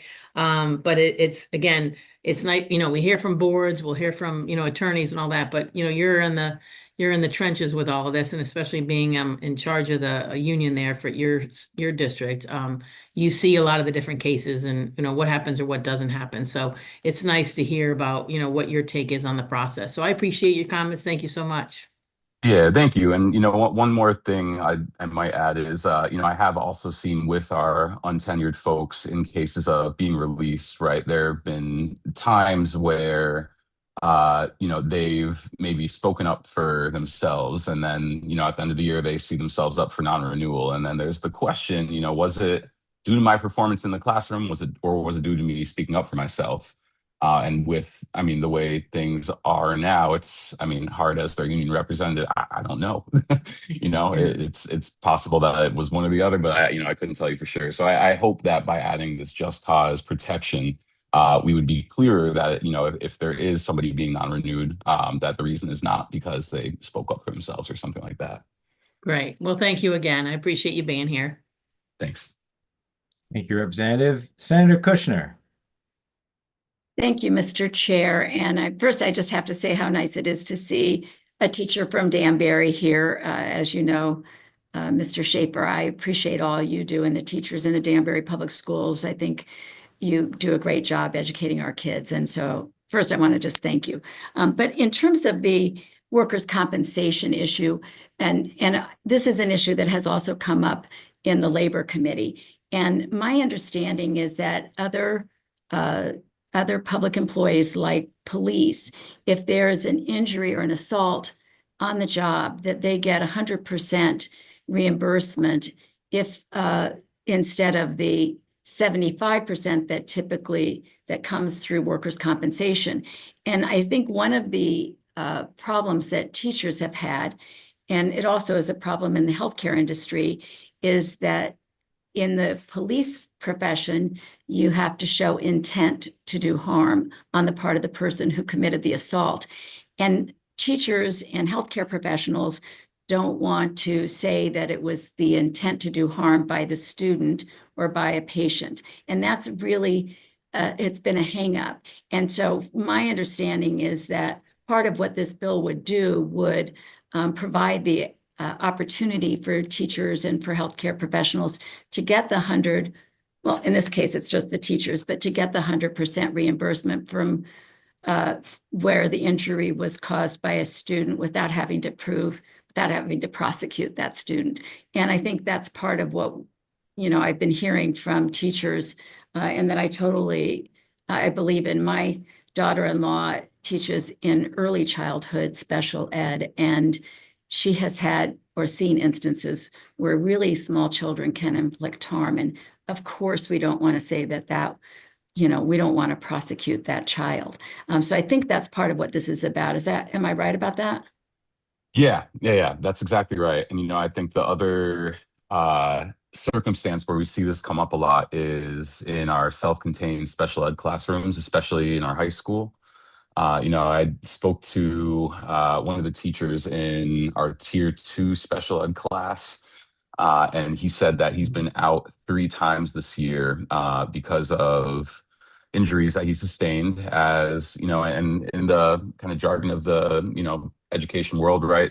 These injuries have been caused by manifestations of students' disabilities, fair and rightfully so. But he's had to put himself in harm's way to prevent other people from being harmed in the classroom, and has received a concussion this year among several other injuries, right? And each time, right, he's not receiving full access to those worker comp benefits. And so I think, and I've also, in speaking with other teachers in similar circumstances, these are the times when they're wondering if they want to stay in this career, right? And so I think we need to do what we can to, tell teachers, put our money where our mouth is, right? Tell teachers that we respect and support them, especially in these trying times. So absolutely, yeah. Thank you for that clarification. And I do appreciate these situations. Well, not so common that someone would be injured so much that they would be on workers' comp, but still, in any case where that happens, I think we have an obligation to support our frontline teachers in this case. I also want to address or ask a question regarding, or maybe this is a comment regarding the question that was raised by Representative Haynes about teacher terminations and the political nature, maybe in some instances. And I think, we have a sensitivity right now to what might be understood as political in the broader sense of political parties and elections and all of that. But I think in the instance of teacher terminations, even if we weren't in such charged times, I would believe that political can even be political, maneuvering within. We all know that politics exist in every workplace, in every organization, and sometimes that's what's called political. But I think that the essence of this fair termination bill would be to put the decision into the hands somebody who's not only neutral, but trained and experienced in adjudicating disputes. And I think that's a really important piece of this, because that kind of training and experience isn't common amongst Board of Eds, for instance, or even in some cases, it might not be the experience of a small human resources department in a public school. So I think that is a key element of what you're getting at with the teacher termination. Would you agree with that? Certainly, yes. Thank you. I appreciate that. Thank you. And thank you, Mr. Chair. Thank you, Senator. Looks like Representative Zupkis for the second time. Yes, thank you for giving me a second time. What should we do? Are paras covered under this too? Because a lot of paras work, well, most of them in special ed, are they covered? I actually don't entirely know. Pairs are not always a part of our bargaining unit, so I'm not exactly sure how they're affected by it. Okay. But I think it's a great question. I mean, I would hope, right, that any protections that we're receiving, they're receiving too, for sure. Great. Thank you. Yeah, thank you. Thank you, Representative. Any other questions? Seeing none, Julian, thank you for your testimony, and good luck in the classroom out there in Danbury, from one social studies teacher to another. All right, thank you. Have a good day. Thank y'all. All right. Next, we have Cynthia Ross Zwig. Hi, good afternoon, members of the Education Committee. My name is Cynthia Ross-Zweig, and I'm a resident of New Fairfield, where I work as a paraeducator in the New Fairfield School District. I also serve as president of the Paraeducator Council for CSEA SEIU Local 2001. I represent thousands of paraeducators across the state of Connecticut, and I'm here to speak in support of Senate Bill 223. As you know, paraeducators are on the front lines of education. Every day we provide the one-on-one to support for students with IEPs and 504s. We manage behavioral crisis. We reinforce reading, writing, math instructions. Sometimes we are hurt on the job too. We provide language support. We assist with feeding, toileting, and mobility, including for high school students. We are essential to keeping classrooms functioning and students progressing. The Para Healthcare Subsidiary Program has helped, and we're very grateful for it. But many paraeducators still only have access to high health education plans. Healthcare does not become optional because a worker earns low wages. Some districts contribute as little as 1% to pension and retirement plans, translating to only a few $100s per year and a pension accrual. And that is not retirement security. As union president, I'm often the person paraeducators call when they can't afford their education. I hear about eviction notices. I guide members through injury reports after repeated workplace injuries. I hear I can't afford to do ESY in the summer. My other job pays more. And yet every day they return because the child depends on them. Paraeducators are often the quiet advocate, walking a student to the social worker, helping revise an essay until it passes, noticing when a family needs food or clothing. We are not extras in education. We are part of its foundation. And when government legislates, it must do more than balance spreadsheets. It must serve the public good. I grew up hearing two guiding principles. If not us, who? If not now, when? And he saw a wrong and tried to right it. Today, you have the authority to right a wrong that has persisted for way too long. Delay has consequences. Underfunding has consequences. Inaction has consequences. And those consequences eventually fall on the children. Paraeducators are not asking for luxury. We're asking for a livable wage, affordable health care, meaningful retirement security, and recognition of the indispensable role they fulfill. And they only receive partial, may I add, up to 67% of their wages if they're out on workman's comp. That really doesn't help pay the bills. We believe equitable in education, we must adequately support paraprofessionals who deliver it. I respectfully urge the committee to strengthen Senate Bill 223, as you've done in previous legislations, to also improve wages, healthcare, and retirement benefits for education. Because even with the insurance subsidiaries, the core problem still remains. A subsidy does not create sustainability if a person does not earn enough to live or pay their required share. Healthcare is only affordable when income is adequate. Otherwise, it becomes another painful calculation. I know paraeducators who are deciding whether to fill all of their prescriptions or stretch their medication to make it last longer. This is your 3-minute mark. Can you please summarize? Thank you. Not because they're careless, not because they don't want to pay their bills, but because there isn't the money there. I ask you to respectfully extend the provisions of House Bill 223. Thank you. Thank you, Cynthia. And I certainly appreciated your Kennedy Brothers quotes and guiding principles, important ones to live by. Looks like we have a question from Representative Haynes. Thank you, Mr. Chair, and thank you for being here, Cynthia. I really just wanted to say thank you. I appreciate all your comments, and it's nice to hear from a para. It truly does take a village and education to educate our students and to deal with all the things that they deal with, but at the same time, our paras and our teachers, it's, really good to hear from the frontline folks. So again, thank you so much for coming, and thank you for all your testimony today, and I will certainly take it to heart. Thank you. Thank you for your support. All right. Seeing no other questions, Cynthia, thank you. And we will look to support paraprofessionals going forward. Thank you very much. Appreciate that. All right. Next, we have Michael Adams.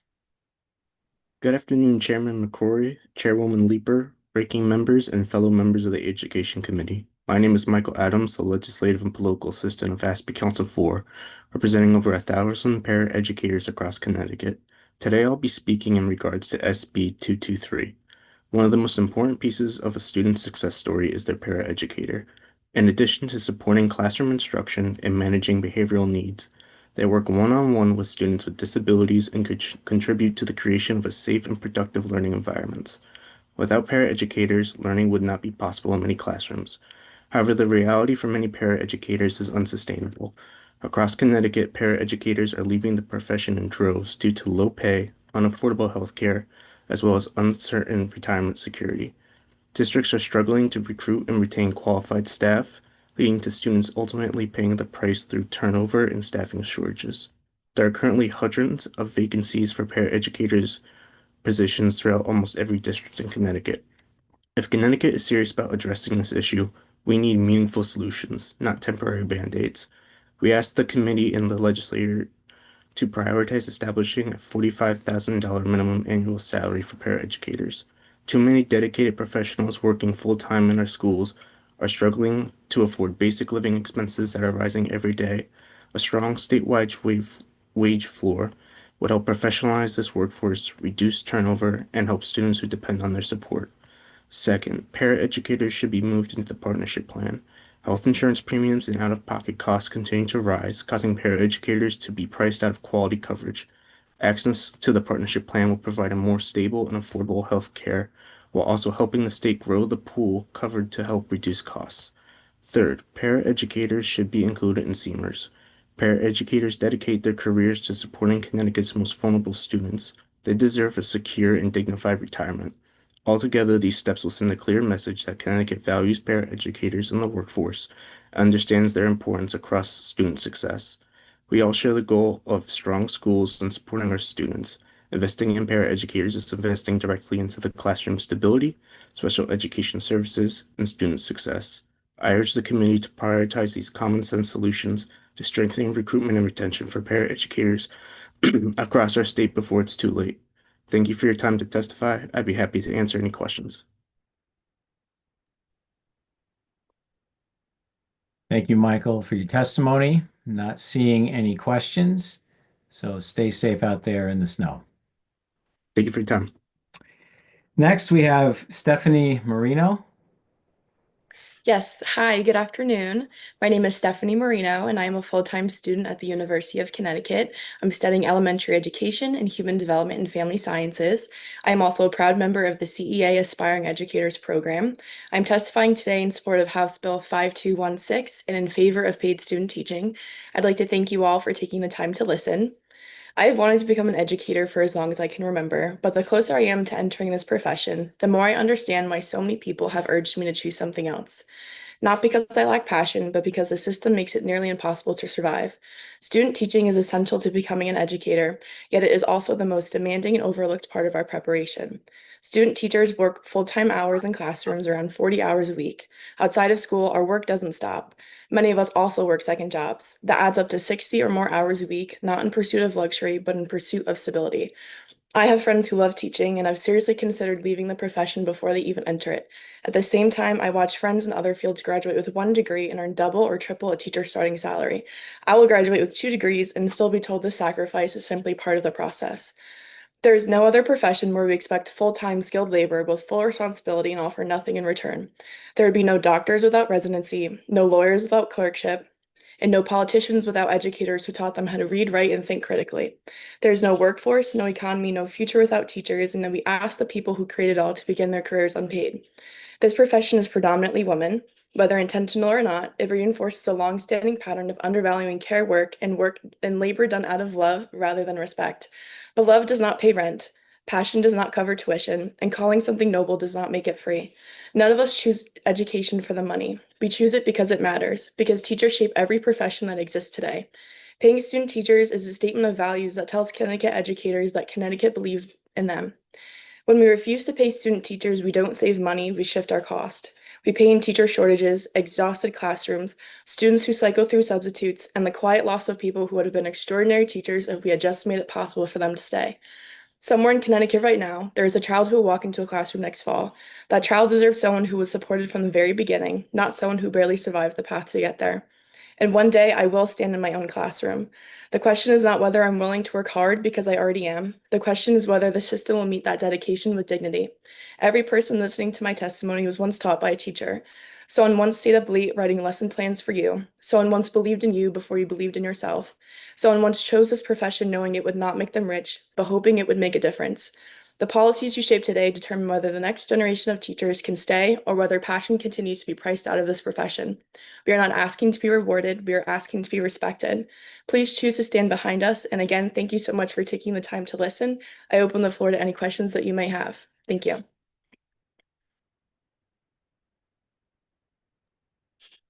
Thank you, Stephanie. I see a question from Representative Haynes. Thank you, Mr. Chair, and thank you, Stephanie. That was very, very, very well done. Thank you. I have a daughter who's a teacher. She actually teaches music.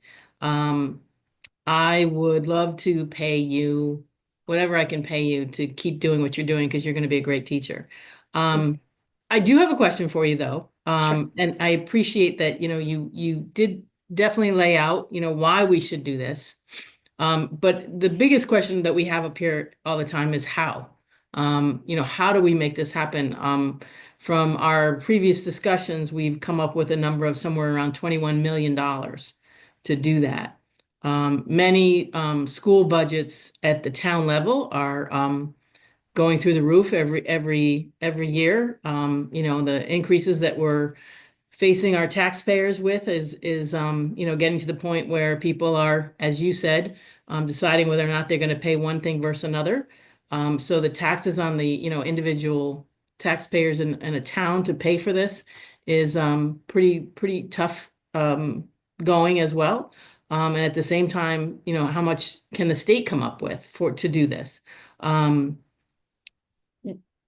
You're so valuable and all teachers are so valuable. But at the same time, it's the money, right? It comes down to the money. So just out of curiosity, have you or you and your colleagues in your discussions in schools, have you at all talked about how to fund this? How could a town or how could the state fund this so that we can make this work for you guys? So unfortunately, I don't have any specific data. What I'm here mostly to do is just speak on the lived experiences of students in the preparation programs, although that is a very thoughtful question, and thank you for asking. What I can say is that investing in paid student teaching, I believe, is a strategy that will help reduce teacher shortages, which are costly in terms of substitute reliance, recruitment, impact on student learning. It reallocates resources to support educators rather than being a higher cost later in the future. So although I don't know where exactly we would get the funding from, I do think it serves as a domino effect in the future and helps reduce costs that we can avoid. Very well thought out answer as well. So I expect there's going to be a lot of happy, great students out there because of you when you get there. So Thank keep you. hanging in there. We'll figure out the money later. Thank Perfect. you for Thank you being so here. much. You got it. Representative Wieslander. Thank you, Mr. Chair. Thank you, Stephanie, for your very, very thoughtful testimony. I really appreciated it. And I was wondering if you would be able to share whether or not it would be more helpful, less helpful, sort of come to the same level of help, if the subsidy for the aspiring teachers, if that scholarship or the stipend was made in a way that allowed it to be applied to whatever living expenses. So I know that the aspiring teacher scholarship right now, I believe, is limited just to tuition. And do you think it would be helpful for our young educators to be able to apply that to fees or supplies, things like that? Would that be something that would be helpful to consider for the future? Yes, absolutely.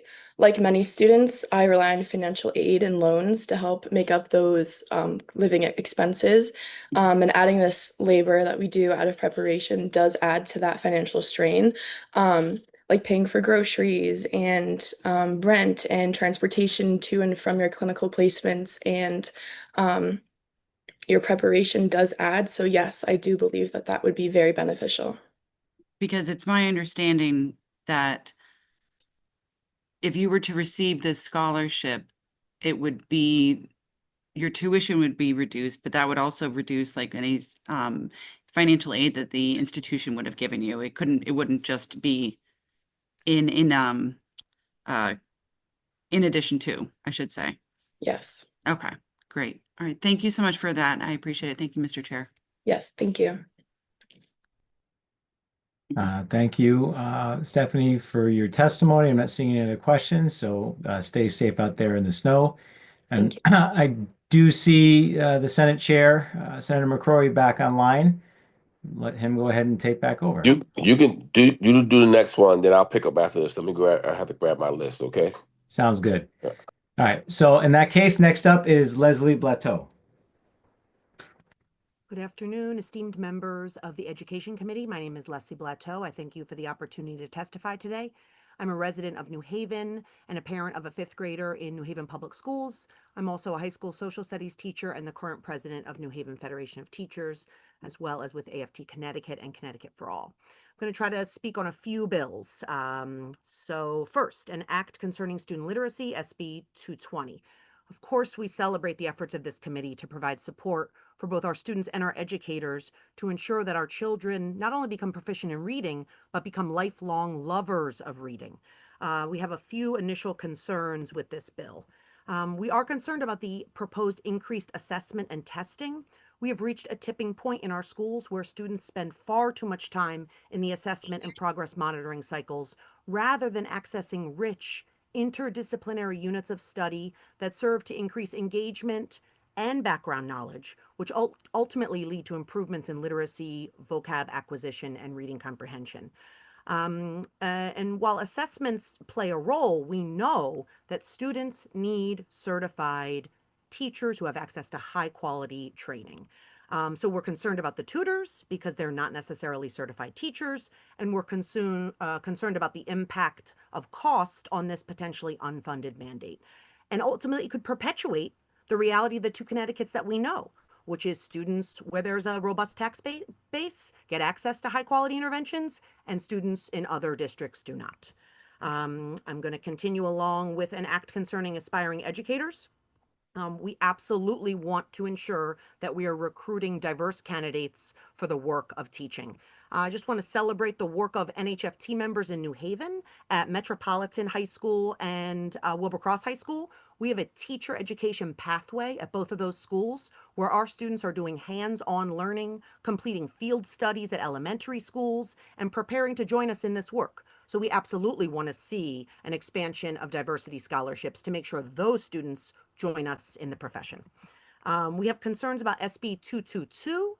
Some people already submitted testimony, so I'll leave you to review that. But ultimately, we do not need this expansion, given the key differences between physical education and one sports team experience. Absolutely applaud the work on school meals, HB 5214. Again, you know my refrain. Income inequality is at its largest in generations, food insecurity as well. This is a step in the right direction, and we applaud the committee to address the very real need of students' living conditions because they impact learning conditions. Also want to support the act concerning stipends for student teachers, 5216. And if I may, I'll answer Representative Haynes' question, which is, rather than thinking, how can we pay for it? Let's talk about how can we not pay for it? We have a record surplus, we have budget reserves, and we have many Connecticut residents, the ultra rich in this state, are poised to make a windfall in tax returns from Trump's big, beautiful bill. So now is the time for Connecticut to really push forward and figure out ways that we can design progressive revenue to pay for very important programs like making sure student teachers are paid a stipend. When I became a teacher, I already had a mortgage. The only way I could get certified was through a This is your fully funded 3-minute mark. program. Can you please summarize? Absolutely. A fully funded program that offered me a living expense stipend. That should be the rule, not the exception. And lastly, I would just like to echo Mr. Schaefer's comments on 5218, an act concerning teachers, and just corroborate that many of our teachers serving our younger learners are dealing with unprecedented dysregulation in the classroom. And to expand these workers' compensation protections beyond just assault would do a great deal in the name of retention of our teachers. There's so much on our teachers' plates. They're feeling tremendous burnout, and this will go a long way in making teachers, ensuring teachers can be made whole if they are out of work as a result of an injury. Thank you for the opportunity to testify today. Thank you for your testimony. Any questions? I'm up and down. I don't see any. Okay, next up we have, I believe it's Melaine Kolick, followed by, all right, let's go Melaine, and then we'll figure out the next one. Good afternoon, everyone. My name is Melanie Kolick. I'm legal counsel for the Connecticut Education Association, where I proudly represent public school teachers across our state. And a large part of my practice is assisting teachers with work-related injuries. So I provided the committee with my written testimony for today's hearing, and I wanted to touch upon a few highlighted points and comment and answer some questions about some of the testimony that has already been given today.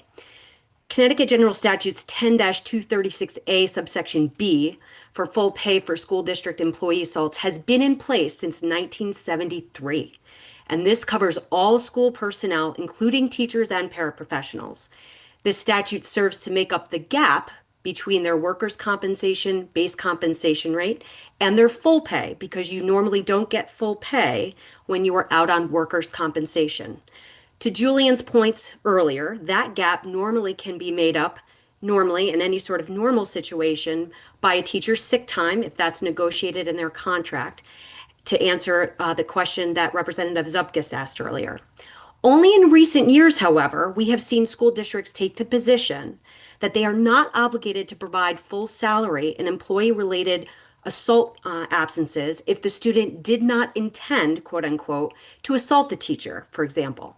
This interpretation has created serious and troubling consequences, especially with the number of assaults on our educators have certainly risen.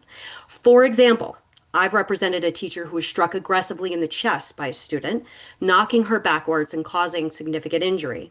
This was the third assault by the same student in less than 3 weeks. The district denied her full salary under the statute, arguing that the child, quote unquote, did not mean to hit her because the child allegedly did not understand the difference between right and wrong, which we were then required to litigate. Many districts now argue that an assault under the statutes requires proof of an intentional act coupled with a wrongful purpose. This is not the definition of civil assault. And under long-standing legal principles, civil assault does not require intent to harm. Legislative history here supports that an intent to injure element was never required under this statute since 1973, yet school districts continue to impose this heightened standard. We have also encountered the deeply troubling assertion that teachers assaulted by dysregulated students are not entitled to full salary because they quote unquote signed up for this. Our educators did not sign up to be hit, bitten, scratched, punched, tripped, pushed, or have their hair pulled. They are professionals committing to educating our children, not punching bags. Contrary to what was said earlier and what I've read in some of the submitted testimony, this is not an expansion of the law, nor is this new. These proposed amendments simply remove the ambiguity surrounding student intent and make clear that assaulted school personnel are entitled to fair treatment and full salary protection where they are forced to miss work due to injury sustained in an assault. It is a clarification to ensure that protections this legislature intended are meaningfully upheld. And in summary, Superintendent Lovely from Winchester testified earlier that the concern would be that this would become a legal issue, costing their district additional legal fees. We are already there, and hence the reason for the requested revisions to ensure that litigation is mitigated moving forward. Specifically, the Gorman, Patry, Haddad, With your Dunlap 3-minute mark, can you please summarize? as I indicated, I am summarizing that Gorman, Patry, Haddad, and Dunlap line of cases are perfect examples of why we need this clarification because the courts are uncertain about the definition of assault under this statute. And if this issue is not addressed, we risk driving assaulted educators out of the profession. I've seen it. And we deter future educators from entering it. At this time, when we are already facing staffing shortages, we cannot afford to send the message that school personnel will not be protected when injured in the line of duty. Thank you for Okay. letting me go over my time. I welcome any questions and thank you. Thank you, and thank you for your testimony, Senator Kushner. I really appreciate your testimony because I kind of got it with the issue being around intent, but I think your explanation really clarified for me what is necessary here, and I really appreciate it. I probably will have additional questions because I don't think I could. You went real fast. It was Sure. hard to incorporate all of it, Yeah. but it really was very, very helpful in hearing it from the legal perspective. So I appreciate that. Thank Thank you, Senator Kushner. Representative Johnson. Thank you so much, Mr. Chair, and thank you for your wonderful testimony. Could you just give us a listing of the cases so we could take a peek at them? Your analysis was spot on, and I really appreciated everything you said, and I'd love to have a talk with you some more because I think that there's just a lot of misunderstanding about workers' comp, and it's been muddied up by the insurance industry sometimes. Sure. So the cases that I quickly went through are, and I'm happy to provide the committee some case summaries on all four of them, a Perfect. few of which I've litigated, but the names of them are Gorman, Patry, which is Patrie, Haddad, Haddad, and Dunlop. And you'll see in those cases that the courts were really struggling and back and forth with the definition of assault. And it has not gone to the higher courts yet for clarification, but they were struggling to ascertain what the legislature meant when it put the statute into place because this issue has been become prevalent in sort of the last 10 years or so. And how does it fit with the grand bargain? Yeah, it's so in terms of you're referring to our collective bargaining agreements? No. The ultimate reason for workers' comp in the first place was Sure. about 100 years ago, so a little more. But that whole reason was that, you get injured at work, you don't have to go into a kerfuffle about how, when, why, because you can't sue in regular court. Right. And So yeah, okay, go ahead. no, it's a really fair question, and this statute interestingly falls under the teacher, I call it a teacher statute, but it's actually meant to include all school personnel. It's not a workers' compensation statute, so it's a not doesn't come within the jurisdiction of workers' compensation, but certainly we have seen, I think Senator Kushner mentioned it earlier, we have seen other professions where full pay is given if they are assaulted, and we're just asking that there be, continued parity and less ambiguity, and so that everybody's on the same page as to when those rights should attach. So why would we have a statute that is outside the workers' compensation law when it doesn't fit within what workers' compensation means? And we also have a wonderful exclusion under the insurance unfair insurance claim statute as well, which was cited by the Connecticut Supreme Court in 2005. And I'm just stunned by the how how this is just costing teachers, costing police officer, costing the local communities more money when it's just kind of like a fast and loose kind of way of trying to get away with not paying the bills that we're paying a lot of money for with respect to our workers' comp insurance premiums. So the money here too, and there was some questions earlier, the money here too is above and beyond what workers' compensation pays. It's meant to fill in what we call the gap or the delta between the comp rate and the full pay. So this is sort of above and beyond what workers' comp pays. But it's a head scratcher as to why this has become the argument of school districts, and not all, but some, and it's become a real problem for some of the teachers that I represent. Why is this becoming a problem in just the last 10 years? This has been in place. This statute has worked very well for over 50 years. Why now? Why is that becoming an issue?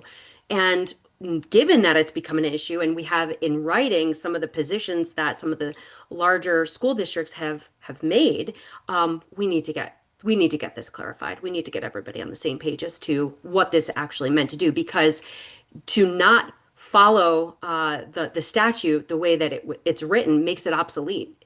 So that's where things stand. Well, I appreciate your Thank- testimony. Thank you so much. Representative Haynes. Thank you, Mr. Chair, and thank you, Attorney Kolick, for being here today, and appreciate your legal expertise.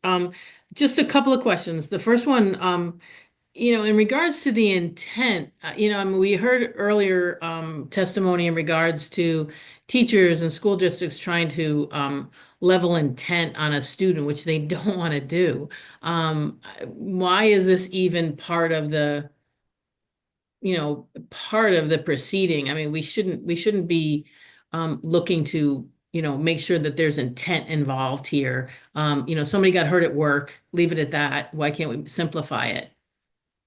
It precisely the point, because in one of the cases that I litigated, the Dunlap case, if we were going to go to trial, I was going to have to subpoena the child. Can you imagine putting a child on the stand saying, "Did you mean to hurt the teacher?" And so we shouldn't have to get into the mens rea of what the alleged victim, the alleged assaulter, if you will, these students who, we shouldn't have to go there. And that's what the legislature, I think, really intended in 1973, is that we shouldn't have to ask the question. We should be able to provide this extra layer of protection for all school personnel, not just teachers. I mentioned earlier, paraeducators, nurses, even custodial staff, our administrators. They should all have this level of protection, this extra bit. Yes, thank you for that. And if you don't mind, I'd like to ask you, I know you came to talk about the civil action case situation, but I'd like to also ask about the just cause piece of this legislation. We talked about it before, but you're another legal mind. I want to get another legal opinion for free. But the intent of that piece of the legislation is, I used to be a municipal leader, and when I had to go to arbitration for our, various union members, there was a nonpartisan arbitrator that listened to both sides and determined what the answer was going to be. He wasn't involved with the union. He wasn't involved with the employee. But these were union employees that went to arbitration because of the CBA. Teachers have a contract. It's not necessarily called a CBA maybe, but they still have the same, just like a public works person, I brought this up before, and a custodian. They even work for the education department in our town and the district. So they get this. Why do our teachers not? And how do we make it fair? I think people were concerned, they were saying that the Board of Education would be out of it. They're out of the actual arbitration, but they're not out of whatever, conversations and situations that they had within the school and this teacher. They ultimately came to the point where they decided that they want to terminate this teacher. So the board is involved. And then now we're at the end of it, right? And that's where the two lawyers come in and the arbitrator comes in and it's decided. So I guess I just want to verify with you as well to say, the Board of Ed is not involved in this. They certainly are. But at the same time, I think the teacher gets a more fair way in which, is it just cause or not? So if you can speak to that just a little bit. Sure. So our boards of education enlist their superintendents for handling staffing, including our teachers, and they entrust that task to them.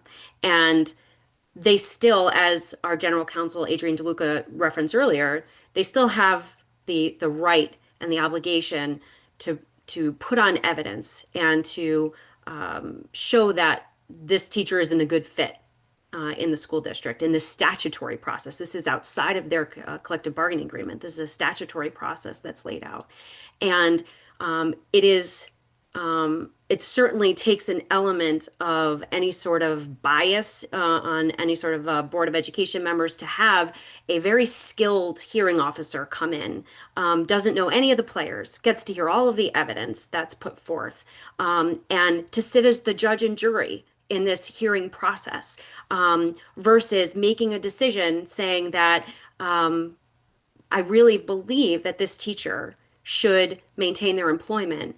And then that decision is a recommendation. It's not binding. It goes to the Board of Education to say, gosh, we really don't like the fact of, this particular nuance. And thank you so much for hearing all of these days of evidence, hearing officer, but we're still going to move forward with termination. It again, we talked about things being obsolete. It makes the teacher termination statute obsolete. It makes that process not something that, and you heard the statistics that Attorney DeLuca talked about earlier. I mean, she's only had 3. I've only seen 4 in the time that I've been at the CEA. And I think in large part that's related to the fact that the process is so inherently unfair. It's meant to be the fair dismissal law. It's the unfair dismissal law. So this again is set not to really change anything, but to bring it in line with how other professionals in the town, municipality, in the same school are treated, to have our teachers treated professionally and with dignity. Thank you. Thank And, you. and Attorney DeLuca, just a follow up, if you don't mind, Mr. Chair, that Attorney DeLuca said something about that when they do, get to this point, sometimes there's settlements, right? The teachers and the board and the superintendent all come together and they say, okay, maybe we can settle this and we don't have to go there. I mean, that happens. She's mentioned that it happens quite frequently. It does happen very frequently, and even with this statute changing, it will still happen. It happens more frequently now with the statute that we have in place, because even if we think that there's a possibility that we could prevail at the hearing officer level, we believe, gosh, we don't think that we'd have support on the board for you, even if we go through this full hearing process. And what a shame, because there may have been something that we could have maintained their employment in the district, but certainly there, and we see this generally across our court systems and in this administrative process, there will continue to be, and I expect there will be, separation agreements or resignations that occur. Well, thank you very much, Attorney Kolick, and Mr. Chair, thank you for the indulgence of an extra question. Thank you. Senator Kushner for the second time. Thank you, Chairman McCrory. I'm sorry to go back to this, but I think what the point that you've made, Melanie, is important about that this comes under the teacher statutes, not under the workers' comp statutes. So it's not a problem that we're having with workers' comp, Correct. but it's a question of whether or not the district makes up the difference between the 75% and the 100%. And I think that it was helpful. You said at the very beginning that sometimes districts allow a teacher to use their sick time to make this up. And I wondered if you could just talk a little bit about in which instances is it made up by sick time, and in which instances would it be made up by paying the teacher the difference, the 25% out of the budget of the district? Thank you for that clarifying question. So if you have a slip and fall at work, you fall on the newly waxed floors in the hallway, and you have a knee injury. Those are situations where you would get a roughly 70% of your pay as what we call the base compensation rate under workers' compensation. The extra delta or difference to your salary is 30% to get 100% of your pay. That additional 30% could be made up with sick time if it's negotiated in your collective bargaining agreement, or in the case of an assault, that's what this statute serves to provide, is that extra difference, that 30% of your full pay, to have full pay for an assault. And the position, and I think Julian mentioned earlier, is that, gosh, we really don't want teachers using their sick time to make up the difference when we have a statute that exists when they're assaulted that makes up the difference for them. And that's really truly what the issue is. So I think I understand now. What you're saying is that in the event that it's an assault, then it doesn't come out of your sick time. In fact, it would come out, the district would pay the difference. Okay, that I think that's helpful to know that, because I was a little confused. I appreciate your answer, and thank you, Chair McCrory, for allowing me a second question. Thank you. And that last part of the conversation explains it very well. Thank you for your testimony. Moving forward, we have Scott Minnick. Greetings, committee members. My name is Scott Minnick. I am a French teacher in Glastonbury at middle school and a union member as well. I am here in support of HB 5218, and I'd like to show my support with a story. I came across this post on Friday. It was a 10-year-old post, just got it by happenstance, and it's about a blog about East Hampton stories written by Dean Markham, who is a former state rep. I found it to be so poignant that I made it my written centerpiece on my testimony.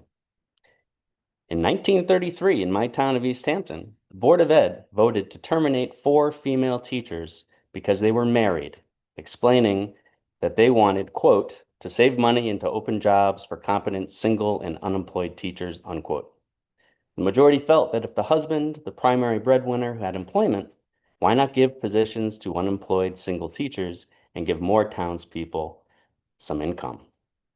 Speaking at the public hearing, Mrs. Regina Cheney, one of the teachers to be dismissed, deplored the board's decision to dismiss her as being petty. She noted that she thought it most unfair to oblige her to move to town with the implication that she was to remain and then dismiss her for simply having a husband. Through a petition, the Board of Ed was forced to reconsider, and they did change their vote. However, at the end of the school year, the other 3 women resigned, and the Board of Ed did not renew Regina's contract, thus ending the careers of 4 married teachers in town. 78 years later, I was elected to the same Board of Education, and I witnessed similar, albeit less draconian initiatives, but that nevertheless originated from personal agendas, prejudgments, and groupthink. Meanwhile, as a 28-year veteran teacher in Connecticut, I recognize the professionalism, the fair system of checks and balances, and the due diligence exhibited by our teachers' union, administrators, and superintendent when it comes to termination procedures and decisions. To have the findings of professionals within the school system be non-binding, while allowing a board whose membership is dictated by popularity and party affiliation to have the final say in a teacher's career, is unjust and I think flies in the face of present-day labor standards. Obviously, boards of ed have come a long way since the 30s. And, certainly board members should be praised for their civic duty. But the fact remains is that pettiness is still there. And unlike the administrative side, it can be allowed to have a bigger representation than in the school system. So I guess the moral of the story is this: the current system of termination for teachers, absent just cause, is just asking for more stories like poor Regina's, and it serves as deterrent for those contemplating a career as a teacher. Thank you. Thank you, Scott, and thank you for your Nice story. Story from 1930s. Representative Haynes. Thank you, Mr. Chair. Just a quick comment, Scott. Thank you so much for being here. Thank you for being a teacher. And thank you for bringing Dean's story to us. I know Dean very well, and I know that he probably, he knows a lot of what's going on over there in East Hampton in regards to school. So I appreciate it. I think it's a great story to, like, maybe put the nail in this coffin, I hope, and make this thing happen so we can make it more fair for teachers. But thank you so much for being here and bringing that, my district up again here at the Capitol. Thanks. Thank you. Any other questions? Seeing none, Rep. Leeper, you could take it from here. You got it, sir. Next we have Ed Tribideau. Hello? Hello. Yes. Good afternoon, distinguished members of the Education Committee. My name is Ed Thibodeau. I'm a UNISERV representative at the Connecticut Education Association. In that role, I represent teachers in matters relating to contract negotiations and working conditions in their local district. The CEA is grateful for the introduction of HB 5218 and strongly supports the effort to amend Section 10-151 to provide teachers facing termination the same rights as other unionized employees of Connecticut's boards of education. The first is a standard of just cause, and the second is the right to have a hearing in front of a neutral arbitrator. At this point, I believe the committee is familiar with the concept of just cause, so I'll focus on the second point. In the current process, the Board of Education's administrators, typically their superintendents, make a decision to fire a teacher. When doing this, the superintendent is acting as the board's proxy, as the board is actually the employer. Next, the statutory hearing process is conducted by the same board that, through their proxy, just fired the teacher. In this role, the board is hardly a neutral party, as they have every incentive to reaffirm the decision of their superintendent that they selected and hired to run their school district. Most teachers threatened with termination simply resign instead because the process is so unfair. They know that it's much riskier to challenge a termination than to resign and find a new job. Districts are also fully aware of this and frequently pressure teachers to resign as soon as an allegation is made against them. Good teachers leave without any real chance to defend themselves. In my 10+ years of experience with teacher matters, I've seen almost no teachers suspended without pay, but have seen many teachers forced to resign. This is because the just cause standard and neutral arbitrator apply to all lower levels of discipline, but do not apply to terminations. It is literally easier to fire a teacher than to suspend them without pay. This creates a perverse situation in which a teacher is fired for the same infraction that might result in lesser discipline for a secretary or a paraprofessional. I understand that as legislators, you hear from interested parties on both sides of an issue. In this matter, parties representing Board of Educations are likely to tell you two things. The first is that requiring a fair hearing before a neutral arbitrator will impose an undue burden on the boards of education. This is disproven by the fact that the boards have agreed to this very process for almost all of their other unionized employees. If it was truly such a burden, the boards would never have agreed to it for anyone. The second is that teachers can have a fair hearing before a neutral decision maker if they appeal their termination to Superior Court. However, the teacher is only able to challenge an error in the process, not the decision itself. The law states the court shall not substitute its judgment for that of the agency as to the weight of the evidence on questions of fact. This is your 3-minute mark. Can you please summarize? Yes. In any event, even that limited ability to appeal is not available to a teacher until they have already been terminated and gone through the entire unfair process. By that time, they may have been out of work for a year or more, are thoroughly demoralized and financially incapable of fighting their terminations any further. In all my years of representing teachers, I have never seen a teacher pursue this type of appeal. The changes we suggest in HB 5218 would confer the same rights to teachers as those provided to almost all other Board of Education employees. It will reduce employee turnover and promote an educational Ed, please system that summarize. better serves the public interest. Thank you for your time. Thank you very much. Representative Zupkis? Thank you, Madam Chair. Thanks, Ed. Can you briefly, you talked about the process, and believe it or not, I wanted to ask that question and then you started talking about it. Can you just briefly walk me through, a teacher is hired by the superintendent, report is employed by the Board of Ed? Is that what you said?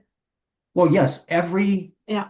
Every district employee is an employee of the Board of Education. Right, including the superintendent. That's correct. So the Board of Education, in almost every case, delegates all of their personnel decisions to the superintendent. Yes. But they are the ultimate employer of all those people. Correct. So when the superintendent decides, I'm trying to follow the process about the board not being taken out. And so they get to an arbitrator. The teacher is there with the arbitrator, correct? The teacher would be there if they had true arbitration, as most union contracts have. The teacher would be there with someone like myself as their representative. The board would hire an attorney, and the board would have that attorney represent them. The superintendent in almost every case would be a witness at the hearing. Okay.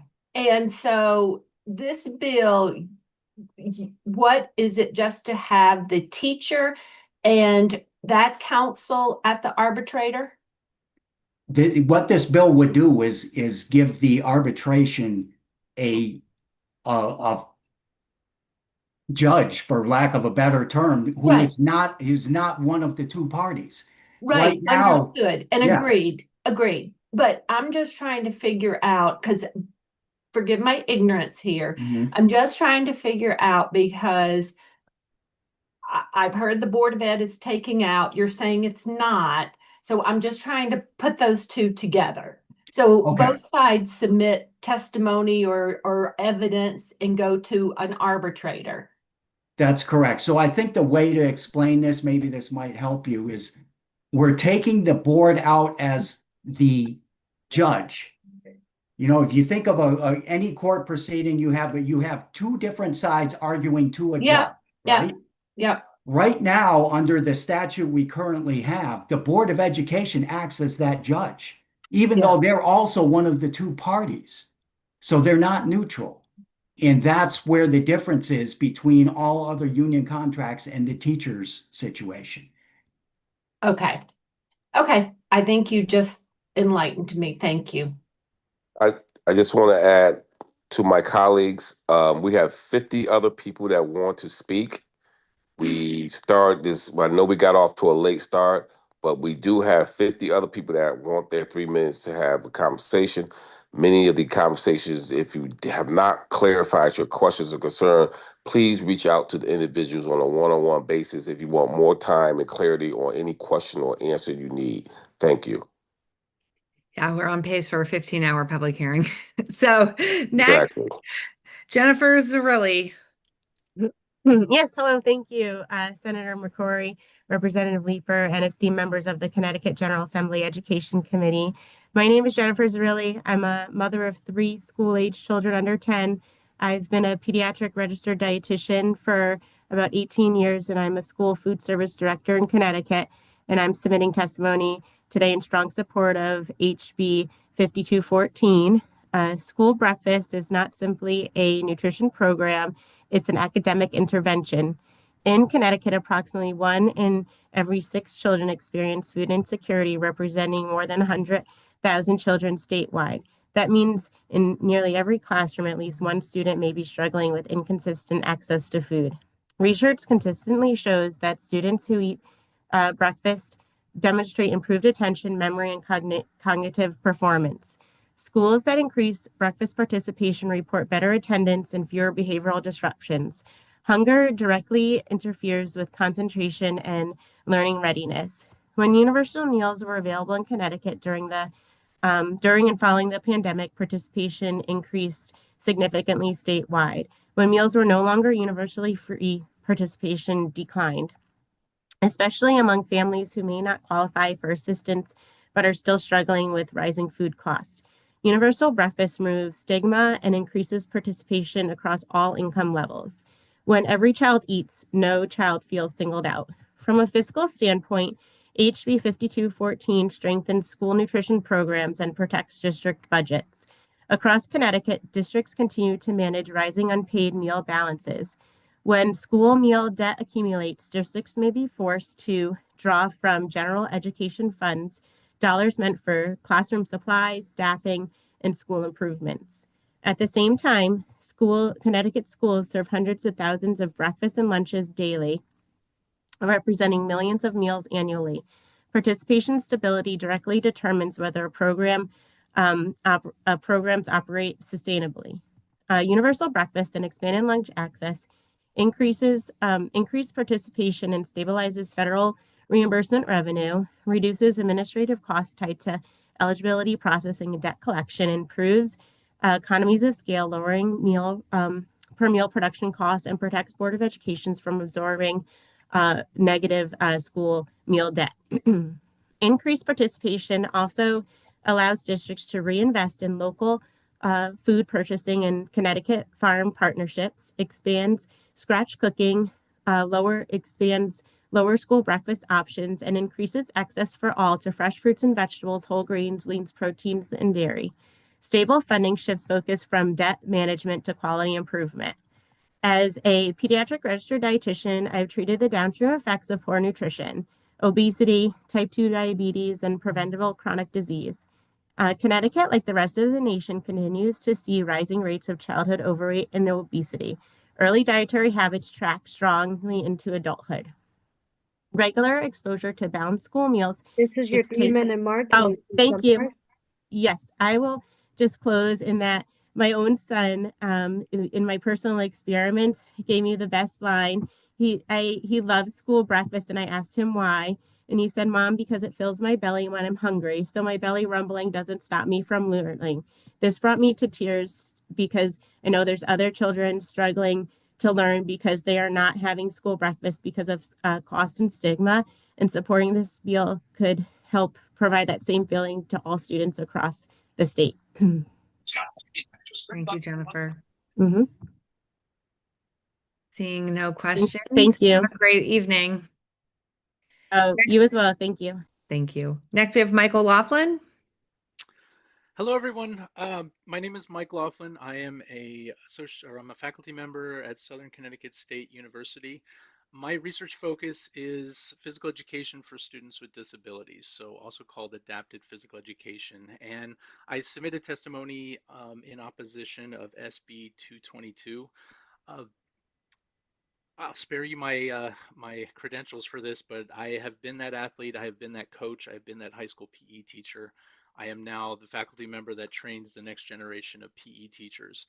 And I'll just share with you a couple prepared notes that I had, but I kind of wanted to speak to the narrative that's been transpiring today. Just real quick, a couple reasons for opposition is for students with disabilities, physical education is federally required. As written, as this bill is written, it does open the door for due process cases. This is a small percentage of students. It requires awareness of parent and that sort of thing, but it does open the door and create complication for school districts. Happy to elaborate. The other one, Connecticut has one of the lowest PE requirements in the region.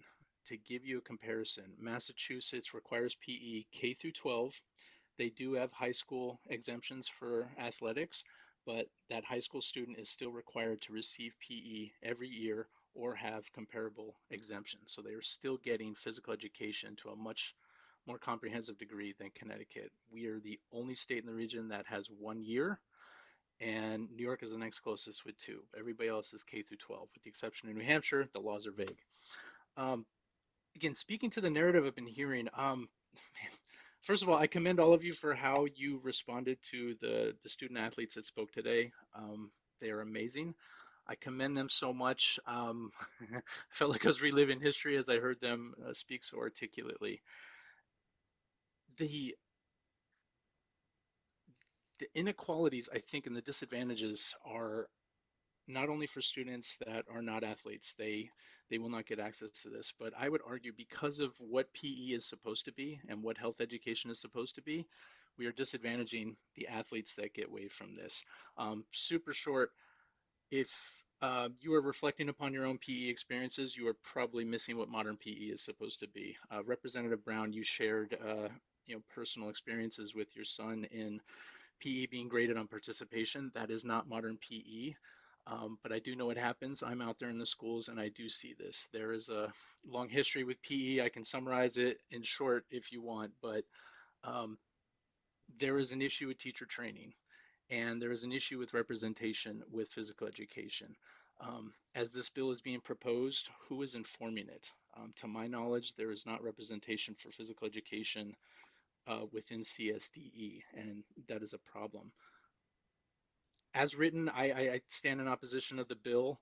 For the larger problem, I really urge the committee to start exploring who is informing the physical education decisions.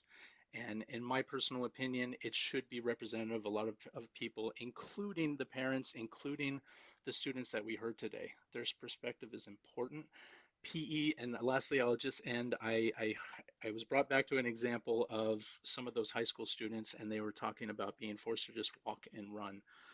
Um, if they were my students when I taught high school, I would have individualized their program. We would have talked about how this stuff can relate to their sport, to where they are more acting like a teacher assistant and taking on leadership roles, understanding executive functioning. These are some of the aspects that come out of PE content area today.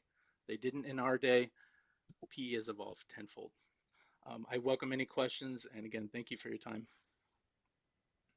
Thank you, Michael. I'm grateful for your testimony. Thanks for all the awesome work you're doing too. It's important. Next, we have Kate Green. Thank you, Representative Leeper, Senator McCrory, and members of the committee for taking time to hear our stories today. My name is Kate Green, a second grade teacher in Ledyard, but you may also know me as Kate Cummings, an alumni and now program specialist for the CEA Aspiring Educators Program, which gives me firsthand experience of the challenges aspiring and current educators face. HB 5218, an act concerning teachers, is essential because it reaffirms teaching as a true profession. By ensuring fair, fact-based dismissal reviews by a neutral officer, the bill allows educators to focus on students, not on fear of unfair termination. Educators like myself deserve protections on par with other professionals. I also want to share my student teaching experience and explain how HB 5216, which proposes paid student teaching, would benefit the future of our state. I completed my full-time student teaching for 16 weeks in the spring of 2023. Because I was taking on major teaching and classroom responsibilities during this time, I had to quit my part-time job, leaving me to drain my savings just to eat and fill my gas tank. Despite student teaching for 40 plus hours a week, I was still obligated to pay a full semester's tuition when I had no income. A stipend during student teaching would have transformed my experience. Instead of worrying about basic living expenses, I could have fully invested in lesson planning, classroom observations, and student support, thereby improving my ability to be the best teacher I could possibly be. Paid student teaching would show that our work is valued and professional and would bring a lot more qualified candidates to our profession. Less financial strain would mean more focused, capable, and diverse educators entering the classroom. I urge you to support HB 5216 to ensure that our future teachers receive the support they desperately need. Paying student teachers is an investment in Connecticut's future. As a state, we cannot call ourselves leaders in education while we fall behind other states that have already started paying their student teachers. Thank you for your time today. Thanks so much for making time to share that with us today, Kate. Next, we have Kristen Bisagia, and I think I didn't say it right. I'm so sorry. No, no worries. Um, Good afternoon, everyone. My name is Kristen Besega, and thank you, Education Committee, for your time. I'm speaking as president of the Glastonbury Education Association. We're a union of more than 500 teachers, and I'm speaking in support of HB 5218. The current system of termination for public school employees is unfair. In the current system, teachers can appeal their termination to an impartial panel. However, the determination of that panel is not binding. It's simply a suggestion to the Board of Education that does make the final decision. And I guess the picture I want to paint for you is, in what other circumstance can an impartial panel see all the facts of a case, hear about mitigating circumstances, rule in favor of the employee, and have them still lose their livelihood anyways? I know teachers who have resigned in cases that they could have won an appeal because they felt that even if they won an appeal, the board was going to fire them anyways. So if the panel's results have no consequences, then how fair is that? Teachers deserve to have their termination cases heard by a neutral arbitrator, just like we have in so many other areas of labor law in Connecticut. There are teachers who would still be in the classroom today if our system of termination treated teachers more fairly. But this current system is unfair. And under the law, there are already 6 ways to terminate a tenured teacher in Connecticut. As you know, there's insubordination, incompetence, disability that prevents you from teaching. But the last reason is really the kicker. It's the due insufficient cause. Due insufficient cause is a lower legal bar than the just cause that we're asking for today. Due insufficient cause is ambiguous, and it creates a culture of fear amongst teachers because just about anything could be considered due insufficient cause. So, should I not put a Second Amendment bumper sticker on my car in case it provokes criticism?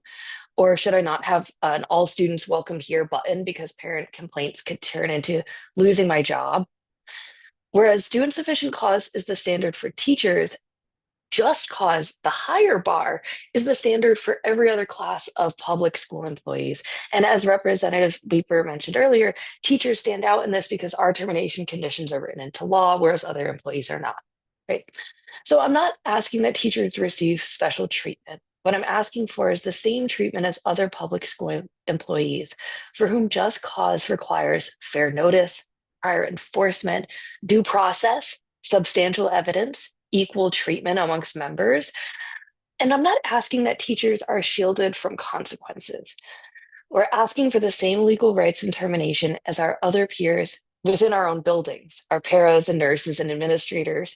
And we're asking for a fair termination like our police officers, nurses, para educators, and other unionized employees. And we're asking for neutral arbitrators who can make those meaningful decisions as a neutral third party. So please support HB 5218. The Glastonbury Education Association is also in support of paid student teaching, but then we'd be here all day. So I'd be happy to answer any of your questions about either bill. Thanks, Kristen. I don't see any questions, but I appreciate your testimony. Thank you. Thank you. Next, we have Elizabeth Sked. Nice to see you, Elizabeth. Nice to see you too. Good afternoon, Representative Leeper, Senator McCrory, Representative Zupkis, Senator Berthel, and distinguished members of the Education Committee. My name is Elizabeth Sked. I am the Education Issue Specialist at CEA, where I proudly serve as the organizer for CEA's Aspiring Educators Program. Prior to joining CEA staff, I was an educator in New London for 28 years. I want to thank you for the opportunity to speak in strong support of House Bill 5216. In my role at CEA, I work with over 400 aspiring educators in 14 education preparation programs across the state. We provide professional development, guidance, peer networking, connections to mentor teachers, just to name a few. I'm sharing with you my observations after hearing directly from college students. Student teaching is one of the most demanding and transformative experiences in an aspiring educator's prep program. For an entire semester, aspiring educators are working full-time in classrooms, planning lessons, teaching, assessing students, collaborating with mentor teachers, building relationships with families, and fully immersing themselves in the life of a school. Yet despite working full-time hours, most student teachers receive no compensation.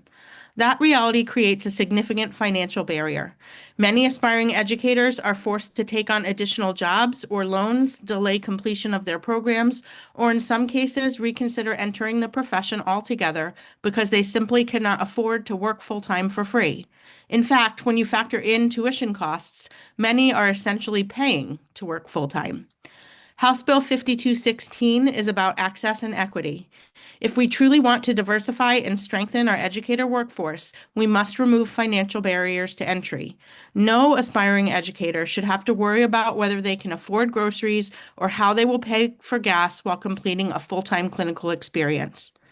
We also support the Connecticut State Department of Education's plan to expand the educator apprenticeship program. Apprenticeships are an important and innovative pathway into the profession. House Bill 5216 complements that effort by ensuring that all student teachers, regardless of their pathway to certification, receive compensation for the critical work they are doing in our schools. This creates consistency and fairness across preparation models. At a time when districts across Connecticut are facing educator shortages, particularly in high-need subject areas, we cannot afford to lose talented teachers because of financial hardship during student teaching. Investing in stipends is an investment in our educator pipeline and in the students who will benefit from well-prepared, committed teachers. On behalf of CEA and our aspiring educators, I respectfully urge you to support House Bill 5216. Thank you for your time and consideration. Thanks, Elizabeth. Thanks also for everything you're doing to mentor and support our aspiring educators. They're lucky to have you. I'm lucky to work beside them, actually, but thank you. Thank you. I don't see any questions. Have a great evening. Thanks, you too. Next, we have Maria Matos. There, you got it right this time. Sorry. No, it's fine. I'm just teasing you here. Good afternoon, distinguished members of the committee. My name is Maria Matos, and I serve as the Chief Advocacy Officer for the Alliance for Connecticut Charter Schools, ACCS. I'm here in support of Senate Bill 223, an act concerning the paraeducator healthcare subsidy program. This bill provides an important clarification in a statute. It ensures that paraeducators employed in public schools, including charter schools, are eligible to participate in the state health care subsidy program. Under current law, the program provides financial assistance to paraeducators who enroll in qualifying health plans, including high deductible plans paid with health savings accounts. The adjustment in this bill is straightforward but significant. It updates the language from paraeducators employed by a local or regional board of education to paraeducators employed in a public school, and it affirms that the provision applies to charter schools.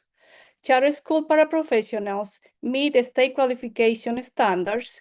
They work directly with students with disabilities, support multilingual learners, assist teachers, and help make classrooms inclusion possible. There are approximately 120 to 140 charter school paraprofessionals statewide. Paraprofessionals are essential members of the school workforce, yet they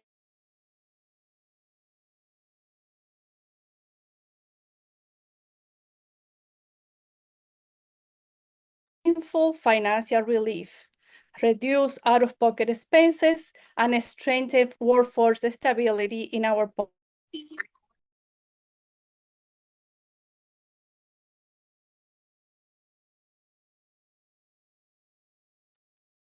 Oh, Maria, we might be losing you. subsidy framework across all public schools. This is about consistency in state policy. It is also about alignment within our public education system. And most of all, it is about recognizing that charter school students are public school students and the educators who serve them are public school educators. I urge you to support Senate Bill 223. Thank you so much for your time and consideration. I'm open to any questions you might have. Thanks. Thank you, Maria. I appreciate your testimony. Next, we have Eric Pertulis. Good afternoon, Senator McCrory, Representative Leeper, on ranking members and distinguished members of the Education Committee. Hope your day is going well. It's been a long one, huh? I am here to address a couple of bills that I think get really at the heart of student success, literacy, and nutrition. The intent behind Senate Bill 220 is spot on. It makes sense that the students struggling the most should receive the most support. By focusing on grades 4 through 9, this bill targets a critical window. We talk a lot about the disconnected youth crisis in Connecticut. From where I sit, the link is clear. If a student reaches high school and their reading skills are still stuck in an elementary level, their motivation is gone. It is hard to stay engaged when you feel like the curriculum is written in a language you can't fully grasp. We've seen firsthand that when we provide high dosage tutoring, students don't just improve their test scores, they do better in almost every other aspect of their lives. However, I have to be candid about the logistics. SB 220 asks a lot. Building literacy teams, monitoring individual plans, and managing the staffing ratios required for high dosage tutoring takes a massive amount of time and expertise. Without dedicated, sustained state funding, those requirements become unfunded mandates that strain local districts. I urge you to ensure that these literacy goals are backed by the resources needed to actually make them work. I do also want to add my voice to supporting House Bill 5144. This is a common sense, practical step towards making sure kids aren't sitting in class hungry. Breakfast is often the most important and sometimes the only healthy meal our students get. We know the research. Kids who eat breakfast focus better, show up to school more often, and have fewer behavioral issues. By closing the gap between federal reimbursements and the actual costs of meals, this bill takes the pressure off families who are squeezed by the cost of living, but don't quite qualify for free meals. It also keeps districts from having to chase lunch debt instead of focusing on education. House Bill 5144 is a great move in the right direction. That said, the finish line should eventually be universal free school meals. It's the only way to truly eliminate the stigma and the paperwork barriers that keep kids from eating. Every child deserves to start their day nourished and ready to learn. I respectfully urge you to support both these bills and to keep working toward a future where no child in Connecticut goes hungry at school. Additionally, I'm writing in strong support of Senate Bill 223. For too long, our paraeducators have faced a benefits gap where high deductible plans eat away at their modest take-home pay. This bill's language to extend the subsidy to each fiscal year thereafter replaces temporary relief with permanent respect. Clarifying the annual nature of these funds will help us retain dedicated professions that our most vulnerable students rely on every day. Thank you, and I'll take any questions. Thanks, Eric, for your testimony. Thank you. I don't see any questions for you. Stay warm. Have a good evening. Next, we have Divya Jagadish. Yeah. Hi. Hi.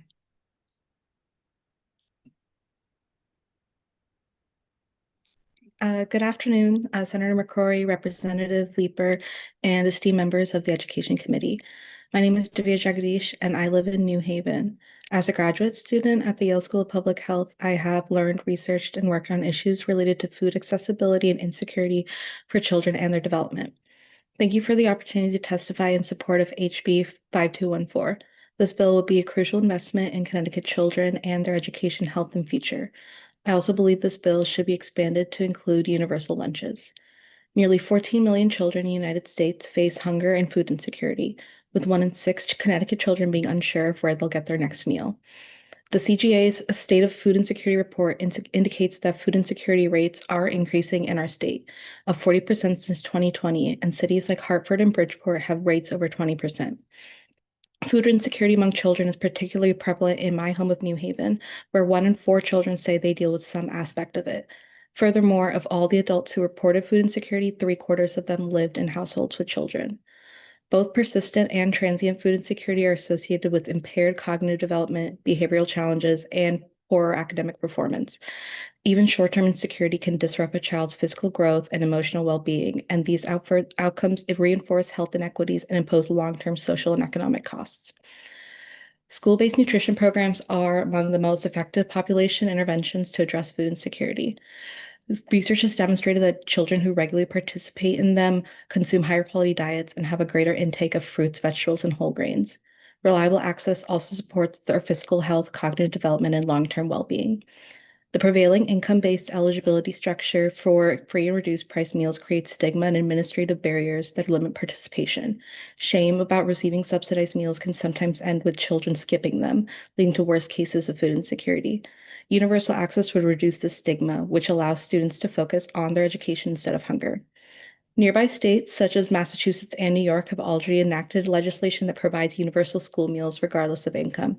Massachusetts, in particular, saw increased participation in both breakfast and lunch programs, reduced the stigma that came with free meals, and helped improve academic and behavioral performance. These results are possible in Connecticut and would bring all of our children to an equal playing field. HB 5214 is a strong step in the right direction for improving child health outcomes and could aid students even more by expanding the provision to include free lunch regardless of income. Universal school meals offer long-term benefits that extend beyond nutrition to include improved educational outcomes and reduce health disparities.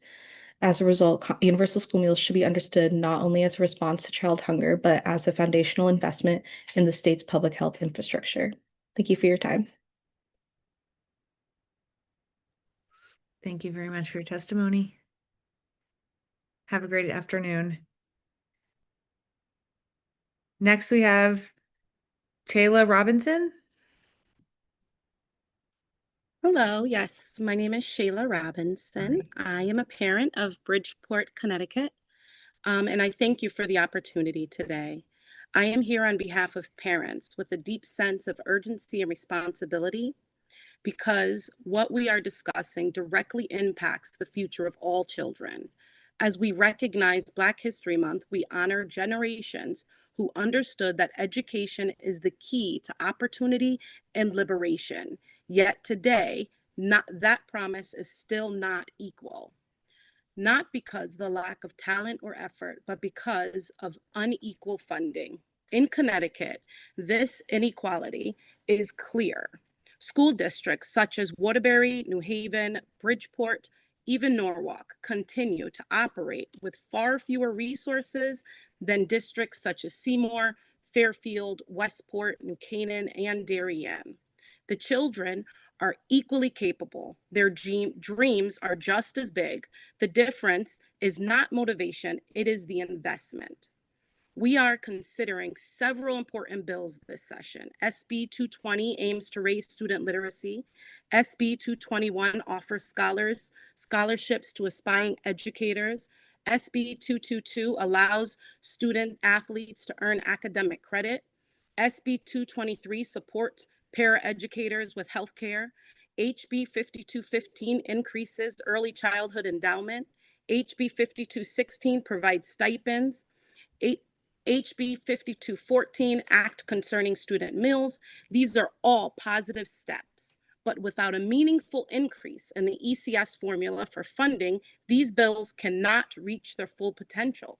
We can't raise achievement in overcrowded classrooms. We can't retain educators in districts that can't compete. You can't close opportunity gaps when children start their educational journey with the vast different levels of support simply just because of the zip code. For Black and Brown children in underfunded districts, this means fewer counselors, fewer interventional services, limited early childhood access, fewer opportunities to thrive. These children are not failing, the system is failing them. Black History Month reminds us that progress requires action, not just reflection. Increasing the ECS formula for funding is not just a financial decision, but it's a moral one. It is how we begin to level the playing field that has been so uneven for so long. Not being looked at since 2013 is horrible. If we want these bills to truly be successful, then that formula must be increased. Our children, no matter where they live, deserve equal opportunity, equal support, equal belief in their great potential. I thank you all for your time, and I thank you for choosing all of our children. Thank you, Shayla, for your testimony. Have a great evening. You too. Next, we have Tracy Stefano. Thank you. I appreciate the opportunity to speak today. So to the members of the Education Committee, my name is Tracy Stefano. I'm currently the K-12 Supervisor of Health and Physical Education for East Hartford Public Schools.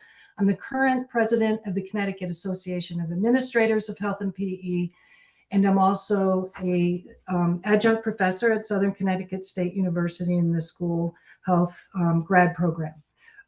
I am speaking to respectfully urge you to oppose SB number 222.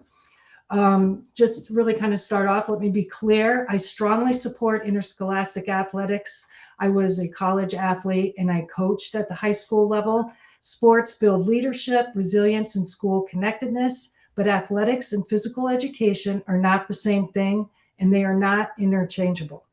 Physical education is required. It's standards-based academic discipline. It develops motor competencies, health literacy, fitness knowledge, goal setting, self-management, and social emotional skills. We are more than just movement. We are not recreational people. We are here to educate students. So it is delivered by certified educators and assessed against defined learning standards aligned with Shape America national standards and our own state standards. National policy organizations, including our National Shape America Health and PE organization, explicitly oppose allowing interscholastic sports to substitute for required PE credit. The national academies have identified physical education as a central instructional component of a comprehensive school physical activity framework, not something to be waived. This bill also raises equity concerns. Physical education is universal. Every student has access. Athletics is selective. It depends on tryouts, transportation, costs, scheduling, flexibility, and prior experience.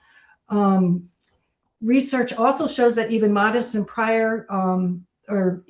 participation fee reduced across access to school sports. Graduation requirements should close opportunity gaps, not widen them. There are also practical implementation questions. Students quit teams mid-season due to injury, academics, work, transportation, and personal reasons. Who verifies participation? What percentage of a season counts? What about those kids that are actively involved in other sports outside of the school? Who monitors academic outcomes? Athletics is not structured as a credit-bearing academic system. Finally, we are facing coaching shortages, not only in this state, but across the United States. Many coaches are certified through coaching programs, but are not certified educators. They are dedicated mentors, but they are not trained in curriculum design, standards alignment, or academic assessment. We should not award science credit for robotics club or English credit for being part of a debate team. We should not treat physical education differently. The research is clear. High quality physical education increases physical activity levels and supports lifelong health. National guidance recommends at least 225 minutes per week of secondary PE instruction. This is your 3-minute mark. Can you please summarize? Yep. So in summary, Connecticut students deserve both strong athletics and strong physical education. We also, I would say, to really ensure that districts have quality programming, we need a consultant at the State Department of Ed. And we also need to support those districts that don't have anybody overseeing curriculum development as well. Thank you very much. Thank you, Tracy. Yep. Seeing no questions, next, Craig DeAngelis. Good afternoon, Education Committee members and those present in attendance. When the first bell of the day rings, you teach. And you don't just teach, you teach with everything you have because your students need that from you. When the last bell of the day rings, you coach. And you don't just coach, you coach with everything you have because your athletes need that from you. Sage advice from a long-tenured teacher coach seeking to impart his wisdom on a young, inexperienced Mr. Craig P. DeAngelis as he was about to embark on his professional career in education. Now, today, almost 2 decades later, I am Dr. Craig P. DeAngelis, a seasoned Connecticut educator who's been active in physical education, health, coaching, administration, and higher education. Having engaged with a variety of stakeholders active in Connecticut PE teaching and coaching, I trust their testimony will be fashioned eloquently and delivered with great conviction. For those who oppose SB 222 and submitted written testimony in advance of this meeting, I stand in full support of your expressive thoughts and encourage those in our governing body to do the same. With my time, I would like to share some perspective and focus on the two bells. You see, that wisdom imparted on me by the veteran educator spoke to something more than just the high quality of delivery necessary for each role. The bells are about excellence, and not excellence as a concept, but excellence in action. And while exhaustive definitions of excellence in education abound, I think it is the quintessential simplicity of the two bells that best define that educational effort by prominently bringing forth the reality of one word: holistic. If there's one thing that this state has aggressively sought to employ through our educational efforts, it is the holistic development of all learners. Truthfully, this is already a solved existence of both and we need not look further than the trite but highly effective demarcation of curricular versus extracurricular activity for simplistic guidance. And the two bells, they remind us as well. The curricular demands the extracurricular for the enrichment of its existence. This cohesive relationship assumes the reality of each and in turn leans on each other for value. And that value is not for the advancement of physical education or sport. The value is for those students who are blessed with the opportunity to develop through their unique involvement in both. It is not lost on me that the members of this committee are forced to wrestle with wide-ranging and pressing matters, but inherent with each decision, whether agreed upon by constituents or not, is the pursuit of excellence. Throughout the entirety of my career, I have sought to be a two-bell educator. Those who speak in opposition of SB 222 are just the same. Committed stakeholders seeking to advance excellence in education through a holistic approach. The lingering question is who of our elected officials desire to be two-bell legislators? Legislators who say no to SB 222 and yes to excellence in education. Thank you for your time. I'd be more than happy to take questions in this environment, or feel free to reach out to me individually. Thank you very much, Craig. Good day. Have a great evening. Next, we have Hannah Spinner. Hi, everyone. Good afternoon, Representative Leeper, Senator McCrory, Representative Zupkis, Senator Berthel, and other distinguished members of the Education Committee. Thanks for being here today despite the really snowy weather outside. And it also feels very fitting to be here today on the first day of Public Schools Week. So thank you for all you do for our public schools as well. My name is Hannah Spinner, and I'm here today to speak in support of House Bill 5216, an act concerning stipends for student teachers. This is something that's incredibly important to me in my efforts as the state chair for the Connecticut Education Association Aspiring Educators Program, and also as an aspiring educator myself. Many of you have heard directly from myself or my program members or my program as a whole on this intention already, so we appreciate all you've done thus far. Passing this bill into law will change the way that future teachers view the profession. First of all, it increases affordability in an age where higher education costs can already be detrimental to students' abilities to obtain college degrees. Aspiring educators will see that our state wants to invest in them in becoming teachers by providing them assistance for their unpaid, full-time student teaching experiences. They have bills to pay, education to fund, and often mouths to feed, so this stipend will help to offset the costs of life in their journey to becoming teachers. Secondly, it has the potential to increase teacher candidate diversity. Preliminary research done in Colorado after they began providing this stipend, again, paired with the mitigation of the financial barriers, the demographics of their aspiring educators varied more than before, which is something that our state has been looking to do and is putting effort into in recent years. Thirdly, it gives aspiring educators the respect that we deserve. This stipend pushes for equity with many male-dominated professions that already students in training can earn while they learn: engineers, business majors, plumbers, electricians, and countless others. We will know that our efforts are seen and valued, and that teaching is not just a work of heart, but a work of pedagogical expertise. With 10 other states already implementing stipends of this nature on top of their apprenticeship programs, it's time for Connecticut to do the same. We currently have half of the pieces of this puzzle through the amazing work that CSDE has done through their apprenticeship program. So the next step is making this puzzle complete by ensuring all of our aspiring educators get the compensation they deserve through this teaching stipend. This is a push against the exploitation student teachers feel. This is a push that will support our public schools through their aspiring teachers that will serve in them, and this is the future. I really appreciate your time today, and I thank you all for what you do and for being here today. I'm happy to address any questions that you might have. Hannah, thanks so much for your testimony and all of your work on behalf of aspiring educators and furthering the profession. It's inspiring and it's appreciated, and I'm really grateful we've been able to have this conversation today. Thank you. I appreciate the partnership, and there's so much that goes in behind me to this effort. So I appreciate everything everybody has done for this. Agree. You have an awesome team with you. Thank you. Have a good evening. You as well. Thank you. Next, we have Jamila Prince Stewart.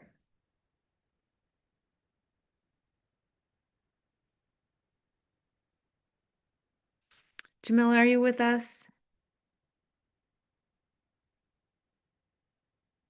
I don't think I see you on.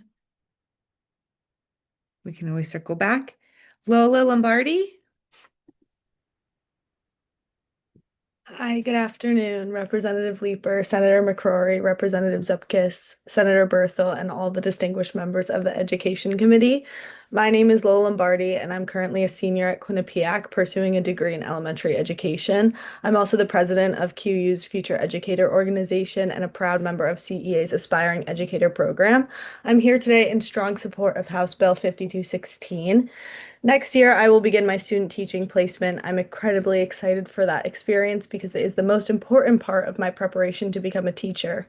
It is where theory becomes practice, where I will work directly with students, families, and mentor teachers, and where I will truly learn what it means to lead a classroom. However, I'm also very anxious. Student teaching is a full-time commitment, and it requires me to be in our placements 5 days a week following the schedule of a certified teacher, which we all know goes way beyond the school day hours. At the same time, we are expected to complete coursework, attend seminars, and meet certification requirements. Because of that workload, it will be extremely difficult, if not possible, to maintain a paying job during that semester. To be clear, I will be working full-time as a student teacher for no pay and will likely be unable to hold a paying job. For many aspiring educators, that creates serious financial strain. We still have rent, groceries, transportation, and tuition to cover. Some of my peers are already taking on additional loans just to make it through their student teaching semester. Others are questioning whether they can afford to continue in the program at all and are considering not becoming a teacher simply because they cannot afford to. House Bill 5216 recognizes a simple truth. If we want strong, well-prepared teachers in our classrooms, we need to make it possible for future educators to complete their clinical training without facing financial hardship. When student teaching is unpaid and unsupported, it creates barriers. It discourages passionate and talented teachers and students from entering or staying in the profession.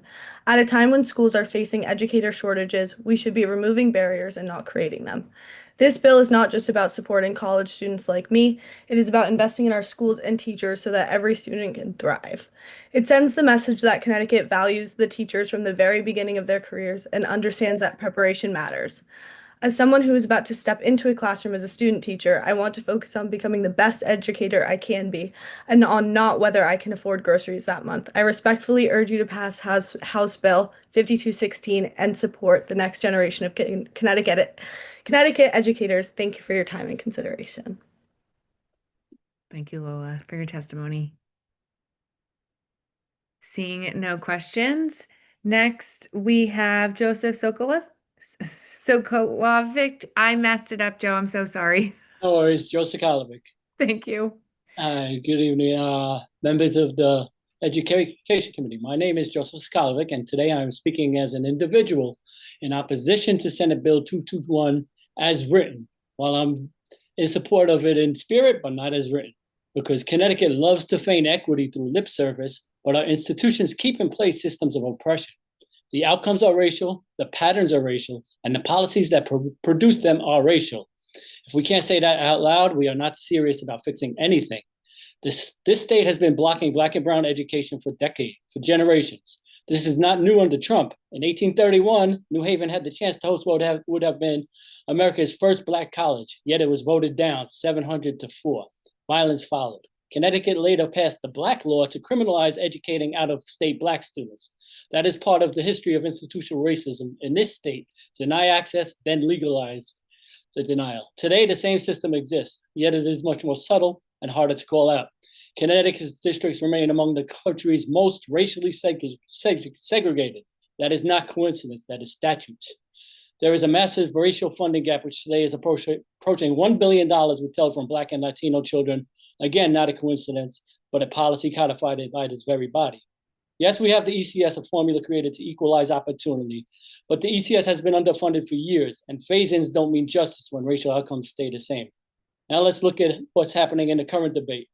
The state is cheering Lamont's free breakfast. Feed kids? Absolutely don't disagree with that. But the state proposes eliminating $12 million in supplemental funding for RESC-operated magnet schools. That is not an unrelated detail. It's the tell. Yet another disparity ready to be baked into state statute. RESCs help poor districts deliver services they can't afford alone. When RESC funding is cut, wealthy districts barely notice. Poor, high-need districts, disproportionately Black and brown, get hit the hardest. So let's name it. This is a regressive election year trade-off, a headline-friendly benefit paid for by weakening a program that serves the poorest children. That is modern-day institutional racism operating through a budget swap 11 lines apart. My ask is simple. Stop offering platitudes and start making institutional change. Reject the language change in Bill 221 and protect and strengthen RESCs instead of using their funding to buy votes from the affluent. Fully fund the ECS to explicitly close the racial funding gap. Raise the foundation to $17,000 to align with modern costs and adjust the need weights.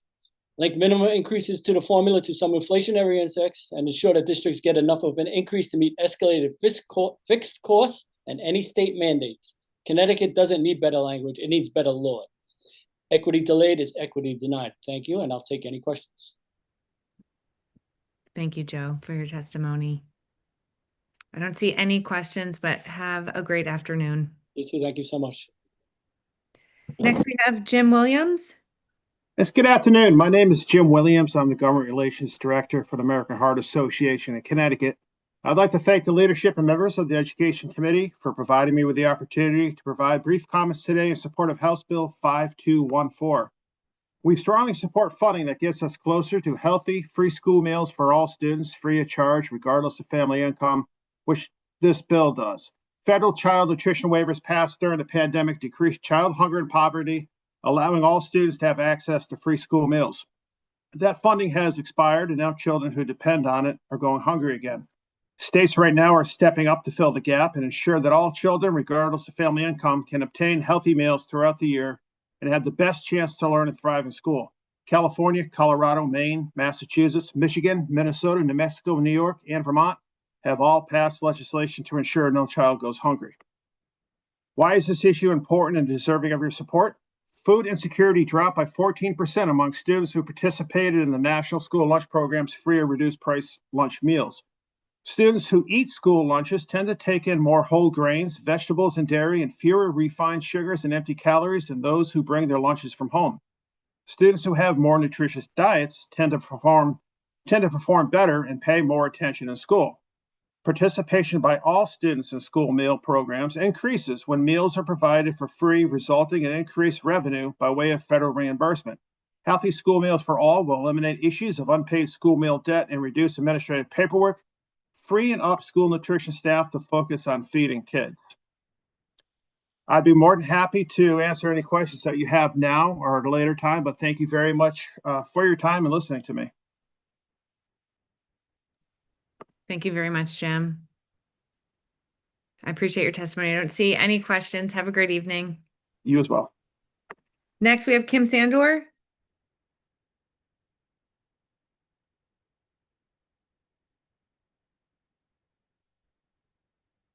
Kim, are you with us? All right, we can come back if you join us. Willie Medina.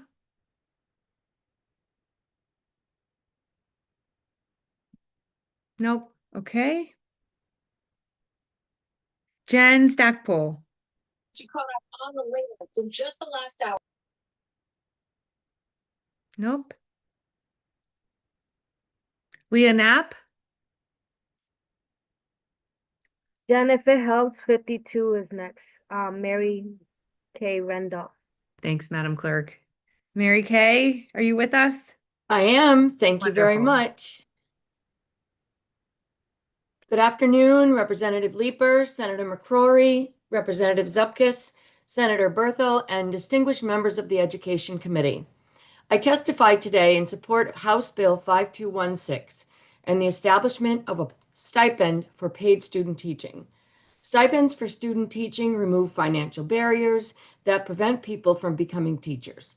This legislation takes an important step in addressing our teacher recruitment crisis and supporting a strong, diverse educator workforce in our schools. My name is Mary Kay Rendock, and when I retired from teaching after 37 years in Bloomfield Public Schools, I became a university supervisor at CCSU, mentoring student teachers during their final teaching placements. We were told that students were not allowed to work at any jobs during this time. These young people were forced to put their jobs on hold. Almost all of my student teachers expressed frustration, and many shared privately that they continued to work because their financial situations made it necessary. I know from personal experience that working a second job while teaching is a balancing act for sure, and I did it as an experienced professional teacher. Student teachers who have to work outside school are forced to be deceptive and secretive towards us supervisors and seminar professors. On top of that, they struggle to keep up with the demands of student teaching. As student teachers, they must provide extensive lesson plans to their cooperating teacher and their supervisor at least 2 days before a lesson is to be taught. The extensive lesson plans required by CCSU can take up to an hour each, and when they are in full takeover mode, they may be doing 5 to 6 lesson plans like this each day. Providing a stipend for these hardworking future teachers will ease this burden and allow them to be 100% focused on their most important semester, the one where they literally are the main classroom teacher. It would also enable universities to advertise that studying to become a teacher is held in such high regard, that a stipend would be provided because we value teacher candidates enough to assure that they are able to focus on learning their craft and dedicating their complete attention to preparing for it. In a time where the teaching shortage is reaching record numbers, we must do everything we can to recruit the best and brightest, and we cannot allow their personal finances to stand in their way. Thank you for your time and consideration, and I'm happy to take any questions. Thank you very much for your testimony, Mary Kay. Have a great evening. Thank you. Willie, I see you've joined us. You're up, sir. Thank you, Madam Chair and members of the committee. Thank you for your dedication and support throughout this process. Representative Leeper, please accept my apology for my error the last time I spoke, but you would make a great senator. Proverbs 22:6 says, train up a child in a way he should go, and when he is old, he will not depart from it. Training up a child requires intention, commitment, and resources. We cannot expect excellence from our students without equipping them with what they need. We cannot maximize student achievement when we do not receive the funding necessary to meet the needs, not wants, of our students. Luke 12:48, to whom much is given, much will be required. We have been entrusted with the responsibility of stewarding the education of our children. The responsibility requires fairness, wisdom, and courage. Our children should not be collateral damage because adults fail to act. Matthew 18:6 warns us that causing harm to little ones, while spoken spiritually, the principle is clear. We must protect and prioritize our children. While many of these bills proposed bills, reflect thoughtful efforts to address the needs the students and teachers and students. Many of them would not even be necessary if we address the elephant in the room, ensuring that the ECS formula reflects inflation and includes a true cost of living adjustment. The failure to add a COLA for the past 13 years has impacted not just Bridgeport, but every town across the state. The prophet Habakkuk reminds us, write the vision, make it plain. The vision of education funding should be plain, transparent, and just. Proverbs 11:1 teaches us the Lord hates people who uses dishonest scales. He is happy with the honest weights. Fair funding is not just a policy issue, it is a matter of justice. Let's make the math and the investment make sense for our students and the staff. James 2:17, we are reminded that faith without works is dead. Good intentions are not enough. We must act. My wife and our 3 daughters have lived this reality, still waiting for the change needed to do the work. Today, my youngest daughter is a junior in college and has chosen to double major in history, choosing education path. We have not lost our passion or our zeal. Our founding pastor, the late Rodriguez, instilled in us a simple truth: education, education, education. And then Galatians 6:9 encourages us, let us not grow weary in doing good, for in due season we shall reap if we do not give up. We have not given up. Now is the time to make a real investment in education so that the work can truly be done. ECS has neglected for far too long. Malachi 6:18 reminds us what is required: to act justly, love mercy, and walk humbly. Acting justly means ensuring every child, regardless of zip code, has a fair opportunity to succeed. Let first address the elephant in the room. Let us fix the formula. Let us invest in our children, not just words, but in action. And I know you didn't build the barriers to keep our students down, but you decide when they are taken or knocked down. Thank you for your time and your consideration, and God bless you. I'll take any questions or comments. Thanks so much, Willie, for your advocacy. Thank you. I don't see any questions. Stay warm. Next, we have Zach Zanoni.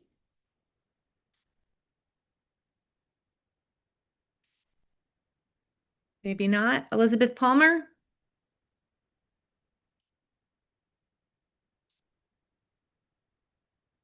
Robert Cotto. Hey, Robert. Hi, good evening, afternoon. Where are we at this point? Thank you, Education Committee. I just came in from cleaning snow, so I hope everyone's comfortable and doing okay. So I just have brief remarks. Dr. Robert Cotto, I'm here on my own accord. This is my own comments, and I just wanted to talk first about, like, broadly. I've written quite a bit about education funding here in Connecticut. You can read, peer-reviewed articles, different things about, particularly that face Latino districts here, mostly Latino student districts here in Connecticut and other parts of the Northeast. And so that's sort of my background. And I wanted to mention 2 bills that are up today. 220 on literacy. First of all, I think it's part of the broader, science of reading stuff and all the, literacy stuff. And I get that. But I was also concerned that there were sort of like minute details that I wondered, is this really what we should be legislating on?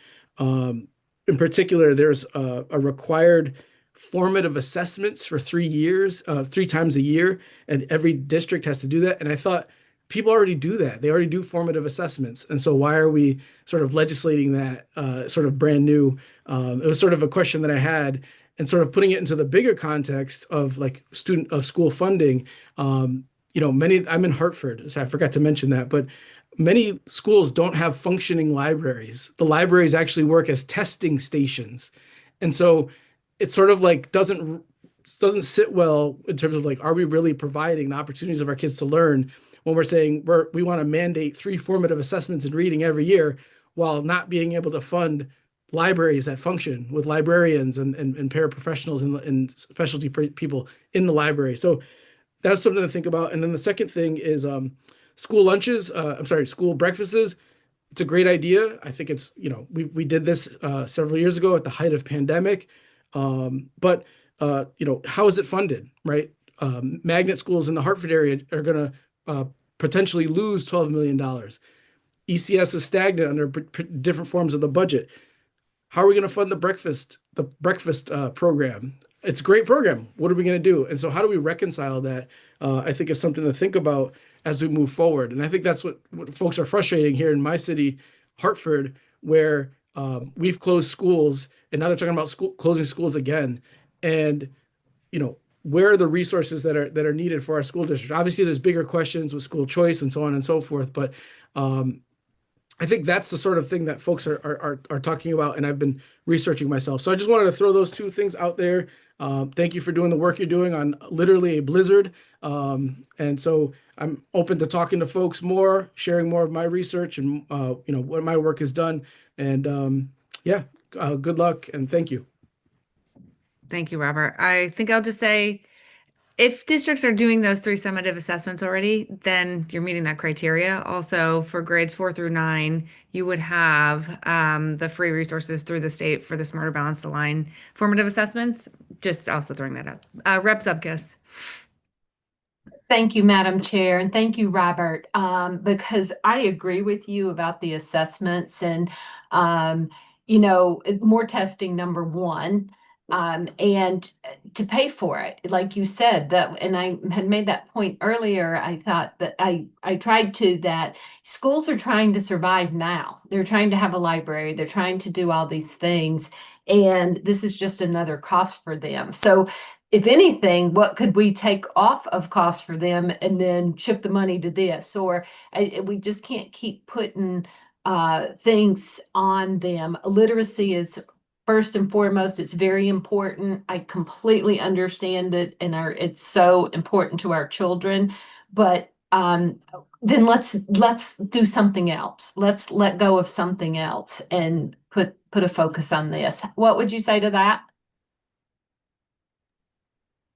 Yeah, I mean, I've written on this quite a bit. I mean, probably potentially at the federal level, it may not happen of having bi-yearly testing, so every other year. That would save us money. Potentially, I've also written about so this is sort of like a thing it depends on what district you're in, right? If you're in an urban district, there's sort of like different things. But in urban districts, we've had an explosion of school choice programs, charter schools, magnet schools, and I've worked in them. So there's not like it's not a negativity about it. It's about, how do we make a sort of sustainable set of school districts? And charter schools in particular, just as an example, what they do is they pull charter management funds. And for each charter school, for an achievement first, for example, it's about $1.5 million that Hartford pays as a fee that goes straight to the charter school company. I've written about this quite a bit. And how could we get rid of those? Well, what if in other districts like Chicago, they're bringing back charter schools to be part of school districts, to be part of the public school districts, so they don't have those extra fees any longer. This is just as one example of like a redundancy and a sort of pulling out of the public funds to put into a charter management organization. Where does that money go? I've written about this. We have no idea. There was a law written about 10 years ago that sort of gave us a little bit of clarity on that. But you start to add it up, and a place like Hartford, a place like Bridgeport, they have 3-4 different charter school districts surrounding them, sort of taking out students and those charter management fees. Added up, 1 million, 1 million, 1 million. Yeah. That's one way that you can start to save and start to say, let's have a more sustainable set of school districts. That's just one example. Just giving it Good. That's easy. No, that's great. Good. Thank you. Yep. Thanks, Robert. Yep. Have a great evening. You too. Next, Jocelyn Delancey. Hello, everyone. Good evening, and thank you for giving me the opportunity to testify. I'm Jocelyn Delancey. I'm the Vice President of the Connecticut Education Association and 5th grade teacher. You've heard a lot of testimony today from some of my colleagues, friends, and members. So I would really like to speak particularly regarding SB 220. As a 5th grade teacher and whose passion is literacy, I fully respect the intent of this legislation. I think that uncovering and addressing the issues behind student literacy challenges is of critical importance. What I find concerning about this piece of legislation is the assessment piece. We currently give a significant number of assessments, and I'm not sure they always address the key issues. So they might let us know that students have a literacy problem, but they don't necessarily dig deep into what's causing those issues. What barriers were there? Is this a learning disability? Is this access to certain curricula or programming? I also am concerned about the high dosage tutoring aspect of this. While I believe that we can address some of these literacy concerns with smaller class sizes, with some maybe more literacy coaches, getting to the bottom of struggles with literacy really is dependent on some critical training and highly nuanced instruction that we need certified staff to do. And so I would really like to consider that while the intent of this legislation is wonderful, I think that we should be focusing on our class sizes. What about devices in our classrooms that are causing issues with literacy? I'm going to go back to my need for play-based instruction in all grade levels that will help. And to be honest, as a fifth grade teacher who's really worked with students of varying levels on the spectrum of literacy strength and challenges, I think that we should be talking about the programs that we're using, and most importantly, our administrators being trained in literacy instruction on the focus of teacher evaluation. How are we going into the classrooms, looking at what our teachers are doing? A lot of literacy instruction and issues aren't because teachers don't know how to teach literacy. And I think that I've heard that a couple of times within a testimony today where it's about what the teachers are teaching or how they're teaching it.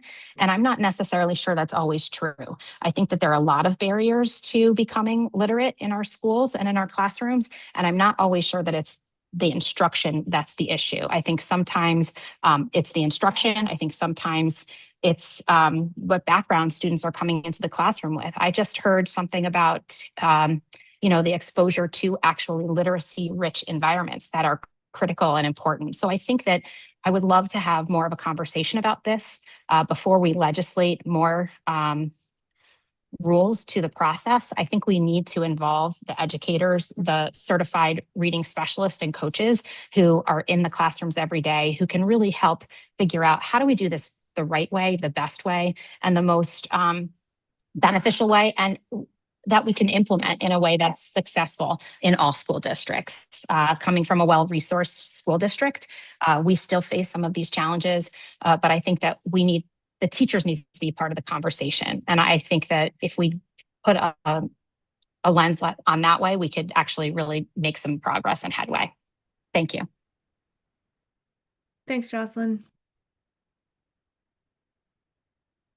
I don't see any questions. I think now for sure we're in the evening. We're past 5. I might have started saying it a little early. No worries. Thank you. I hope we can talk about this more, though. I really do. Absolutely. Next, we have, actually, you know what? I think Leah Knapp joined us. Are you on, Leah?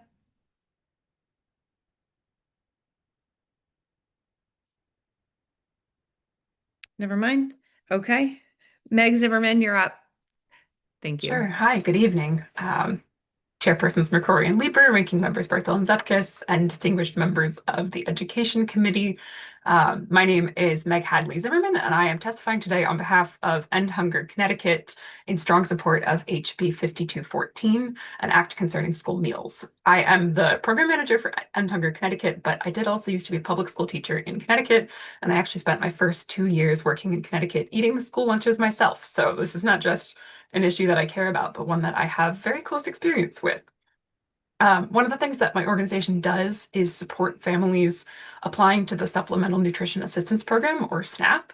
And as I'm sure you all already know, SNAP has been in the news quite a bit recently as federal changes to the program have resulted in thousands of families across the country and also in Connecticut being cut from the program due to eligibility changes. I bring this up because I want to highlight specifically a connection between SNAP and school meals that you may be less familiar with. SNAP is not just a food benefit directly, but it's also a gateway to other benefits, including free school meals. And I want to talk about 2 very critical pathways that make this connection. The first pathway is direct certification. Currently, if a family receives SNAP, their child is considered directly certified and automatically receives free school meals with no paperwork and no barriers. But unfortunately, what this means is that if a family stops receiving SNAP due to cuts or eligibility changes, then that child stops receiving free school meals unless the family fills out an application, which creates an added stigma and increased administrative burden and ultimately missed meals. The second pathway is direct certification. Currently, if a family receives SNAP, their child is considered directly certified. Oh, I'm sorry, repeating the same paragraph. The second pathway is the community eligibility provision, or CEP. Many Connecticut schools and districts offer free meals through CEP, but eligibility for this program is, and and reimbursement are both based on how many students participate in SNAP or other means-tested benefit programs, which means that if SNAP participation drops, then federal reimbursement drops, and schools can either lose funding or lose eligibility for this program altogether, not because families are doing better, but because SNAP is weaker. And so all of this means that SNAP cuts that our families are facing are hitting kids twice. First, families are losing food assistance at home, but then kids are losing meals at school as these schools lose funding because of all of this. So HB 5214 is a critical step in addressing these issues. State funding can protect kids from federal SNAP volatility and support working families who may not qualify for SNAP but still struggle with Connecticut's high cost of living. Though I will also add that we would also encourage you to consider additional measures that would fill the gaps for these CEP districts that do not receive full federal reimbursement and stabilize districts whose meal reimbursement amounts fluctuate due to SNAP cuts. Because ultimately, no child's access to food should be subject to the whims of fluctuations in federal policy. As our federal safety net weakens, Connecticut has a vital opportunity to protect children from hunger by funding free school meals. Thank you for your time and for your commitment to Connecticut students. Thank you, Meg. Seeing no questions, have a good evening. Next, we have Kate Diaz. Hey, Kate. Hello, friends in education. I hope you have been having a wonderful snow day. I know that we certainly have, and apparently you're going to have another one tomorrow. But today I really want to talk to you about three things that I think are really critical. And I'm so very proud of our members, our students, and our friends who have already testified today. I just really want to put a fine point on a couple of things. And I think going to that fair termination, what I'd really like to hit on is that we know that the impact of the process we are currently experiencing is fear, and it has a chilling effect on discourse. And we know this to be true because we've had teachers in very conservative districts who struggled, and we've had teachers in liberal districts that we've had to work with. So this is not a partisan issue in our heart. This is the idea that our educators shouldn't leave their right to free speech at the door when they take on certification. And we want them to feel confident that speaking out on matters of public interest is something that is a normal democratic citizenry we should be engaged with. And right now, there isn't the sense that they have a protection, that they can speak out and say what they need to. And we know that they can't, quite frankly. We've had to work with teachers in all different frameworks where they have not felt they could speak. So I just really want to say that that's a deeply impactful thing to me. It's something that particularly right now, our members want to be able to speak and they don't feel that they can. I also want to reiterate that ironically, not all teachers are subject to the issues that we're talking about. The teachers that work in the vocational technical institutes are actually under the state employees. So they actually already enjoy the protections and the process that we're advocating for right now. So we're really talking about normalizing a process that should exist across the entire industry of education. And so for us, it's really not a change that we think is detrimental, but rather equalizing in the profession. And so if it's a process that the state as an employer can enjoy, I would think it's a process that the boards of education could also deploy without a loss of privilege and opportunity.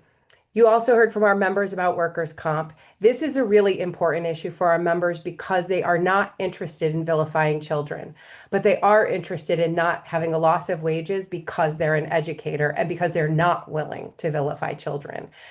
So I think this is an important change. I know Attorney Kolick did an outstanding job in terms of framing that for you. I just really want to put a fine point on it because the number one issue we have is our educators do not want to be combative with children and families, but they also cannot afford to take a reduction in wages because of that choice. And lastly, I'm so very proud of our aspiring educators and the advocacy and the dedication and commitment they've shown to becoming experts in their area and to understand not just the importance of the issue on the micro level on themselves, but that they're understanding the issue on the macro level. The idea that if we want to recruit and retain the very, very best in Connecticut, which we absolutely do, we need to make an investment and not make it so that only the wealthy and those who have support can actually become a teacher. We want it to be a profession that's available and welcoming to all of our students across the country and across the state, rather. I'm very excited about that work, and I am excited about the opportunity to work with you all. We submitted testimony across the entire gamut of issues, and I will stick to those three today because those are the three that I'm really excited to be bringing forward to you and to offer them up as ways that Farm we can Road work sent an forward. email thanking you for the driveway. Well, thanks, Kate. No problem. I Seems didn't want okay it. I didn't timing. know if You were that was my wrapping up. time person calling. Representative Haynes. Thank you, Madam Chairwoman. And I just want to say, Kate, thank you so much for putting your fine points on those items. And I will say too that I think the fact that you have students that are coming out and advocating, as you said, as a whole, just shows an upper level of professionalism that is coming out of those students. So thank you again for all the work that you're doing for our education. Thank you. We're very proud of those kids or young adults. Probably not fair. They feel like kids to me, but they're very, very good professionals. They've been incredibly impressive. I don't see any other questions for you, Kate, but I know we know how to reach you. Absolutely. And thank you again for the opportunity. Absolutely. Stay warm. You too. Next, we have Maya Schwing. Yes, hello. Hello. Hello, Representative Leeper, Senator McCrory, Representative Zupkis, Senator Berthel, and other distinguished members of the Education Committee. My name is Maya Schwing, and it's great to be with you all today. I am joining today in support of House Bill 5216 to provide a stipend for student teachers in the state of Connecticut. I have lived in Connecticut my entire life. I moved here when I was 5, and I can confidently say that I will probably be staying here after I graduate. I'm a current senior at the University of Connecticut, pursuing a double major in math and secondary math education with a minor in Spanish language. I am currently in my student teaching placement of Tolland High School. I am absolutely loving it so far, no matter all of the craziness that we have. And there are so many reasons why I chose education as my future career path. My mother was a teacher, my grandmother was a teacher. I've been surrounded by it my whole life, and I wish that I could say my experience has been entirely perfect, but I can't, because something that I constantly struggle with is the worry over finances. Like others have mentioned, some programs will bar students from working during their time as a student teacher. And financially, for me, it's impossible to not have an income because I am supporting myself through college while also paying my bills, which are necessary. Things like car insurance, a phone bill, school savings, groceries, gas to get to and from my placement. It's just things that I cannot go without. Since I am a math major, obviously I want to crunch some numbers, but you don't have to do any of the math. I'll do all the heavy lifting here. At my second job, I make $21.34 an hour, which is an advanced level position I worked incredibly hard for at the university. When I total up my necessary expensive, I need to make about $1,400 every month. Dividing by my pay rate, it's about 68 hours a month or 17 hours a week. Factoring in my student teaching, I would be working about a 57-hour work week every week. The kicker is that the pay rate does not account for taxes, and it does not account for any additional spending outside of my necessary bills. So realistically, I'm looking at about 65-hour plus work weeks every week just to make ends meet. I am lucky enough to make well above minimum wage, but I can only think about the others who maybe are not as fortunate as I am. I also am fortunate to have a 15-minute commute to school, but I know fellow educators who have a 45-minute commute to school. And the bottom line that I want to impart on all of you today is that we deserve to be paid. We deserve to put every ounce of our being into our profession and not have to worry about working. While I appreciate the value that working while being in school gives, there comes a time when it is too much. We get credit for student teaching. We need it for our degree, which we did voluntarily choose. But the truth is, it's more common now to have a paid internship than an unpaid one. So why is it different for us? Working while teaching is draining. We give it our all for 8 hours a day, facing challenges that may would make others balk. And despite this, we persevere and we go back every single day for our love of the children and the desire to make a difference. So in this moment in our lifetime, I want to stress that you all have the power to make a difference for us. I recognize that I no longer have the option to have this benefit me, but I am speaking for all of my fellow educators where I hope that we do something today that will make it a little easier for everyone moving forward. And thank you. Thanks, Maya. Thanks for all your advocacy and your efforts in putting together this program and proposing it to us. Of course, thank you. I don't see any questions for you, so have a great evening. All right, thank you. Have a good evening. Next, we have Jennifer Rodriguez. Good evening, Senator McCrory, Representative Leeper, esteemed members of the Education Committee. My name is Jennifer Rodriguez, and I am an educator of nearly 2 decades with local, state, and national recognition as both an educator, an advocate, and a union representative. But at my core, I am a first grade teacher who cares deeply for the little scholars and their families. Over my career, I've worked under very different administrators and superintendents and very different philosophies about whether teachers should use their voices to advocate publicly for students and families. I work in a school community on the lower end of the economic scale for decades. Our building was overlooked when it came to safe and equitable conditions. And after major snow or rainstorms, leaks filled our hallways and classrooms and barrels lined the corridors. Students walked through what felt like a maze just to access learning. In my classroom, tarps hung from the ceiling, funneling water into the barrels in the back of the room, we referred to as a water feature. After each weather event, there would be another roof repair attempt and ceiling particles would rain down into our classroom. That was our learning environment. And under my first administration, it was clear that educators were not to speak publicly about the conditions of our building. There was fear of fallout, fear of retaliation, fear of dismissal. When our administration changed with leadership that supported educator advocacy, I shared videos and images with our community. I spoke with the media and I addressed public officials. That advocacy led to action, and our school underwent a full renovation. Today, our students learn in a building that reflects equitable conditions across the district. But it shouldn't depend on who is in charge. I've lived under 2 completely different standards when it comes to educator voice. And House Bill 5218, an act concerning teachers, matters because it establishes a just cause standard and strengthens due process protections already afforded to most other school staff in our state. Employment decisions should be grounded in fairness and in clear standards, not shifting administrative philosophies or the changing biases of members of local boards of education. We should not have to choose between advocating for our students and protecting our livelihoods. Our scholars and their families deserve educators who can speak without fear. So I urge you to support HB 5218 and ensure a fair and consistent process that protects educators, and in doing so, protects the communities we serve. Now, additionally, I wear many hats, so I'm going to switch gears a little bit here.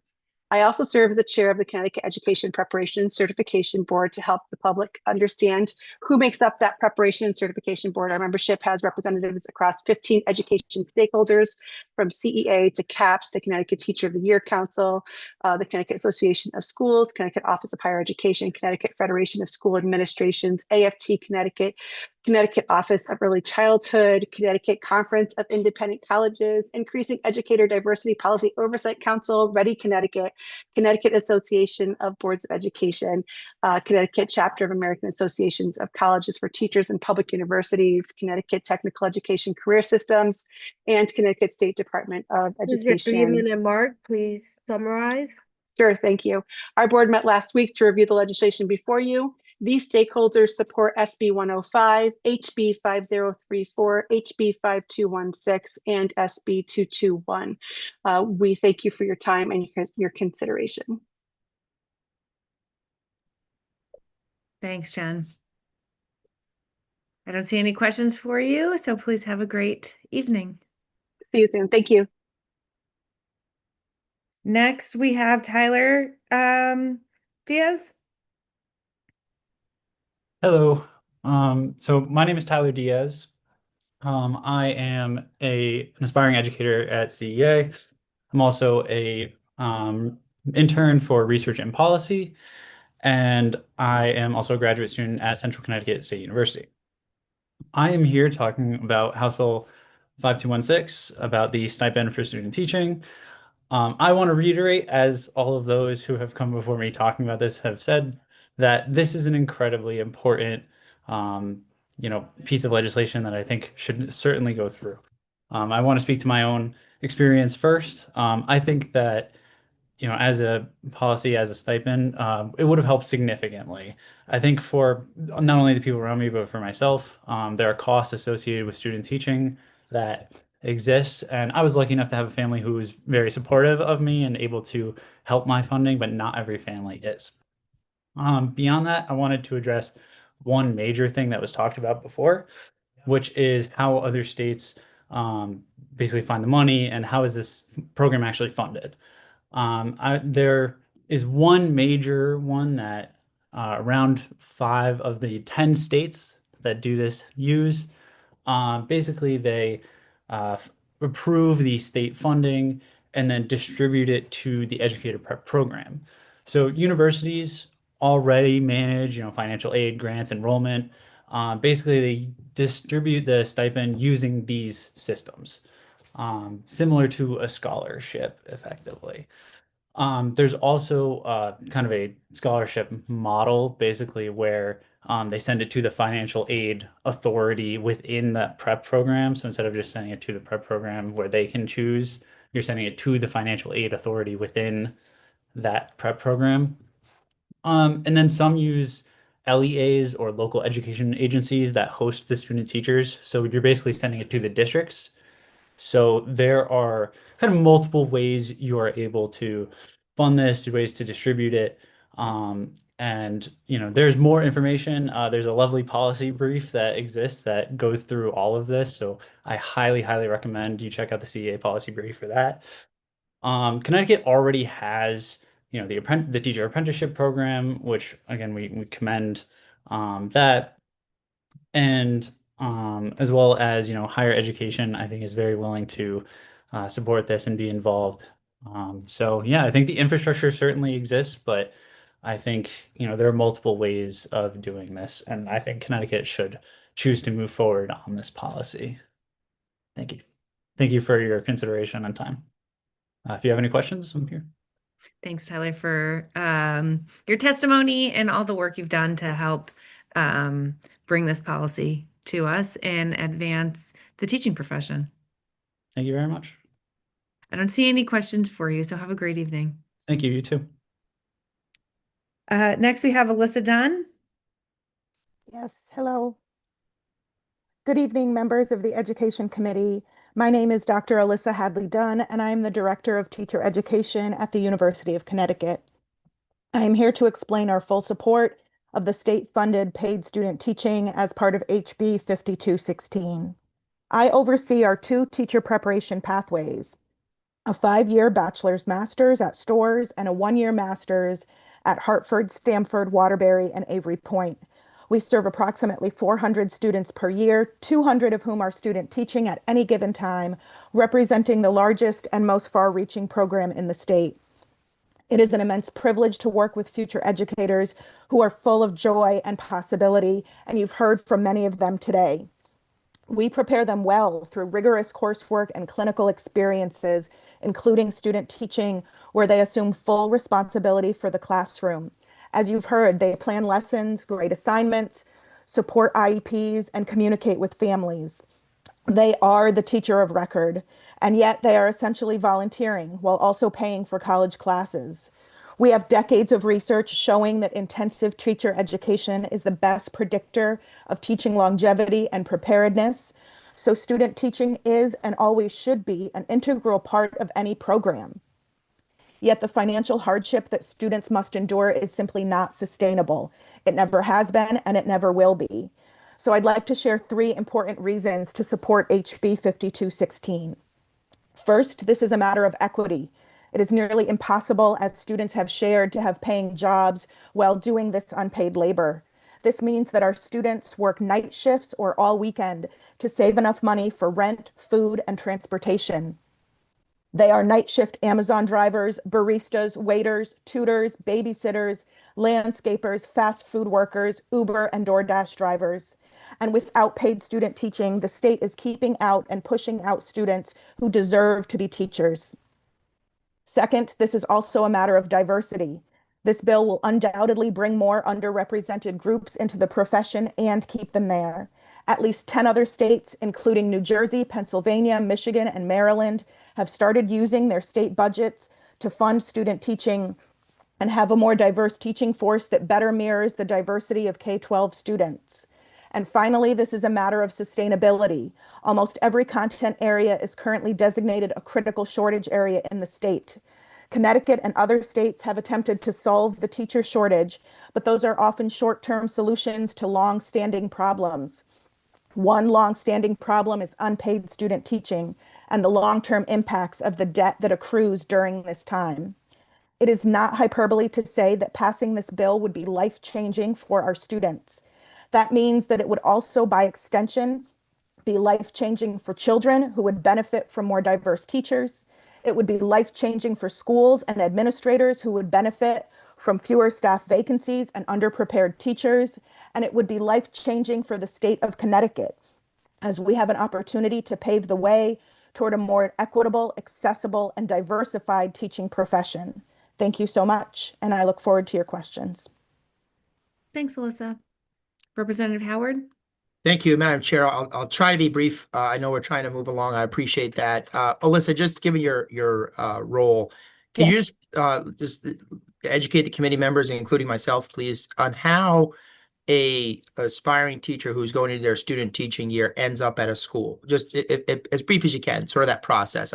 I've gone through my education. I'm now up to the student teacher phase. How do I determine and who determines where I end up for my student teaching, if you could? Sure, great question. And that process will vary depending on which college or university we're talking about. So the process that I can speak most closely to is the one that we use at UConn. Our students complete a placement request form about 6 months ahead of time. And on this placement request form, they share their grade level, their content area, where they are living for that semester, and if they have any other accommodations. Like, for example, that they need to carpool with someone, that they don't have their own car. And then our wonderful director of school university partnerships, our director of our master's program, and our administrative assistants look at all of these requests and then align them with the partner districts and what opportunities they have available. So they will need, for example, during student teaching, to have mentor teachers who are team certified, meaning that they have gone through particular professional development that is offered by the state and districts that teaches them how to teach other teachers as a cooperating teacher. And then it's kind of like a puzzle where the staff put everything together to find placements that work for both the student teachers and the placement districts. Okay, thank you. I appreciate it. I know we're talking about this, and I just think that process, for me to sort of understand it, at least, how UConn does it, was important. So thank you for the time, Madam Chair. And Alyssa, thank you for helping me out with that. Appreciate it. Thank you. Thank you for the question. Thanks, Representative. Representative Corpus? Thank you. You had mentioned, which was really helpful, that you have 400 students a year in Connecticut who are becoming teachers at UConn in a 1-year master's program and in a 5-year bachelor's master's program. Correct. So if you're in the first one, you've gotten your undergrad somewhere else and you're coming for a year to get this. How long do those students have to teach? It's on top of what we just said, it's another year in the classroom? How long is the student teaching happening? The student teaching is for a semester. So, for Okay. example, in the 1-year master's program, it's called TCPCG, the Teacher Certification Program for College Graduates. And they start in the summer. They take classes in the summer and do an initial clinical experience. Then they have what's called an internship in the fall semester, where they're in schools a couple of days a week, getting to know the school culture. And then in the spring is their full-time student teaching. And the stipend only covers that part of it, that one semester as the full student teacher. Correct. Thank you. So of course we'd love more. Our students would love more, but we do know from our student experiences that student teaching is the most difficult time to take on other work outside of classes and the clinical experience because the process is so intense. That's very clear. Thank you. Thank you.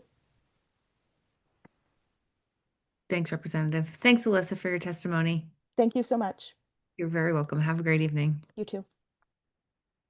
Next, we have Eric Chester. Good evening,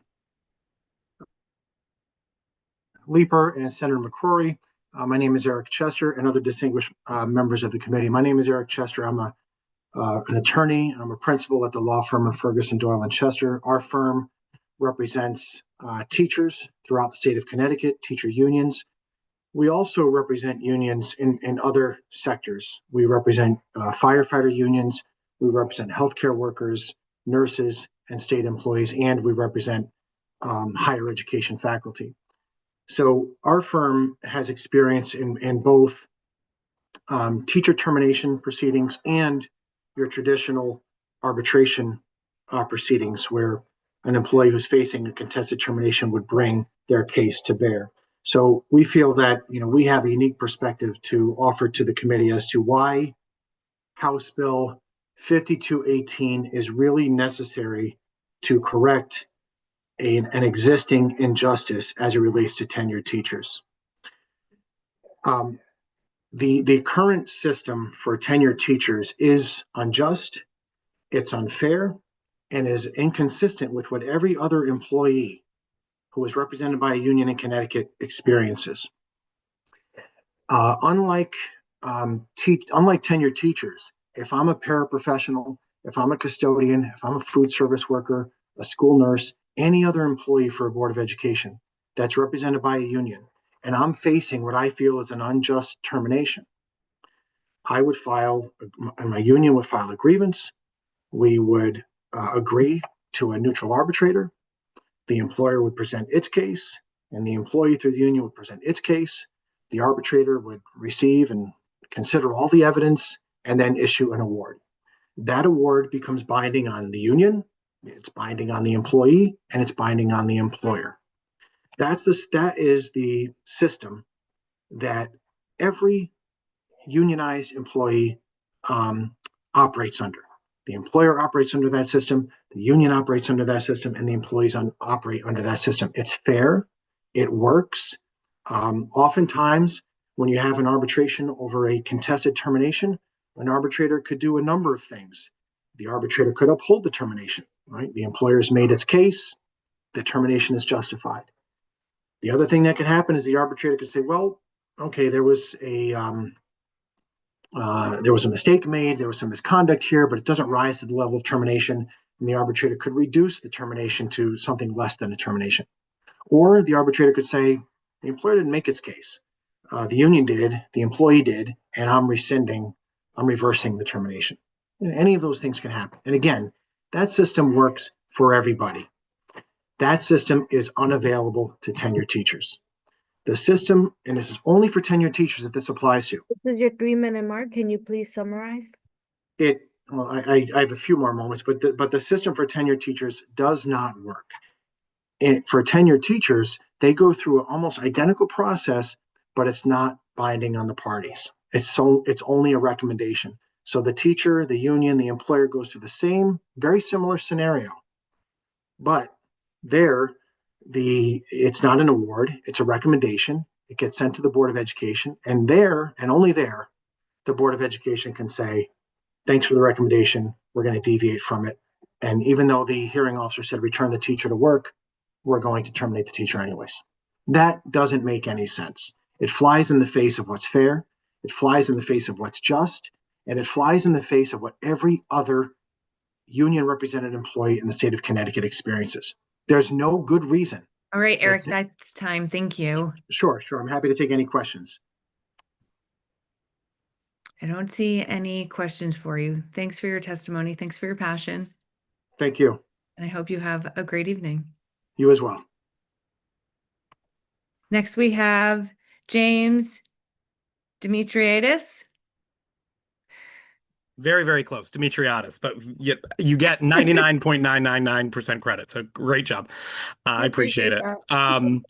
Good evening, everyone. My name is James Demetriadis. I am also a partner at Ferguson, Doyle, and Chester. You just heard my colleague, Attorney Chester, speak on the first half of 5218, and I'm going to be speaking on the latter half of it as it applies to the teacher assault statute and the amendments being proposed to 10-236A. We've seen in the past few years an alarming rise in an escalation in educators being injured at work. Data collected by the Connecticut State Department of Education shows a 44.1% increase in verbal and physical altercations, a 32% increase in threatening behaviors, and a 21% increase in property damage, averaging 166 incidences per day, per school day. So the issue, and I think others who've testified before me have outlined it, is under 10-236A, the definition of assault is at issue. There is currently a split in Connecticut Superior Courts, and some courts read the word assault to mean an intentional assault or an assault that requires what in the legal world we call a mens rea, that the student committing the assault has the active intent to harm. And then there are other court cases that talk about civil assault, which is a lower standard, which is just that the action, they meant to do the action, and the action had a foreseeable outcome that was an injury. And so because there is this court split, there's an inconsistent enforcement of the law, and educators often do not pursue their statutory rights. This is particularly acute for those in special education because their students are having emotional or physical outbursts that result in physical harm, but there's not that corresponding intent to harm. And we're not, I think a colleague may have said this earlier, we're not casting aspersions on these students, and we understand that the children with disabilities are struggling and they need help and support. But when the educators in the line of duty are getting injured, they deserve to be indemnified per the statute. And so that's why we've proposed some legislative fixes here. The word any into the statute to make it clear that it's a intentional or non-intentional assault. The public policy for 50 years has been if an educator is assaulted in the line of duty, if they're injured in the line of duty, that they get that indemnification. I also want to clarify the language on the cause of action is inserted into the statute, at least in my reading, to be able to provide a clear pathway for relief if the district and the teacher are not able to identify whether or not the assault would be covered under the statute. Right now, a lot of folks try to go to workers' compensation. The Workers' Compensation Commission does not have jurisdiction to hear this. It has to go through state court. And there's not a ton of cases that are litigated because it's the differential between the workers' compensation value and their full salary.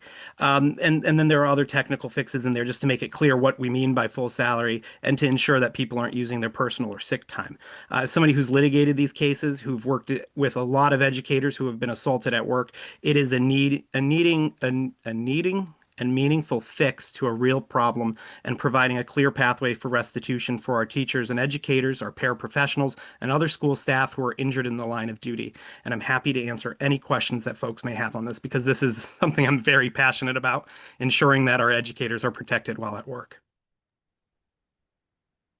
Thank you, James. Representative Howard? Thank you, James. Thank you, Madam Chair. James, do you or your firm do workers' comp or work-related injuries cases Yes. for other industries? Yes, so we do workers' compensation for teachers, paraprofessionals, nurses, private and public sector healthcare workers, state employees, and then in pretty much any kind of unionized employee that we have. So All yeah, right, so we do. let's talk about nurses for a second. Yep. So if you have a nurse, say, in a psych ward, and a psych patient, because lacking the mens rea, assaults them, are they covered under workers' comp? They're covered under workers' comp, correct. And if they're in a hospital setting, say, and they've followed all the policy, nobody did anything intentional, but an accident occurs, are they covered too? Yeah, workers' comp does not ask about the action of the employee unless the employee does something like malicious or outside of the scope of their duties. So in your experience, is it fair to say this, that there's a different, I'm going to use the word, I'm not a lawyer, right? So bear with me. There's a different threshold that teachers have to meet when they're injured at work, and that they have to show the mens rea that, or the intent that the individual who assaulted them did it on purpose. Is there anywhere else that happens? No, so let me just draw a couple distinctions there, if I may, please. though. Thank you. The statute as it currently exists, and it's existed since about the mid-70s, anticipates that educator is assaulted. If the educator wants to get the difference between workers' comp and their full salary, they have to articulate that they were assaulted. There's then a dispute that happens where the Board of Ed will say, maybe you were assaulted, but it doesn't rise to the level contemplated in the statute, so we're not going to pay you the differential between the two. And I think the issue there is that the intent of the statute, as far as I read it from the original legislative intent, was to say we know educators are going to be in tough places. We want to make sure those educators are protected, and if they are assaulted by a student, we want them to be able to get the additional full salary benefit. What's the difference, right? That's what I'm trying to understand. Yeah, So like, yeah. so if I'm standing in the committee room, right, and it's a snow day, but let's just say I'm in the standing committee room and you're leaning over my shoulder and I don't know you're there, and I turn and I elbow you in the eye, or I get mad that you're there and I elbow you in the eye at the same speed, how is your injury changed by the intent? Yeah, that's an excellent question. So I don't think it's a question of, I think we're trying to take the intent out of it. Well, And that's my question. Let me, if I could just, go ahead. In the Sorry. school setting, I think your exact situation is what is often playing out.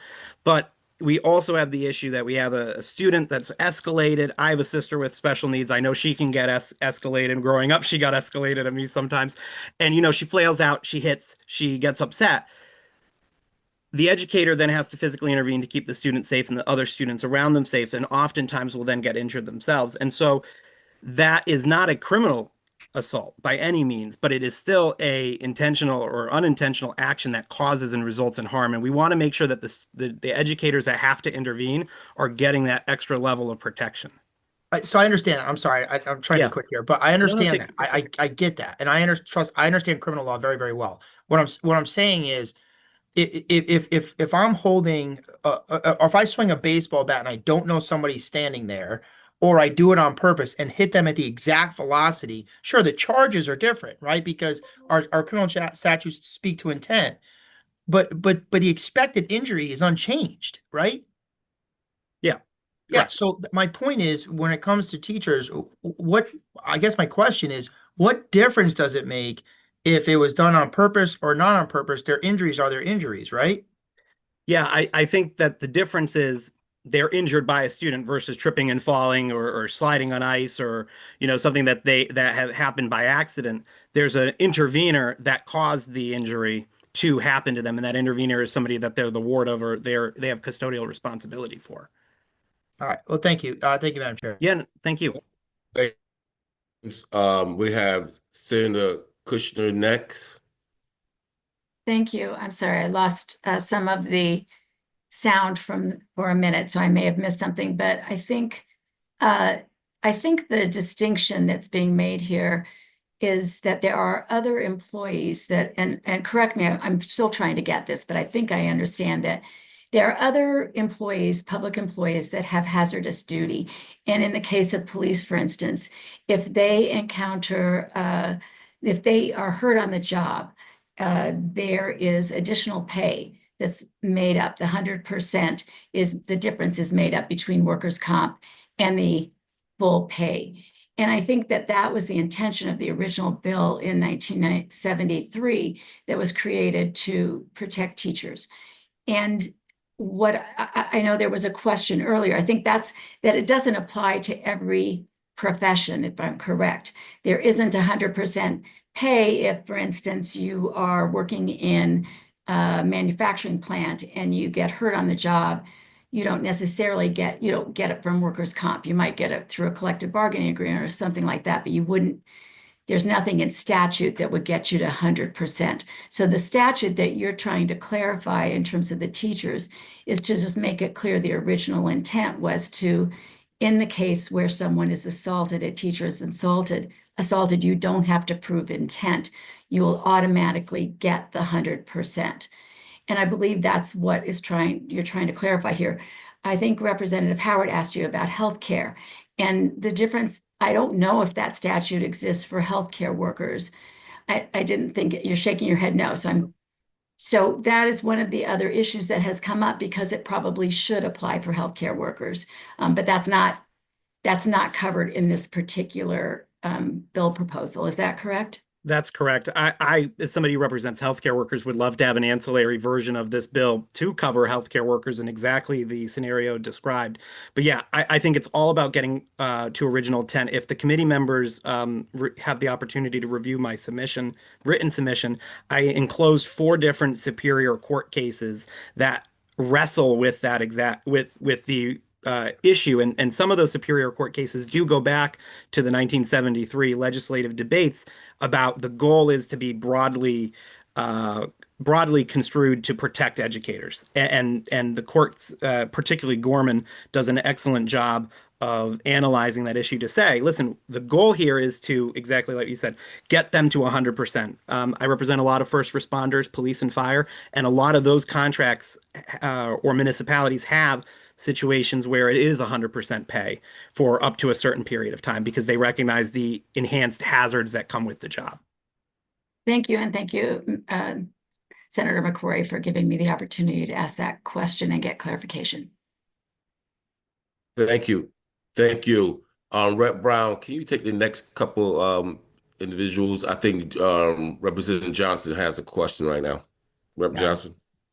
Thank you so much, Mr. Chair. Just a quick question to follow up. Thank you for your clarifying explanation. And so if this particular part of the insurance coverage is not workers' compensation, then does the Unfair Insurance Practices Act apply to it? I've not encountered that question. I can certainly research it and brief it and get it back to you. The way I've interacted with this in the past is districts have kicked in the 25%, but I've never asked them where they get it from or how they have the interaction between other personal liability policies they have. What's the name of the act so I can write it down? I apologize. It's the Unfair Insurance Practices Act, which excludes the workers' compensation insurance. But that was done in a Supreme Court case in 2005. Sure. And we have the legislative capacity, which I've tried to utilize to change that. Nevertheless, at this point in time, the Unfair Insurance Practices Act does not apply to workers' compensation. So it's not insurance. It goes into the Labor Committee and also is overseen by the Judiciary Committee. But thank you so much for that clarification. Very helpful. Yeah, and I'll brief that issue and send something supplemental to the committee because Perfect. it's a great question. Thank you so much. Well, seeing no other questions, James, thank you very much for your testimony and have a good, if but snowy evening. Thank you, representatives. Thank you, committee members, for your time. Appreciate it. Next, we have Amari Brantley. Good afternoon or good evening now. Good evening, distinguished members of the Education Committee. My name is Amari Brantley, and I serve as the policy coordinator at In Hunger, Connecticut. Within that position, I have the privilege to lead the School Meals for All Coalition of the state with a bunch of members from across the state of Connecticut, at least one member from each county in the state of Connecticut, representing so many diverse communities. As members of the Education Committee, you understand that learning does not begin when the bell rings, but it begins when a child's basic needs aren't met. School meals, specifically breakfast, are foundational to student achievement. When students start their day with breakfast, they're better able to focus, regulate their behavior, participate in classroom discussions, and perform academically. Of course, you have all probably heard that saying, breakfast is the most important meal of the day. I know I've heard it 1,000 times, and I'm not that old. When universal access was rolled back, which happened last year, so to back it up, necessarily for 5 years, we were moving forward in a direction like a train. And last year, we went backwards when we rolled back from offering free breakfast to students and when we rolled back from offering free meals at the reduced price level. When the copay returned, participation declined, meal debt increased across so many districts by tens and 20s of thousands. Families were facing rising grocery costs, housing costs, and childcare expenses. Trust me, I'm one of them. I just had to go to the grocery store and buy some food, and it's very expensive. Many working families earn too much to qualify for free meals. Earlier, a representative asked a question. Who does this policy necessarily affect? I'd like to tell you. If mom and dad both work at McDonald's or any other establishment that pays minimum wage, under the current income guidelines, you make $800 too much to receive free meals. Again, 2 minimum wage jobs, you make $800 too much to receive free meals.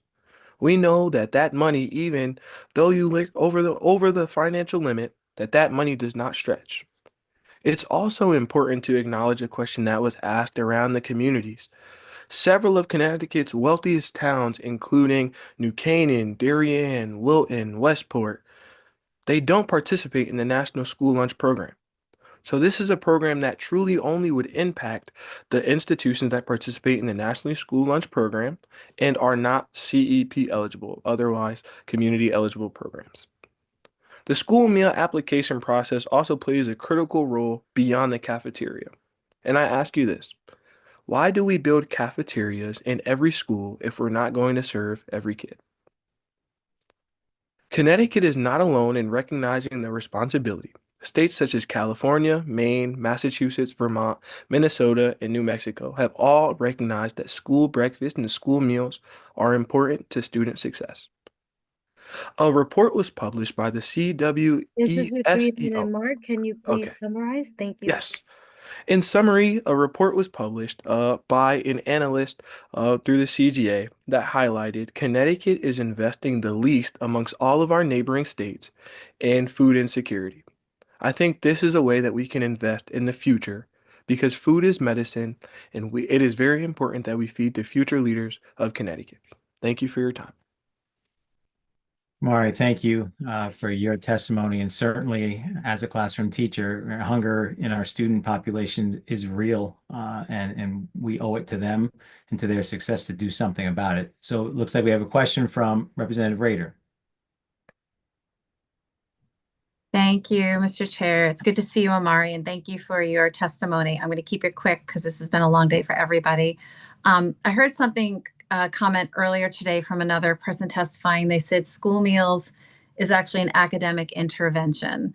And I had never really heard that. And I really love that connection because we've talked offline a lot about this, that we don't means test anything in public education except for providing food to our students. We give them Chromebooks, we give them textbooks, we give them classrooms, great educators, etc. So I know you spoke about that report and you got a little cut off, and I'm curious if you wanted to highlight anything else that was in the CWC SEO food insecurity report, because I think for those listening, it'd be really valuable to know some of their findings beyond what we said, that Connecticut is by far the least performative in terms of investing in remedying food insecurity in all of New England. So I just wanted to give you that opportunity if you wanted to clarify any more of those facts. No, yes, ma'am. One more thing I wanted to say to speak to your factor about means testing. If you ask most superintendents in the state of Connecticut what's one of the most important things that they have to do on test day, it's provide students with breakfast so that they're able to go into the school and take those state mandated tests and be successful while taking it. One other point that I feel was critical when we talk about the report that was published is that it states literally the importance of what goes into the meal and what goes into having healthy food and the providing of healthy food and how our farms in the state of Connecticut can invest in the food insecurity space.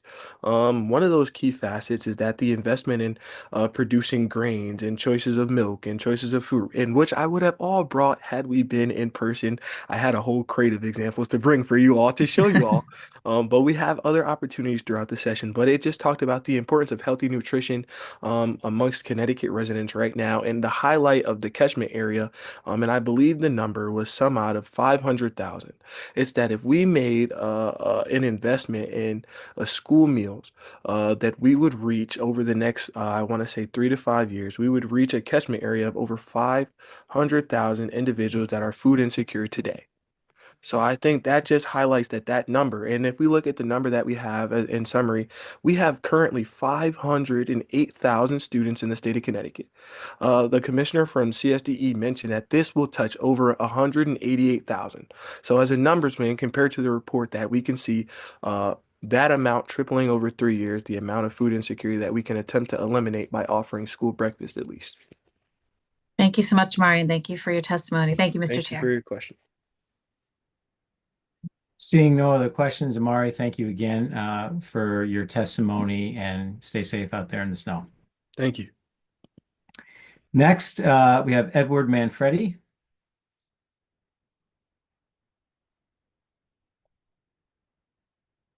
Not seeing Edward, so we'll go along to John Moss. I see John on here. Go ahead, John. Good evening. My name is John Moss. Thank you for giving me the opportunity to speak with you today in support of House Bill 5218. I ask that you pass this bill to establish a standard for fair termination of teachers based on just cause, as well as a process for binding arbitration decisions. Unlike due and sufficient cause, which has no precise definition, just cause has a specific meaning. There are 7 criteria that need to be met. None are outlandish. None would tie management's hands when responding to valid disciplinary measures that need serious response. Just cause doesn't get anyone off the hook automatically, and it doesn't overprotect people who've committed serious infractions. Just cause simply ensures that the employee is treated fairly and equitably. I'm a 5th grade teacher in Avon, and when bargaining our contract in 2018, our association quickly reached an agreement with the board to include a clear just cause standard for disciplinary action. And I appreciate that our board recognized that just cause standard benefits everyone, not just the employee. Having well understood policies that are consistently applied with thorough investigations and fair consequences just makes sense to everyone. And in all the years since our language revisions took effect, my superintendent and I have never had a conflict over this because it works well for both employees and management, something we reaffirmed yesterday when discussing my testimony today. We have a shared belief in the importance of treating employees fairly. And we know that when teachers are supported, they are best able to support their students.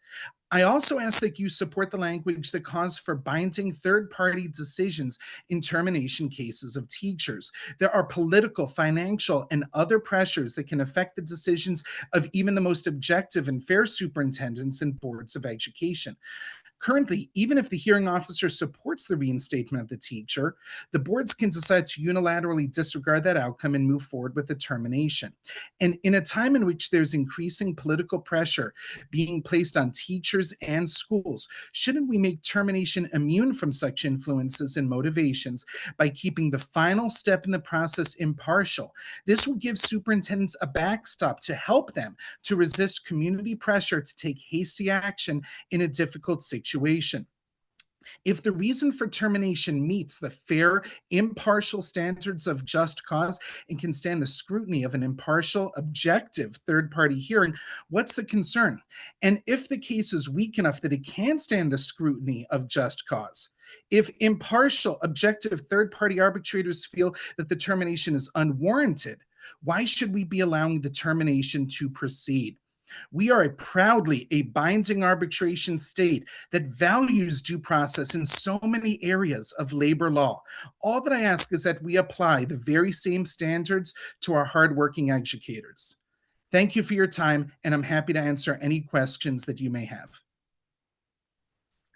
Thank you, John. I'm not seeing any questions on here, but certainly appreciate your testimony. So stay safe out there in this blizzard. Thank you. Thank you for your time. Okay.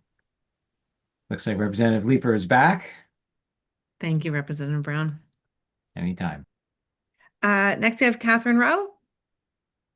Good evening, Senator McCrory, Representative Leeper, Senator Berthel, Representative Zupkis, and other distinguished members of the Education Committee. First, I want to thank you all for your service to this committee and to this meaningful work.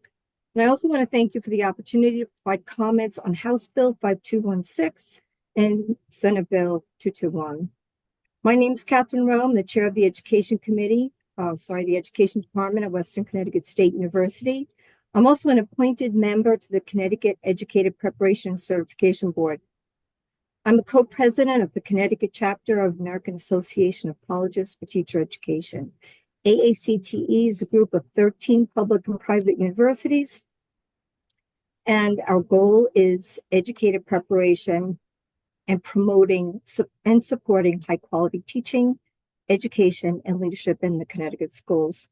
On behalf of the AACTE, I'm here to provide comments on these bills. So thank you again for your efforts to bring educators into the profession. Regarding House Bill 5216.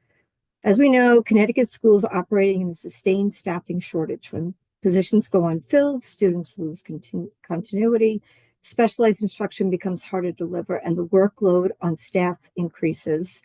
House Bill 5216 addresses a clear and solvable barrier in the teacher pipeline, the uncompensated clinical placement.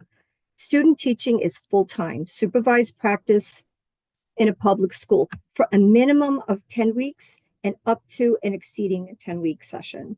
Student teacher candidates are expected to be present throughout the entire school day, every day. They plan lessons, they prepare, they co-prepare with their teachers, they teach lessons, they complete assignments, they do schoolwork, and they meet professional development expectations.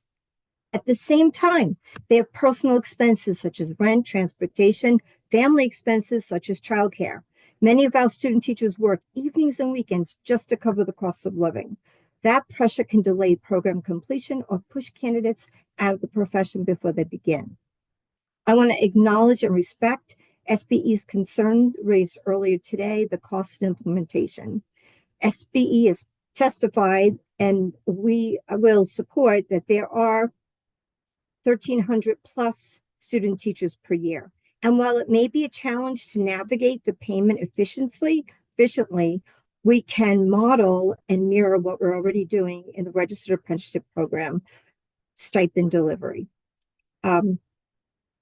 I also would like to ask the committee to consider a modest cooperating teacher support component so that educators who mentor and supervise candidates are also recognized and placements remain strong.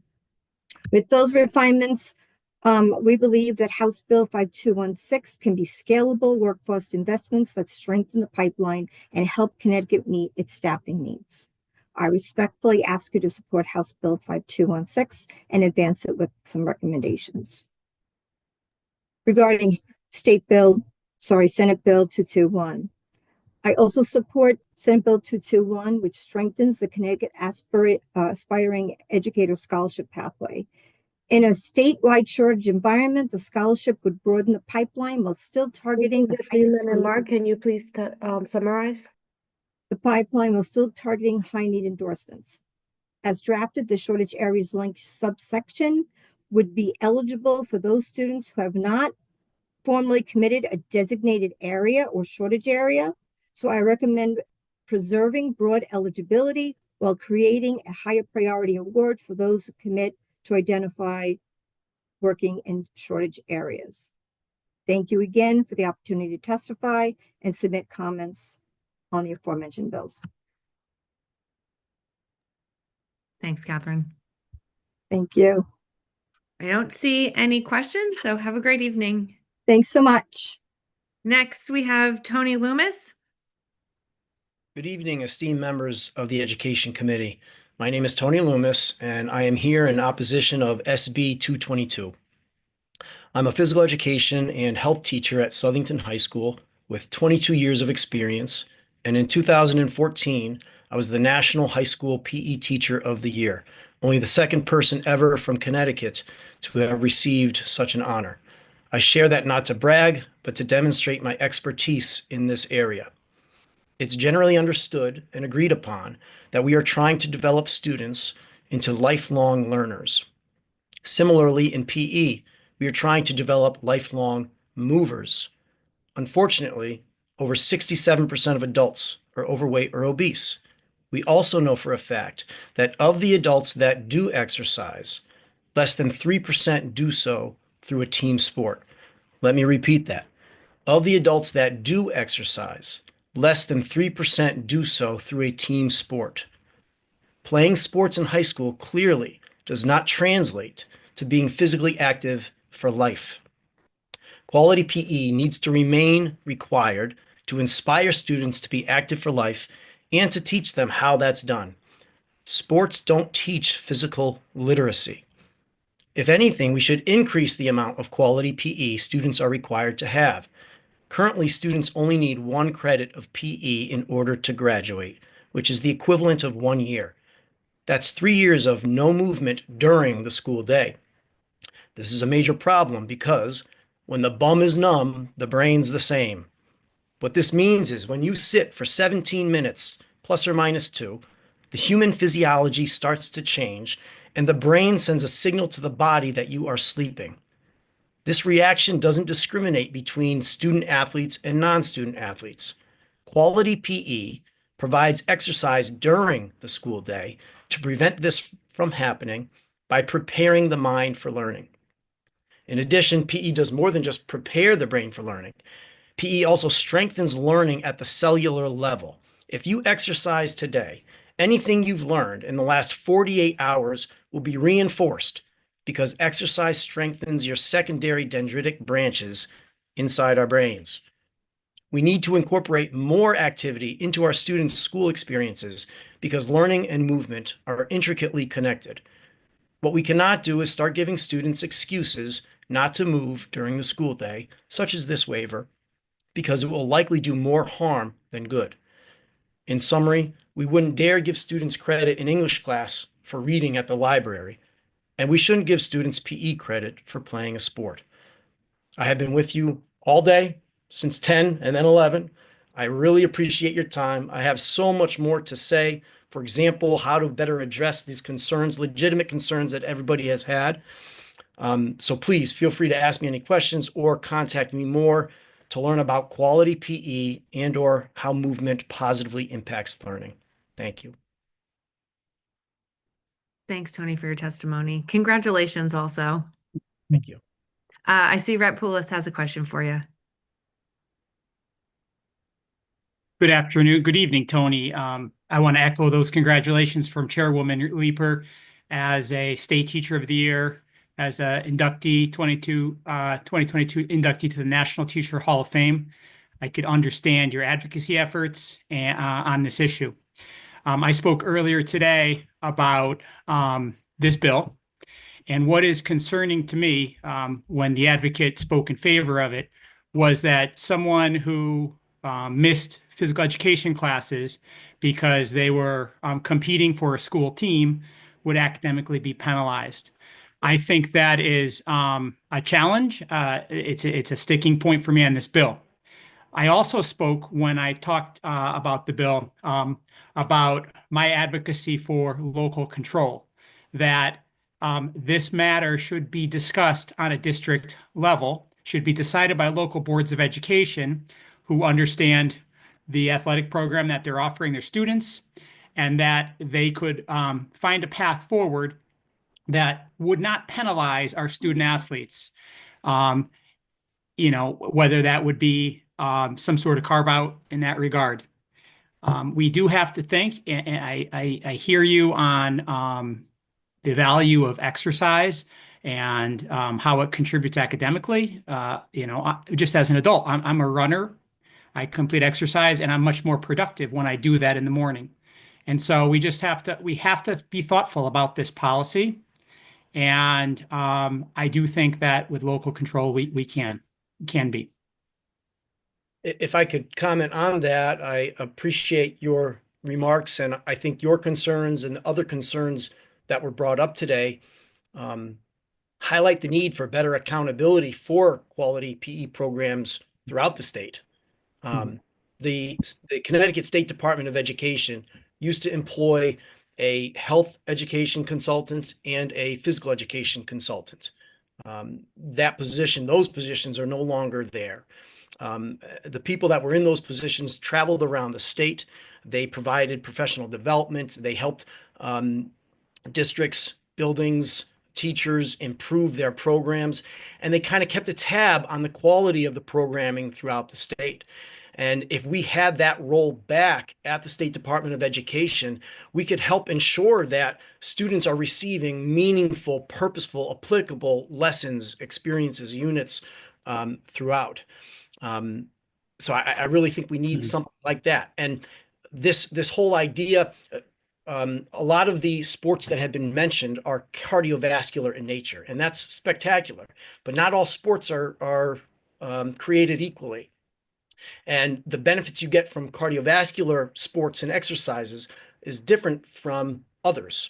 And so it would be very hard to regulate which sports are we giving credit for, which sports are students getting exercise for.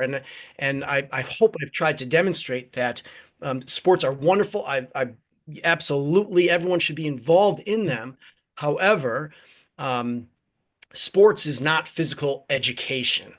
We are teaching students about their bodies, about how to take care of their bodies. They need this more than ever. And again, just because someone plays a sport doesn't mean necessarily they will be active later on in life.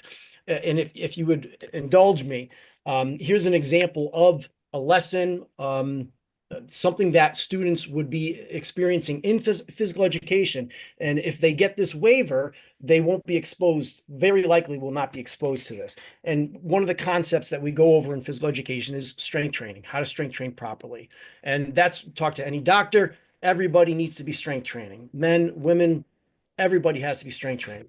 So in 1988, a study of teenage girls showed that weight training that boosted their physical strength by 40% over 12 weeks increased the girls' feeling of confidence of their general effectiveness in life. It also improved their ability to resolve social conflicts that had nothing to do with physical confrontation.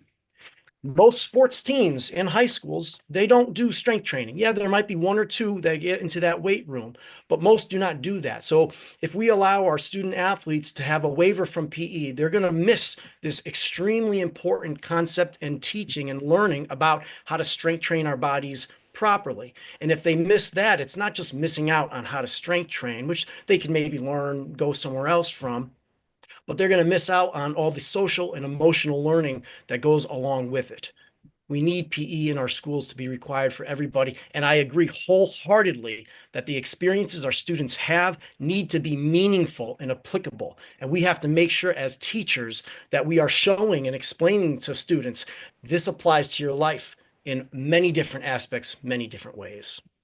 Yeah, thank you. And I do want to make it clear that I am an advocate for wellness education. I mentioned earlier today we have a wellness program in my school, and certain aspects of wellness that wouldn't be covered by a particular sport, I am not suggesting we omit.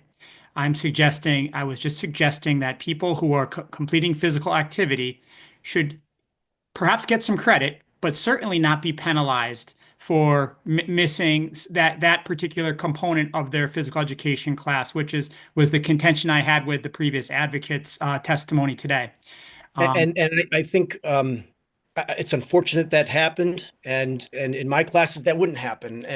And like you said, maybe that is more of a district or school conversation to have between the parent and the teacher. And that's why I do think that the answer, the resolution to this lies within local school districts, giving them the autonomy to make decisions about their students and their student athletes. I thank you again for your testimony, and I do congratulate you, Tony, for your accomplishments as an educator. I understand how meaningful they are, and as a parent of a student in Southington High School, I'm grateful that you were there as a teacher. Thank you. Thanks, Representative Poulos. Representative Kennedy? Thank you, Madam Chair. And I know we have 18 more speakers, so I will be quick. But Mr. Loomis, thank you. You are singing my song. I really just need to say that everyone, did you submit written testimony as well that we can reflect on? I did submit a little bit of what I said. I've added to it as the day has gone on. Listen to other people, but please, you have my contact info. I would love to speak. People that know me, I'm full of hot air. I could speak for a long time. Well, I appreciate that. Like I said, you truly, as a phys ed major myself, but albeit a very long time ago in the late 70s, and when they were eliminating phys ed teachers back then, that's how long ago it was. But it's I could reflect on so much that you said, but one thing that's impactful too is, a lot of sports are cardiovascular. And what's one thing that a cardiovascular surgeon or a cardio doctor will say to you is that's never enough. You need the rest of the body. You need all of the body to make it all put together. But I won't take any more time. I truly appreciate everything you said. And wow, remarkable award and congratulations. And I encourage all of my colleagues to read your testimony and reach out. Thank you, Madam Chair. I appreciate it. Thank you, Representative. Thanks again, Tony. Thank you. Have a great evening. I don't believe 72 is with us, and so on to 73, Madison Sealander. Hi. Hi. Good evening, Representative Leeper, Senator McCrory, Representatives Zupkis, Senator Berthel, and other distinguished members of the Education Committee. I am Madison Sealander, a senior at Southern Connecticut State University studying special education and elementary education, and I also proudly serve as the Southern Future Educators Treasurer and the Connecticut Education Association Aspiring Educator Program State Secretary. I testify today in support of House Bill 5216 in the establishment of a stipend for paid student teaching. Stipends for student teaching remove financial barriers that prevent people from becoming teachers. This legislation takes an important step in addressing our teacher recruitment crisis and supporting a strong, diverse educator workforce in our schools. Personally, I have yet to complete my student teaching semester, but I'm in the works of leading into that semester. My biggest worry going into student teaching is not how well I will be able to complete the tasks assigned to me. It is how I will live without financial burden. As spoken today, there is a high teacher turnover across the country, and a large part of this is due to a lack of financial stability during student teaching. Many report feeling worried about putting food on the table while still being able to show up for their students every day. In order to put their best foot forward for their students, many aspiring educators during their student teaching have to make the tough decision between choosing financial hardships or lessening the quality of their teaching. During my time in my undergrad, I have heard from many student teachers that they wish they had opportunities prior to student teaching to either get compensated for their work or to be given the ability to work alongside their student teaching arrangement. As a transfer student from CT state colleges, I was not given as many in-person opportunities as many of my peers who attended a four-year institution did. On top of this, while going to school full-time during my undergrad, I also worked part-time as a paraeducator to lessen my current financial burden. Due to the nature of my current part-time job and the requirement of not working while student teaching, I will not be able to keep this arrangement. I come before you today asking for support on House Bill 5216, paid student teaching, as it will allow for aspiring educators across the state to complete their educator prep program, feeling proud to enter the profession and excited to keep going. Education is an endless field that needs strong educators like the ones who have spoken here today so that the future of our state is ensured to be in good hands. Thank you again to the Education Committee for your support on this matter. I am open to questions at this time. Madison, thank you so much for your testimony. Thanks for being with us. Of course. Have a good night, everyone. You too. Next, we have Todd Shaw. Okay, I don't think he's with us. Hamish McPhail. Hey everyone, it's nice to see you all. Senator McCrory, Representative Leeper, ranking members Berthel and Zupkis, and distinguished members of the Education Committee. Thank you for the opportunity to testify, especially after a long snowy day. So my name is Hamish McPhail, and I am the Deputy Director for CONCAN, a statewide education advocacy organization that ensures each child in Connecticut has equitable access to a high-quality public education. Thank you for the opportunity to offer comments on SB 221, an act concerning aspiring educators, and HB 5216, an act concerning stipends for student teachers. Simply, each child in Connecticut deserves a qualified educator in their classroom. We are making a choice, whether to strategically and sustainably reduce teacher vacancies across Connecticut or cut key programs while shifting money from some to pay for others. This risks leaving gaping holes in the pipeline. For more than a generation, Connecticut has recognized that teacher shortages and underrepresentation in the workforce are not accidental. They're systemic and require coordinated long-term investment across the entire educator pipeline. That's why we've built programs, invested in supports, and measured their impact. The educator workforce is not produced in a single moment. It is built over time across distinct and interconnected phases. First inspiration, then preparation, then certification, then professional learning, retention, and ending with retirement. SB 221 and HB 5216 provide vital resources for our preparation phase. Formal educator preparation remains one of the most significant barriers to entry. Aspiring educators must complete rigorous preparation programs, clinical experiences, and certification requirements. Yet they do so while entering a profession that, on average, yields lower lifetime earnings than other careers requiring comparable credentials. The Aspiring Educator Scholarship has been transformative. Just ask the participating students. It reduces the financial burden for prospective educators who might otherwise take on significant student loan debt. For many candidates, especially candidates of color, career changers, and first-generation college students, this scholarship makes the difference between entering the profession or choosing a more financially viable career. SB 221 expands the definition of eligibility for the Aspiring Educator Scholarship. Former iterations of the proposed change missed the mark. They stripped out the main purpose of the scholarship, to increase diversity for our educator workforce to better align with Connecticut's student population. This version of the bill expands eligibility while building inclusive and equitable definitions for teacher shortages that will provide greater nuance and detail. For student teaching, one of the most persistent inequities in the pipeline is unpaid student teaching. Frankly, so much of the educator's career is built on the foundation of uncompensated labor. Educators spend nights, weekends preparing for their students, often having to reach into their own pocket for basic supplies and tools. And traditionally, at the beginning of their careers, they provide months of full-time work without receiving a single paycheck. Worse yet, they often work overtime, purchase their own supplies, and participate in student learning simultaneously, the trifecta of inequity. This is sustainable and unfair. If we want aspiring educators to afford to learn, grow, and simply sustain themselves during preparation, Connecticut must invest in paid student teaching. This is not an enhancement. It is a necessity for equitable access to the profession. I returned where I began. All children in Connecticut deserve qualified educator in front of the classroom.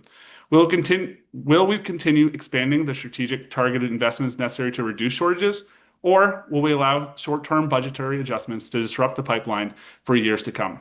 Our children cannot wait to have a qualified educator in their classroom, a teacher who nurtures their creativity, increases their academic and social skills, and perhaps inspires them to become the educators of tomorrow. Thank you. Thanks, Hamish. I don't see any questions for you, but I appreciate your testimony and you joining us at this hour on such a snowy day. Have a great evening. Next, we have Megan Rosenfeld. Good evening, members of the Education Committee. Thank you so much for the opportunity to testify. I've also submitted written testimony addressing SB 220. Again, my name is Megan Rosenfeld. I hold a Master of Education and Montessori credentials in teaching and school administration, and I currently serve as Regional Director for an international Montessori organization. As someone who is dyslexic and the parent of a child with dyslexia in public school, and an educational leader with lived experience identifying best practices for literacy instruction that support all learners, I understand firsthand how much science-backed literacy instruction and interventions matter. I believe this bill could be transformative with key changes and state-appropriated funding. Connecticut's experience with the right to read law is instructive here. Many districts supported the goal, but found implementation challenging. And as experts stated earlier today, some schools remain out of compliance. The Connecticut Education Association, state's largest teachers union, put it plainly: the conversation focused on which textbooks children used rather than on building teacher capacity. And they were right. The real gap was not curriculum alone, it was teacher preparation. Colleges and universities had largely failed to incorporate the science of reading into their programs, leaving classroom teachers, reading specialists, and special education teachers alike to implement methods they were never taught to implement. For this bill to be successful where the last one struggled, it must take into account additional factors. The rollout timeline needs to be adjusted so that state-funded teacher training aligned with Connecticut's May 2025 structured literacy and dyslexia competencies can be completed before the mandate takes effect.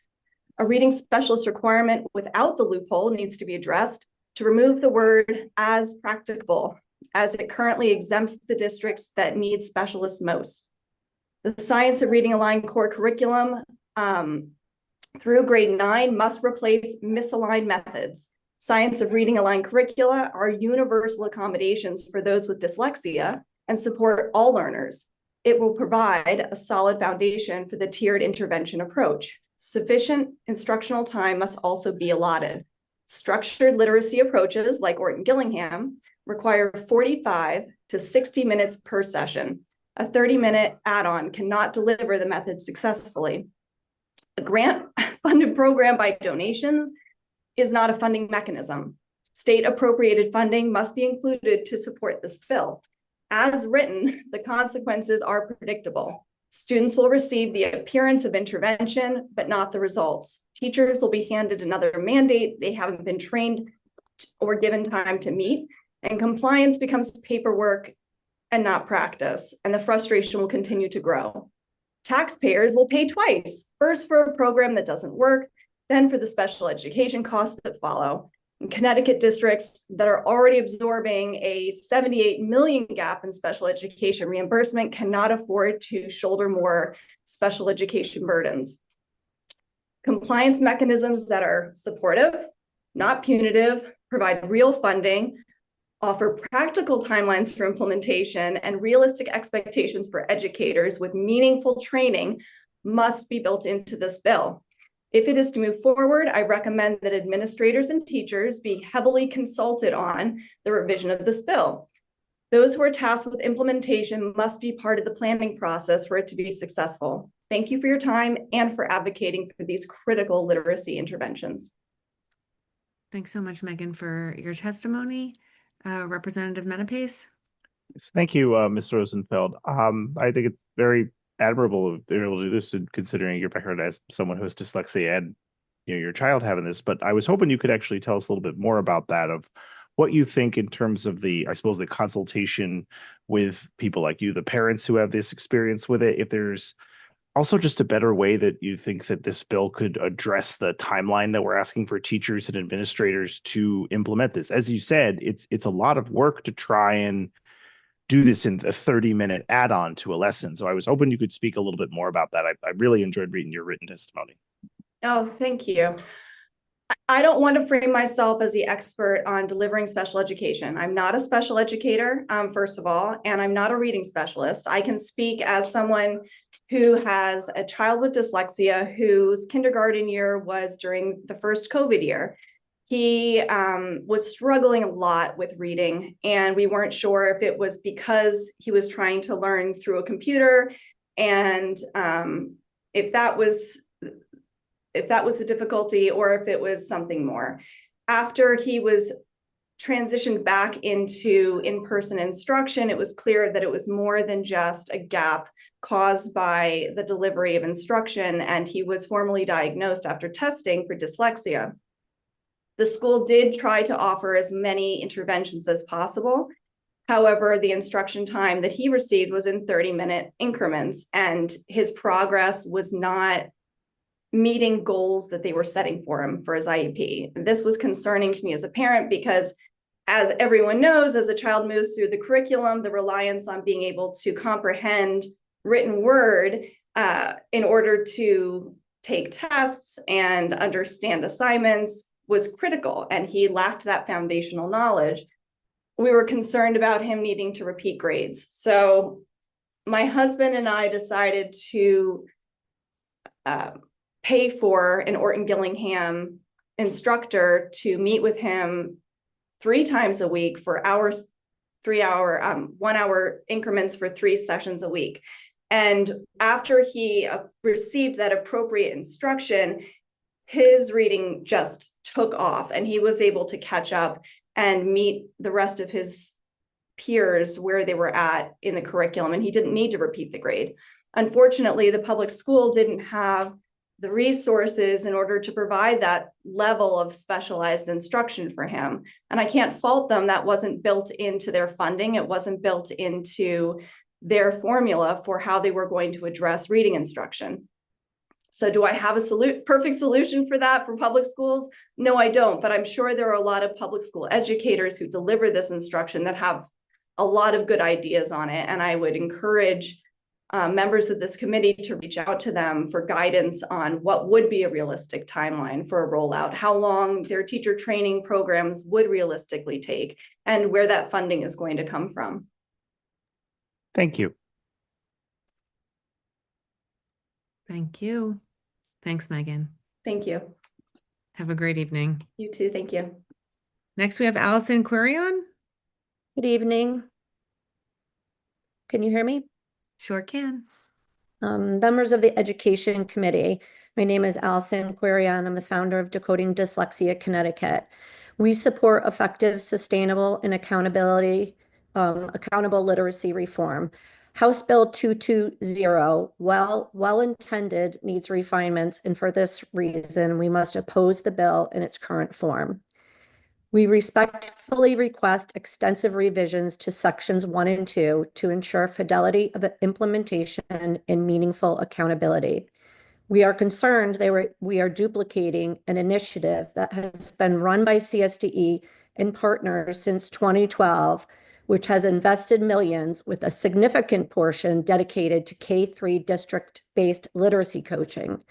Despite substantial investment, there has been no measurable impact for students in these grades. If we have failed to move the needle for K-3 students through pushing in literacy coaches to our local school districts, why are we shifting focus to grades 4 and 9 without first evaluating why prior efforts did not succeed? We agree that we desperately need trained literacy coaches, but not pushed in coaches working for third parties or the state, but coaches that work for our districts and are embedded into the fabric of the school system. We need to invest in our schools and teacher candidates. Regarding sections 3 and 4, we request revisions requiring the collection and public reporting of the K-3 screening data from all districts. And in section 5, we wholeheartedly support and agree that educator preparation programs must implement the educator competencies developed by the Office of Dyslexia. However, this section lacks enforcement and accountability mechanisms and fails to account for the audit work already underway and legislatively mandated to the Office of Dyslexia. We respectfully request accountability frameworks, also adding the Office of Dyslexia and the co-chairs of the Dyslexia Task Force to this section to partner and collaborate. For more than a decade, Connecticut has focused on district support without asking why this support is needed or looking at if the support is working. Representative Leeper, you commented this morning that many of the initiatives at CSDE around literacy are professional development for teachers on the science of reading. That is true. Millions spent to train teachers after graduating and after becoming certified teachers in Connecticut. That's the why. Many lack the knowledge to teach literacy. So we know due to our investments that teachers are not prepared. So let's focus on changing that. Support teacher preparation, support EPPs, train faculty, and invest in programming and curriculum at our EPPs so that they may prepare teachers to have the requisite literacy knowledge and skill upon graduation. We need to fix things at the top. Thank you for your consideration. Thank you, Allison. I don't see any questions. Have a great evening. Too. Next, we have Julie Milano. Hi. Good evening, Senator, Representative, and distinguished member of this committee. My name is Julie Miliano, and I'm here today representing ACCS and in strong support of SB 223. I also speak today as a former member of my local Board of Education, which during my time serving in Danbury's Board of Education, I had the opportunity to work closely with many paraeducators across our district. Paraeducators are often the adults who spend the most time with our most vulnerable children. They are trusted partners to teachers, families, and school leaders. At the same time, I also understand the realities and limitations that many districts are facing. Even with the best intentions, districts must balance many competing priorities. These financial and structural constraints can create inconsistency in how support and benefits are provided to the paraeducators across districts. Since 2024, Connecticut has made a strong investment in helping paraeducators with healthcare costs. They have been an important step towards workforce stability and fairness. However, we need clarity and consistency to all. And let me repeat it again, to all paraeducators, including those in the charter school sector who serve public school students, and they should be included in the process. SB 223 is a practical and responsible solution. It does not create a new program or additional burden. It simply clarifies the eligibility and ensure that all paraeducators are treated equally and consistently across the public school sector. Um, Supporting the bill, strengthening our workforce, supports local districts, and most importantly, benefits the students who rely on these dedicated professionals every day. For these reasons, I respectfully urge you to favorable consideration of SB 223. Thank you for your time, and I'm open to any questions. Thank you, Julie, for your testimony. I'm glad you didn't have to be last for this hearing. Thanks for hanging with us, though. Thank You've you. been with us for a while. Thank you. Have a great evening. You as well. Next, we have Fran Rabinowitz. Good evening, everyone. And thank you for being as tenacious and as close listeners as you are. Thank you, Chair People, Representative Leeper and Senator McCrory, Senator Berthel and Representative Zupkis, and all the members. I truly am impressed. I stayed on for most of the day today. I didn't want to, I wasn't going to, but I was drawn to the different perspectives. So let me just say, I'm going to start with the Literacy Bill 220. Somehow or other, I'm hearing myself as I'm speaking. I don't know why that is, but anyway, okay, now it's better. On 220, hey, I fully endorse literacy wherever and however we can get it. It's our greatest equity tool. I'm working on science of reading. We're up to, with your help, with your funding, we're up to training over 500 school and district leaders in the science of literacy, in the science of reading, and what to look for in the classrooms. I'm incredibly grateful for that. I do believe, as many have said, it's all about training our teachers well and providing a classroom environment where tier one instruction is incredibly effective.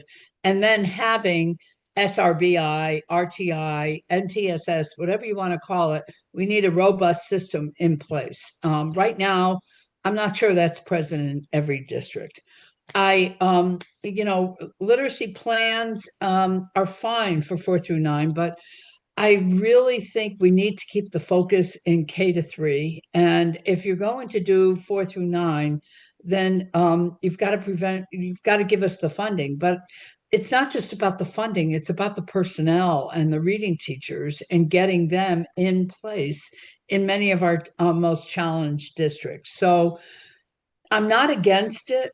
We're not against it as superintendents. We know how important it is. We don't want to forget those kids, but we're going to need funding and resources to make it happen.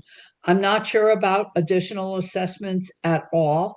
I believe in formative assessment. I believe the teacher is the best judge of whether kids are learning or not, and they need to create the formative assessments. I can answer any questions on that you have. I wasn't going to talk about the physical ed piece, but I've heard so much today on Senate Bill 222. Here's what I would say. I would say when I was superintendent, I always tried to hire a physical education teacher who was also certified in health so that I could have a wellness program, so that I could intersperse health with physical education and do that through the 2 credits.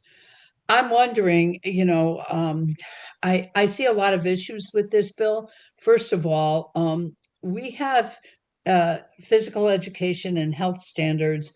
We also want that delivered by a certified teacher. Our coaches certified teachers? Not all the time.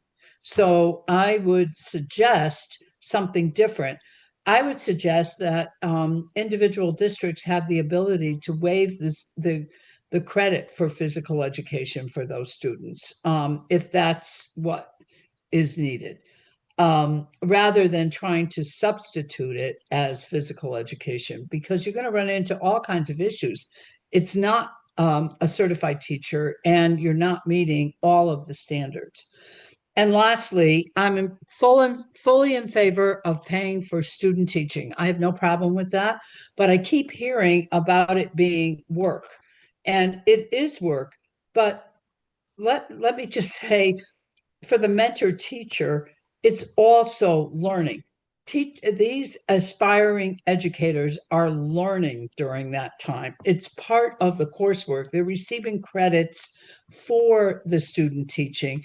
I understand that they're there for a full day, and I have no This problem is your paying them. 3-minute mark. Can you please summarize? Thank you. Okay, I have no problem paying them, but I just want to make a point of the fact that it is a learning experience. For me, it was my greatest learning experience. So I just want to point that out as well. So thank you very much, and thank you for listening all day long. I appreciate all of this, Fran. Thank Yeah. you. You have some questions. Representative Okay. Stevens. Thank you, Madam Chair. And Fran, thank you so much for being here and sticking it in up with us all day long. All day long. All day long. Here we are. I don't know what time it is. Gosh, almost 7 o'clock. Just real quick on that, on the coaching thing and the credit, maybe we could improve that piece of legislation to leave it at the local level, have the conversations, like you said, with certified teachers. I know many certified teachers that are the coaches in a small town. Yeah. What happens in a larger town, I don't know. And obviously it's different from town to town to town, district to district. So maybe we could still make this happen for certain areas, certain students, certain districts, if we let it and turn it into a may, do whatever the legislation is saying to do. And then that way, it can stay at the local level. The exceptions that we talked about earlier today could also be in there. So just want to know, if you did it at the local level, how would you feel about that? No, I would feel great about that. I think, I mean, having three children who were all athletes, yeah, they worked really hard. And so I don't have any problem in waiving the phys ed requirement. I think the students made excellent cases today, but I worry about calling it physical education in the sense that you may not have a certified teacher teaching it, and we also have standards, and that pretty much erodes the standards that we have. And I'm not saying we can't do better in terms of improving our phys ed classes. Like I said, I think they should be wellness. I think phys ed should be interspersed with wellness. Maybe we even consider not having 2 credits, but having 1 credit and having that be a combination of health and phys ed. I don't know. I think there are a lot of possibilities. I think so too. And I think maybe we just need to look at it a little bit more and Yeah, maybe rework it. Yeah. And case by case, whatever it is. But thank you again for sticking in there. We'll see you next time. Yeah. Thank you. Fran, I got some questions about ask you later because I got another meeting I got to get on Okay, Senator. I'm not trying to rush you through, but I do have another call. Okay. Representing Reddington Hughes. Well, thank you, Fran, for all of your insightful information here. And I would have to agree with you on the phys ed because up until 1987, it was really left to individual districts to begin with. So after that time frame, I don't know what changed, but something did. Because I remember when I went to school, it was that way. And I went to Ridgefield High School, so it was in Connecticut. I just also would agree that, you know what, there is a difference in health/wellness and physical education. There is. Yes, that they do go hand in hand. And I absolutely, appreciate that. But I do think that they can, for those particular components, that it could be separated and it could still retain the integrity of what, is supposed to be there. Agreed. My other concern is, during the day there have been, number of commentary on the student teaching, and certainly, like, it can be a challenge. I understand that. My mother was a teacher, so I know that, that has long-standing been something that, it really was a gift of love that person is doing. But there are other fields, I believe, such as social work and psychology, that also require in these fields to complete field practicums that are internships that are not paid. So I think that, while this is something that is occurring, and I'm not giving any indication of one way or the other, but I'm just saying that there are other, groups of people where this exists as well. I did some shoveling and they did. I would agree, Representative, and I would say that if we're going to look at that for student teachers, school psychologists are a real deficit area. It's a shortage area, and they are required to have a year-long internship. I know because my husband was a school psychologist, so and we suffered through not having any dollars during that time. So I would say to you, it's got to apply to much broader in that sense. I agree. And, my point is, it's also a learning experience. I just want to make sure that we remember that. Yes, thank you. Thank you. I think Representative Comey. Yes, thank you. Hi, Fran. Thank you for your. Hello, Robin. How are you? I'm good. Did I hear you correctly, maybe imply or mention that there was a distinct difference between investing in the in-district training of teachers, investing in training of in-district teachers versus bringing in maybe consultants or did I hear that, the importance of investing in that? No, I didn't exactly say that, but I said that I was grateful to the legislature for the funding to train the leaders, the school leaders and district leaders in the science of reading. And we have, I believe, I invite any of you to come. We were having a session tomorrow, but we had to cancel, but we have one in the early March, and I know you're busy, but honestly, it's great training. And I do believe that training is the answer, guys. We've got to train our kindergarten, first, second, third grade teachers very well in the science of reading and what that means. And I started with leaders because I think if you train the leaders in what to look for, can turn around and train the teachers. So I do believe training is the essence. I believe some of our ed prep programs are doing an excellent job. I see Chris Trombley here. I know Southern does a great job in training the teachers in the science of reading. And I think we've all got to get on board on that. And while I'm here, if I can just say, I also think the RTI, SRBI, MTSS, whatever you want to call it, the system of intervention is lacking in many districts. We're not robust. We need a better system of intervention. Honestly, right now, it's either regular ed or special ed, and we don't see it as a continuum of intervention for our kids, whether that be in reading or in behavior. And I'm telling you that, LD, for example, over the last 15 years has increased. The number of kids identified as LD has increased by 71%.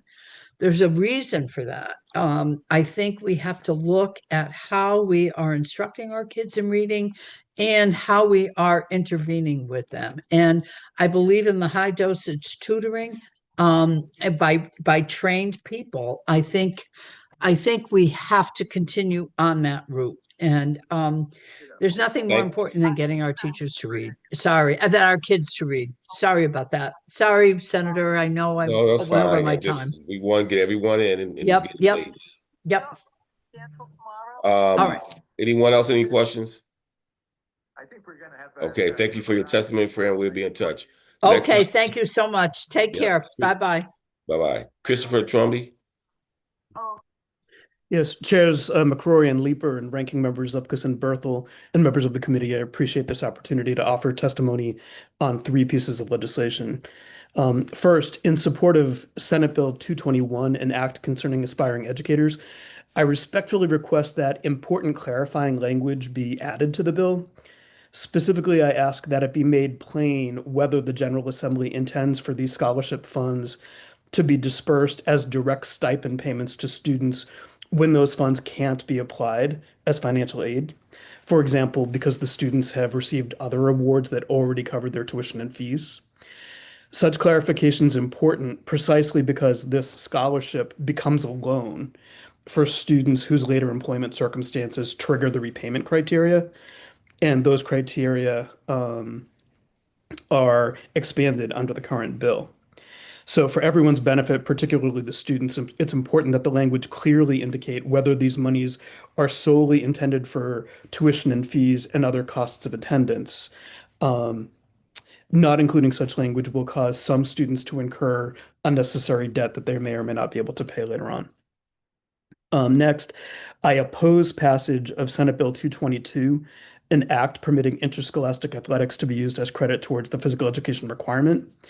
Young people in Connecticut are only required to complete 1 credit of physical education across their 4 years of high school, an amount that already feels insufficient given unsettling health trends across the state and across the country, including increases in obesity and diabetes and mental health issues and substance use deaths.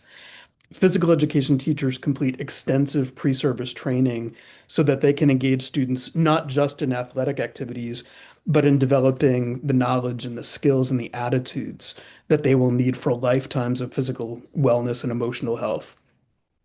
To waive what is already an insufficient requirement would, in my opinion, be short-sighted. Finally, I support House Bill 5216, an act concerning stipends for student teachers. As is entirely appropriate, teaching is a profession that requires extensive preparation, both in the university classroom and in PK-12 schools. Such preparation comes at a cost, though, both in terms of the tuition and fees that candidates must pay and the wages that candidates must necessarily forego while completing full-time unpaid student teaching. The stipends described in this legislation would go a long way toward greater inclusion in Connecticut's teaching ranks of individuals whose families' financial circumstances would otherwise prevent them from entering the profession. That said, I urge you and your colleagues to remember that getting individuals into teaching, while inarguably necessary, is far from sufficient. We need also to ensure that once in the profession, educators are compensated and supported in such ways that they will remain in the profession for long term, and that they will encourage others to join their ranks, and that they'll also mentor with appropriate compensation those who also elect to become educators. Thanks very much for your time. Thank you, Christopher, for your testimony. Any questions? Seeing none, thank you again, Christopher. Next up, Alex. Good evening, Representative Leeper, Senator McCrory, Representative Zupkus, Senator Berthel, and distinguished members of the Education Committee. I am here today in support of House Bill 5216. My name is Alex Cloutier, and I'm a junior at Quinnipiac University pursuing a career in elementary education. I also have the privilege to serve as one of the co-vice presidents of Quinnipiac Future Teachers Organization and be a member of CEA's Amazing Aspiring Educator program. As my years as an undergraduate student fly by, I find myself both excited and anxious for my placement as a student teacher. This is exactly what I have been working towards since I was a young girl, forcing my siblings to play school with me and pretend to be my students. This is the moment when all of the lessons I have learned through my years of school will finally become applicable. This is when I will gain experience working with students, families, and a school community. Most importantly, this is when I will find my identity as an educator and learn the true meaning of what it means to be a teacher. Although I am beyond excited about my future student teaching experience, anxiety and worries consume my mind. How will I manage the commitment of student teaching, coursework, and working outside of school? Student teaching is mentally demanding. We are required to be in our placements 5 days a week for the full school day. On top of that, we are expected to take multiple classes and keep up with a heavy load of coursework. I am left questioning how it is possible to work outside of these commitments. Since I began my education at Quinnipiac in 2023, my father, who brought in the majority of the income for my family, lost his job due to budget cuts. Prior to this, I was very fortunate that my parents were able to assist me with tuition, but due to these unforeseen circumstances, I am now left to pay my tuition. On top of paying tuition, I still have to afford rent, groceries, gas, and car insurance. To make ends meet and keep up with the cost of school, I have been working 3 jobs for the past 3 years. Even though I work 3 jobs, I still have to take out significantly large loans to afford to pursue my education. As my student teaching approaches, I am faced with the harsh reality that I will not be able to work 3 jobs while completing my student teaching placement. Ultimately, this leaves me and many others wondering how we can continue to afford pursuing our education. House Bill 5216 addresses this harsh reality. If we want aspiring educators to receive an exceptional education and be well prepared for their future profession, we need to make a change. We need to support our future teachers by removing this financial barrier that leaves them feeling discouraged and unsupported. As a state, we must take a step to support and value the future teachers of Connecticut from the beginning of their careers. Therefore, I strongly and respectfully encourage you to pass House Bill 5216 and take this step. Thank you for your time and this opportunity. Thank you, Alex, for your testimony. Any questions? Seeing none, again, thank you. Again, Rep Brown, I'm asking, can you take it from here? I have to run to another very important call. I appreciate thing, it. Senator. Thank you very much.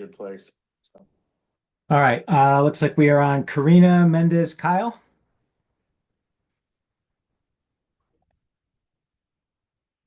All right, not seeing Karina. So Diane Wilcuts. And I just lost my testimony. Okay, there we go. My name's Diane Wilcuts, and I'm an education advocate. I'm also a graduate student working on a master's degree in reading and literacy instruction.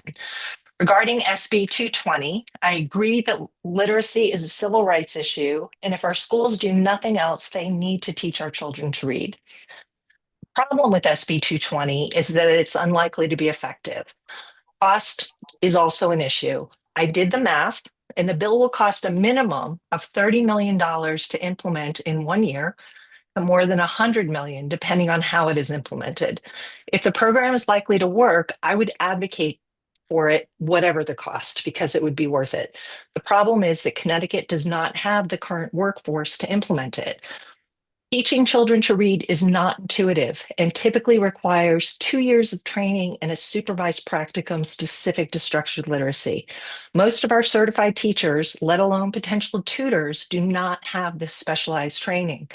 And reading curricula cannot replace highly skilled reading instructors. So Section 5 of this bill involving educator preparation programs is critical. If we train our teachers while they are still in college, we won't need to add outside literacy coaches. I have to express frustration with testimony from the State Department of Education, as they were either unprepared or unwilling to answer questions about whether our reading initiatives have been effective to date. The department needs to share student outcome data, not testimonials.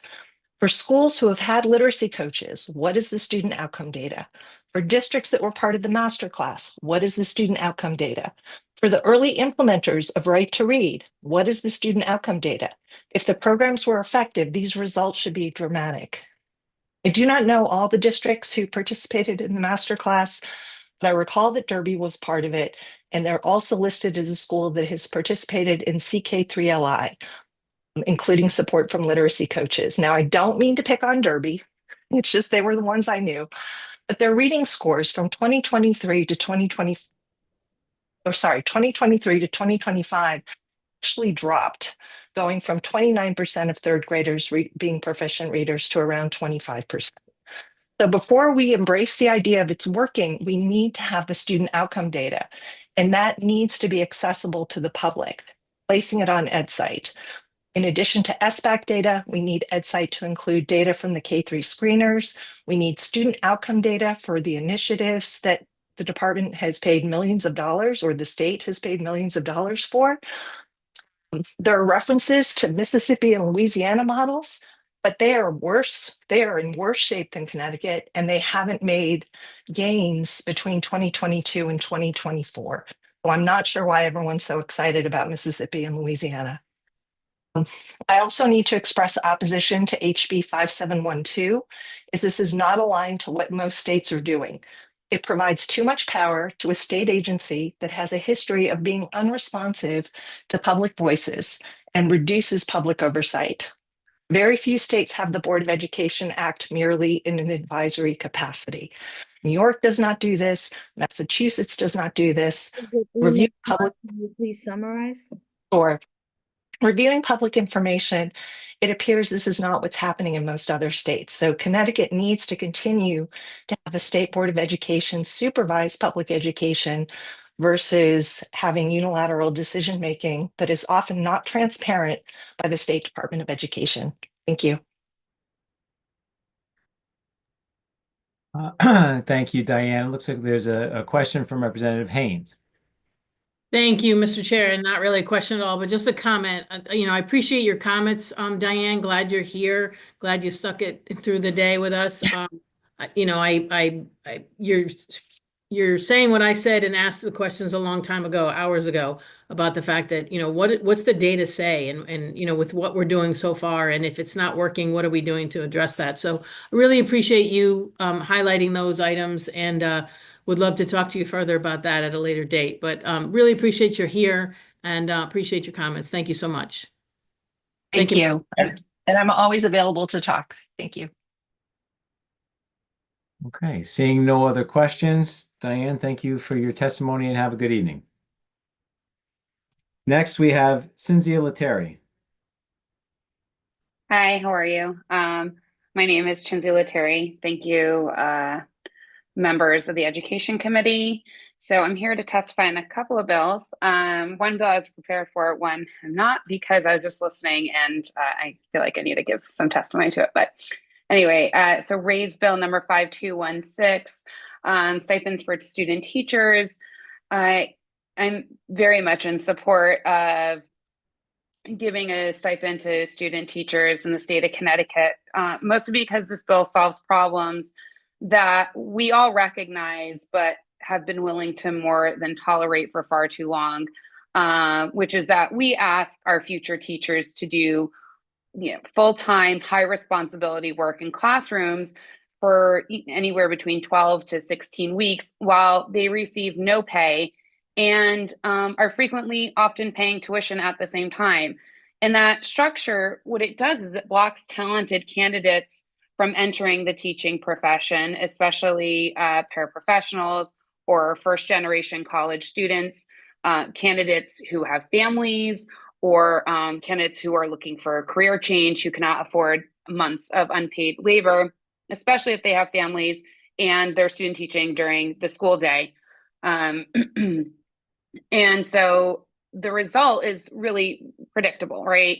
We're going to get fewer candidates, fewer diverse candidates, and more unfilled positions. And as I'm sure many of you are very well aware, we are already under a teacher shortage across the state of Connecticut. I think that this bill takes a direct and a more practical approach. It pays candidates during their student teaching. It also routes funds through education preparation programs for accountability. It includes really strong guardrails for prorated repayment if the student doesn't complete their programming. And there's a service expectation, which I think is absolutely commendable, because how often do we have students who attend our universities, who go to UConn, who go to Southern, and then they go and find jobs, they get all their education and then they leave our state. And we know we have an issue with that. We have an issue with retaining our next generation, our younger kids into our labor market and into our workforce. And so I think that by having that commitment from them, that they would then take their education and put it right back into the state of Connecticut, and hopefully build their lives here, is twofold. So this is also not an untested idea. We know that other states are doing this. Maryland has a program set up, Colorado, New Jersey, in California. Unfortunately, they did not have that program when I was there. And but Connecticut should not lag behind these other states who are becoming more innovative in ways to bring more professionals into the teaching profession, and we certainly should not be creating barriers. And so if we fail to invest, we're going to end up paying anyway through emergency staffing, long-term vacancies, increased turnovers, and reduced stability for students. From a fiscal standpoint, the bill is also structured responsibly. It's not a mandate on local districts, which I think is great as a teacher myself. The investment runs through the state and the prep programs. So all in all, I think that this is a smart, modern workforce bill, and it treats student teaching as the clinical residency it is, and supports candidates at the exact point where we lose too many of them, and encourages those we invest into building their careers in Connecticut public schools. And then if I do have a few minutes, I'd like to talk about the phys ed bill on I think that bill could create unintended equity consequences. We have a lot of teachers who go specifically to college to become physical education teachers. I think we need to think about the smaller districts when we're thinking about this bill, that if we are giving waivers and we are having athletes who choose to opt out, that in our smaller districts where we already have small classroom sizes, think about who would be left in those gym classes. Would they even have enough to have a robust gym curriculum if they're learning, I don't know, Mark, can you floor, please? yes, if they're learning floor hockey, if they're learning how to play different types of sports, right? You're gonna lose out on those students. I also think we're gonna lose out on learning to interact at different social levels with other students who have different interests. So if we're giving certain kids an opt out, well, those kids are not necessarily then having that time in gym class to learn with other students with other abilities and other interests. So I do think that there would be unintended consequences for districts who do choose to opt out. Thank you. Thank you, Chinzia, for your testimony. Not seeing any questions, so enjoy the rest of your evening. Stay safe in the snow. Thank you. Next, we have Daphne Edmond. Hi. Good evening, chairs and members of the Education Committee. My name is Daphne Edmond. I live in New Haven, and I am a health policy graduate student at the Yale School of Public Health. I have worked with the American Heart Association on nutrition access, specifically within its Food as Medicine initiative. I respectfully submit testimony in strong support of House Bill 5214, an act concerning school meals. Food insecurity affects a substantial number of children in Connecticut. Approximately 12% of children in Connecticut live in food insecure households, and food insecurity does not affect all communities equally. Black and Latino households in Connecticut experience food insecurity at roughly twice the rate of white households. The Connecticut State Department of Education found that chronic absenteeism rates are significantly higher in districts serving higher proportions of low-income students. Students from low-income households are also less likely to meet statewide proficiency benchmarks in math and reading and have lower four-year graduation rates compared to high-income peers. The CDC reports that students who eat breakfast demonstrate improved concentration, memory, and academic performance. Expanded access to free school meals is associated with significant improvements in math achievement among low-income students, and participation in school breakfast programs has been associated with improved attendance rates. A study conducted by the USDA found that students who participate in school lunch consume more fruits, vegetables, and whole grains compared to non-participants. Implementation of stronger school meal nutrition standards reduces obesity rates among children living in poverty. Childhood obesity increases the risk for type 2 diabetes and heart disease later in life, conditions that already disproportionately affect low-income communities in Connecticut. I want to emphasize that for this initiative to be a success, we cannot compromise on the nutritional quality of the food. Research from the Harvard School of Public Health found that 42% of parents whose children qualified for free or reduced price meals reported that stigma reduced their child's likelihood of participating. Meals being universally available leads to increased participation and nutritional needs actually being met. This bill is a statewide investment in educational equity and public health. Approximately 120,000 Connecticut children live in food insecure households, making access to consistent school meals a critical health intervention. Students cannot perform at their full academic potential if they are hungry. Ensuring access to school breakfast and lunch improves attendance, supports academic achievement, reduces chronic disease risk, and advances equity across Connecticut. For these reasons, I strongly urge the committee to support House Bill 5214 and ensure that Connecticut children do not have to worry about where they are getting their next full meal. Thank you for your consideration, and I'm open to any questions. Daphne, thank you for your testimony. I'm not seeing any questions, but again, thank you and stay safe in the snow. All right, y'all. Have a good night. Next, we have Stephanie Deason.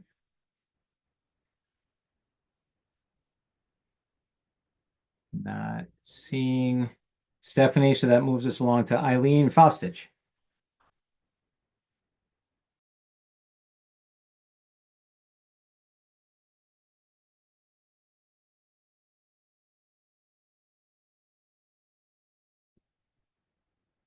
Hi, sorry for the delay. I appreciate the introduction to my topic from the prior speaker, Daphne. I am speaking in support of Bill 5214. I'm a resident of Seymour. I am a co-chair of the Public Policy and Legislation for the School Nutrition Association of Connecticut, and I'm also the director of the food services for the Milford Public Schools. I am testifying to urge your support of House Bill 5214 that provides breakfast at no cost for all students and lunches at no cost for students eligible for the reduced price meals. School breakfast programs provide students access to healthy, nutritious meals each day. Studies show that school meals are the healthiest meals children eat regardless of income level. School meals expose children to delicious foods like fresh fruits and vegetables, whole grains, and help them establish healthy eating patterns for life.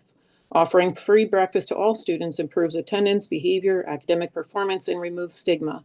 When all students can eat at no cost, participation increases and no child feels singled out because of their family's income.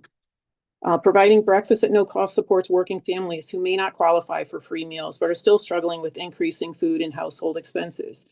This year in Milford, we have seen a rise in the number of free or reduced price meal applications, and have denied over 100 applications exceeding the family income threshold. The USDA income limits are set nationally and do not adjust to the high cost of living in this area. Universal breakfast ensures every child has the nutrition they need to learn while easing the burden on families across Connecticut. Universal breakfast benefits school districts financially by increasing participation. School meal programs are self-supporting and are challenged financially by increasing costs in food, labor, supplies, equipment, and repairs. During the pandemic through the 23-24 school year, school breakfast was offered free to students. Participation in school meals increased at all grade levels. Increased participation helps school food service operations to be able to attain the highest federal meal reimbursement rate for every breakfast meal sold. This is especially important when trying to offer high quality, nutritious breakfast options. I urge the Education Committee to support the HB 5214 and fund free school breakfast for all students and eliminate the cost for students eligible for reduced price meals. And I am open for questions. Eileen, thank you for your testimony. I'm not seeing any questions, but again, thank you and good luck out there in the snow. Thank you very much. You're welcome. All right. Now, lastly, we have Brett Pickering, CA.